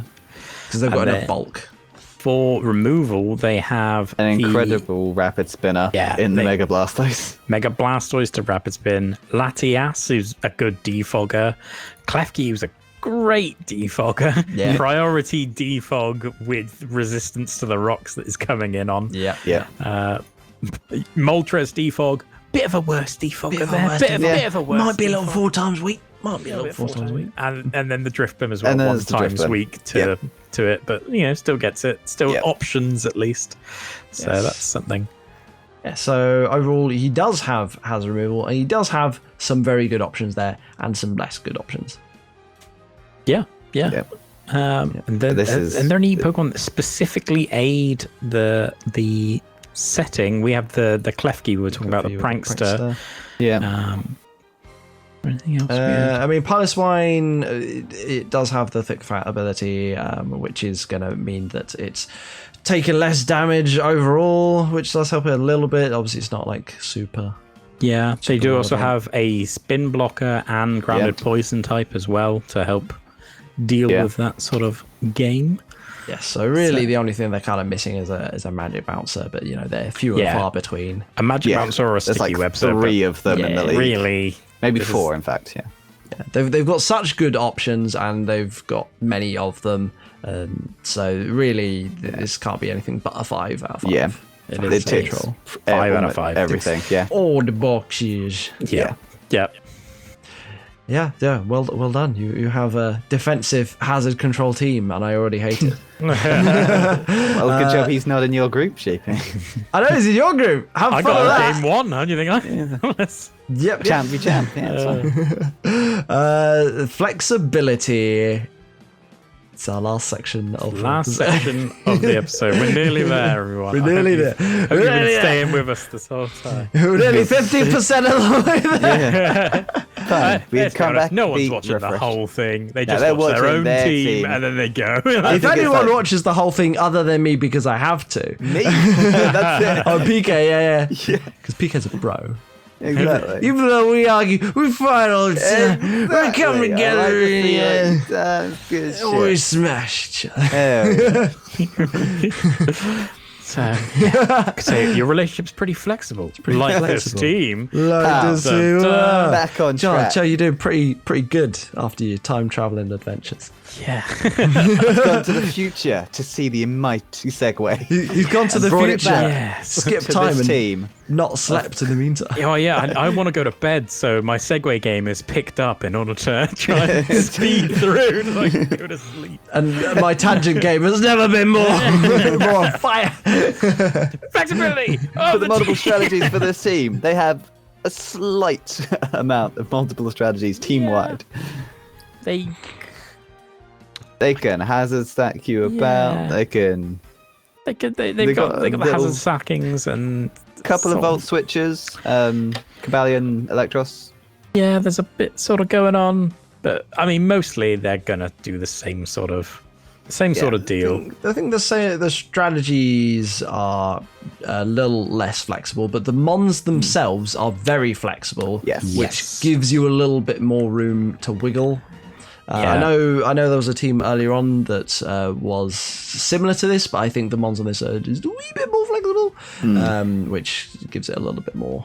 Yeah, I mean, there's the Lati we've seen run last season was run as a full light clay Support, wall yeah. support every game. Yeah. It can also just be a big hitter after it sets up calm mines, or just be fast enough to be or annoying. Scarf, or Life Orb, or Soul Do, or Choice Specs. Yeah, Culture's Klefki- banned, isn't it? No, it's now unbanned, but it's way worse. So Oh, okay. Yes, yeah. they nerfed it. It's basically the same as holding a dragon plate and a psychic plate at the same time. So it's like, Oh, okay. it's not terrible, but Yeah, if you have Draco Meteor and Psyshock on it, then why not? I mean, because you probably want to run a life orb to make your other two Yeah. moves strong as well. Well, But no, you might have recover Yeah, and default. yeah, it's It's definitely an option. still usable. But it's yes. not as good as multiplying your special attack and special Not as defense good by as it was 1.5. on the League Plays On Pokemon, the league, please. which you haven't watched. Please, You should do Pokemon. so. Yes, It's spicy stuff. busted. Klefki, we've said it's the horrible boosting set, so it can kill everyone, or it can just be annoying and spread status. And there's also now Swagger's unbanned. We should mention that. And it is probably the best Swagger I'll user. Probably I'll the tell you only what. one that's actually viable. I am afraid of this because Yeah. I have a Mega Metacham, and if he just swaggers me and I slap myself in the leg, I Does do it- do you know what- 100% of my health. I am so afraid of this happening. This is exactly why John has gone for the Klefki with the swagger, because he knows how much people love their offense, and you'll see the offense is rated quite highly among the coaches, and he's always been an advocate of everyone just brings offense, so we should use some different strategies, so it's not just everyone's like, oh, I'm just gonna click offensive moves all the time. It's like, Not going full Unga Bunga now. yeah, so he's taking advantage of that with the Swagger Klefki. Although it is risky because if he If swaggers they someone don't, and they like, don't yeah. get themselves in confusion, then they just kill you and carry on killing things. So I was trying to bait him to get us to swagger us so we can kill him. yes, more Unga Bunga, more More Unga Unga Bunga. No, That's but so obviously, it has been unbanned in our league, but there is only really Klefki that makes good use of it. So I'm not too worried about Swagger dominating the play. Does Meowstick get it? Loads of I things don't actually. know. But Kurt then, Black gets him. yeah, but like Really? actually Yeah, usable. It's tons like of stuff. Klefki and Ditto are your two mons that you really care about, because obviously you'd bring in the Ditto for their swagger. Like, that's about it. Yeah. Oh, Meowstic does get swagger. So Yeah, I'm sure it's quite a popular move. Like, but... Yeah. It's one of those sort of random normal type moves that are just lurking about everywhere. What else we got? The Moltres can be surprisingly bulky as long as it's not hit on its 4 times weakness. By a Moltres before, by Ed, yes. Or it can do Z Sunny Day and fire blast your face off. Yeah, even Choice Specs again, or just fire Z. What was it? I can't remember the. Feather Overdrive, yes, just to smack you in the face for a turn. Nidoking can be run either physical or special. Or defensive rocker. And Electros again, physical or special, however you want to run it. So yeah, pretty flexible individual mons on this team. And as for sort of having to bring the same sort of mons every game, because they've got all the different entry hazard and removal options, they're not limited by that. They're not really limited by type weakness across the team much. So really they're sort of free to bring whatever they need on any given week. So that really helps them on their flexibility. Yeah, for definitely. Sure. Maybe slightly lacking on the physical side of their offense. Yeah. And that's about it. Their physical hitters are what? Piloswine, Cobalion, and Nidoking. I guess Electros. But it's, that Nidoking's probably going to be physical most of the time. Yeah, I feel like the Nidoking is might be needed to be relied on. Yeah. A bit.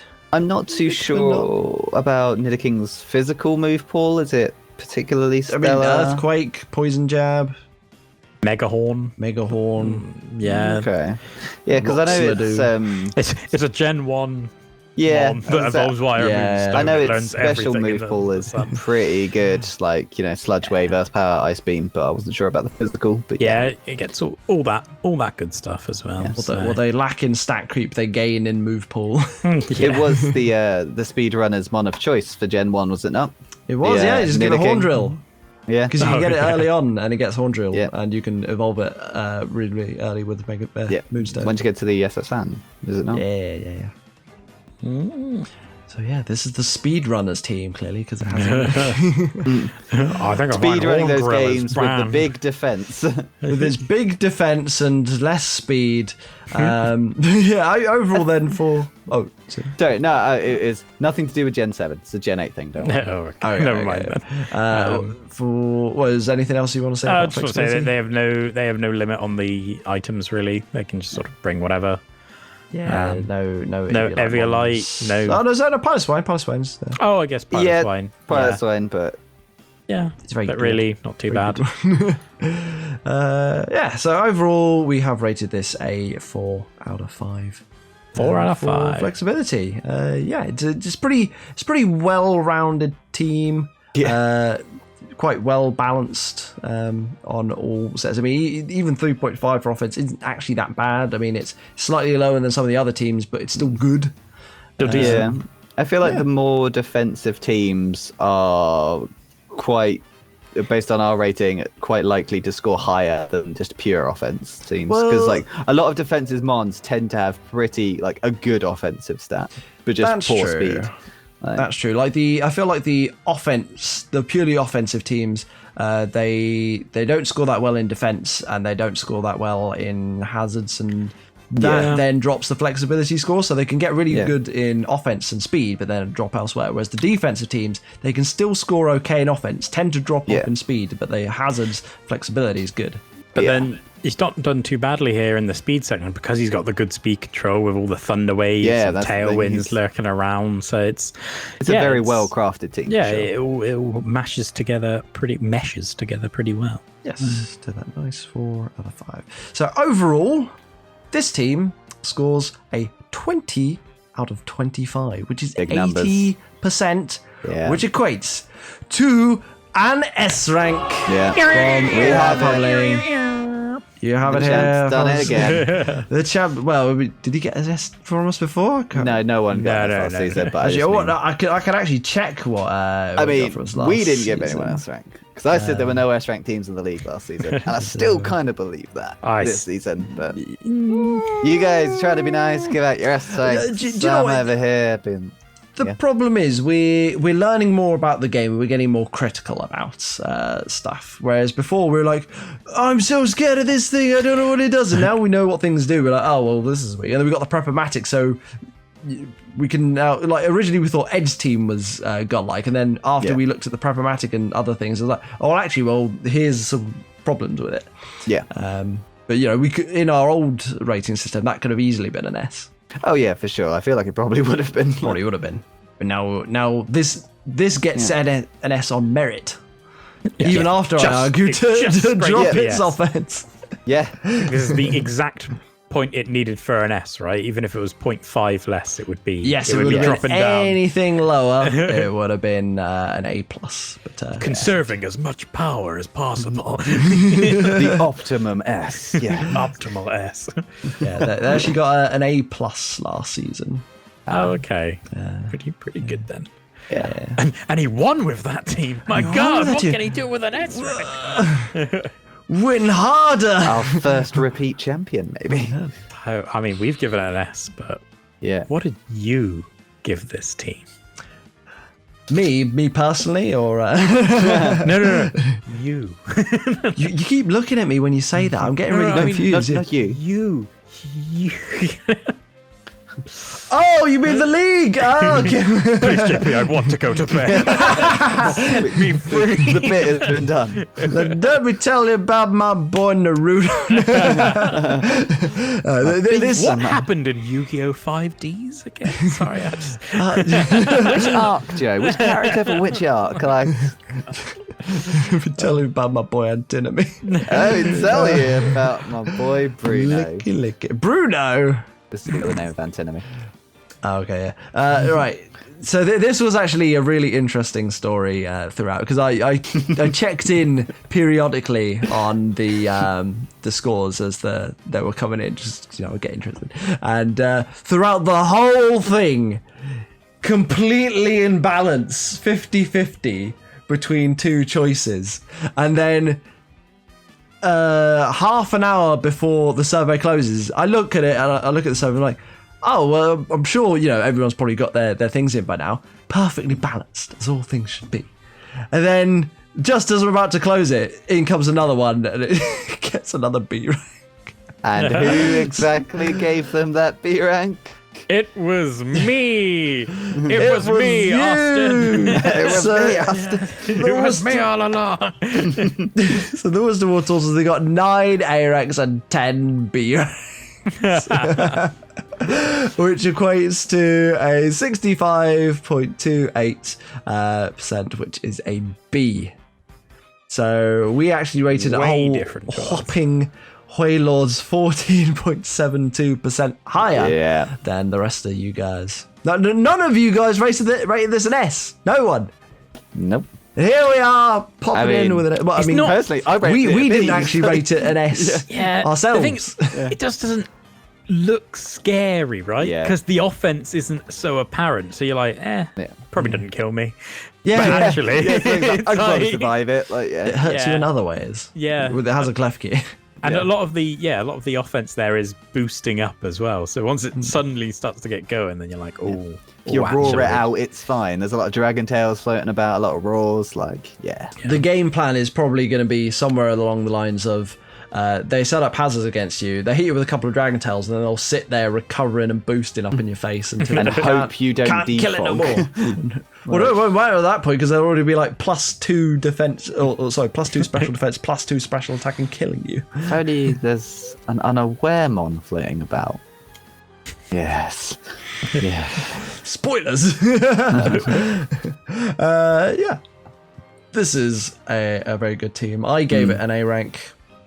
Joe gave it a B rank, apparently. I also gave it a B rank. I also gave it a same B as rank. Joe. It's just, even though I was arguing for it to get more points on this, feeling wise, I'm just like, it's basically pretty good, we're all full of shit on this one, because we gave it an S, but we rated it A's and B's, and no one else thought it was an S. So it's because there was criteria to this, and it hits what we think makes a good team. Whereas if you're just looking at it, then people personal biases come into it, like own opinions about Mons. So Yeah, and also opinions we were taking our teams into account, sort of like consciously or unconsciously with it as well. So exactly. So that was the Worcester Wartortles, and that actually brings us to the end of part 1 of the Draft Aalysahs, which is definitely clocking up at least 4 hours. I think part 1, ladies and gentlemen. Going We're to Notts sorry, too. everyone. Yeah. Wow. I mean, you guys asked for a short and concise rambling adventure full of wacky things where we just chat about things for a long time. And this is as short as concise as we can make it, so get ready. It's never going to end. Exactly.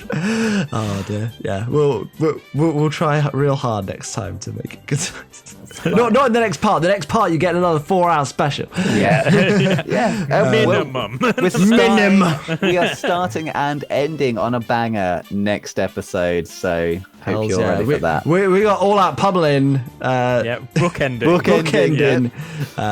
Next episode. So look forward to that. Yeah. So thank you very much for watching part 1 of the Draft. See you in part 2. Send them off. Rested. You're all free now. You're free. Until the next episode, coming soon. TM. Yes. Bye. Bye. I'll send this man to bed.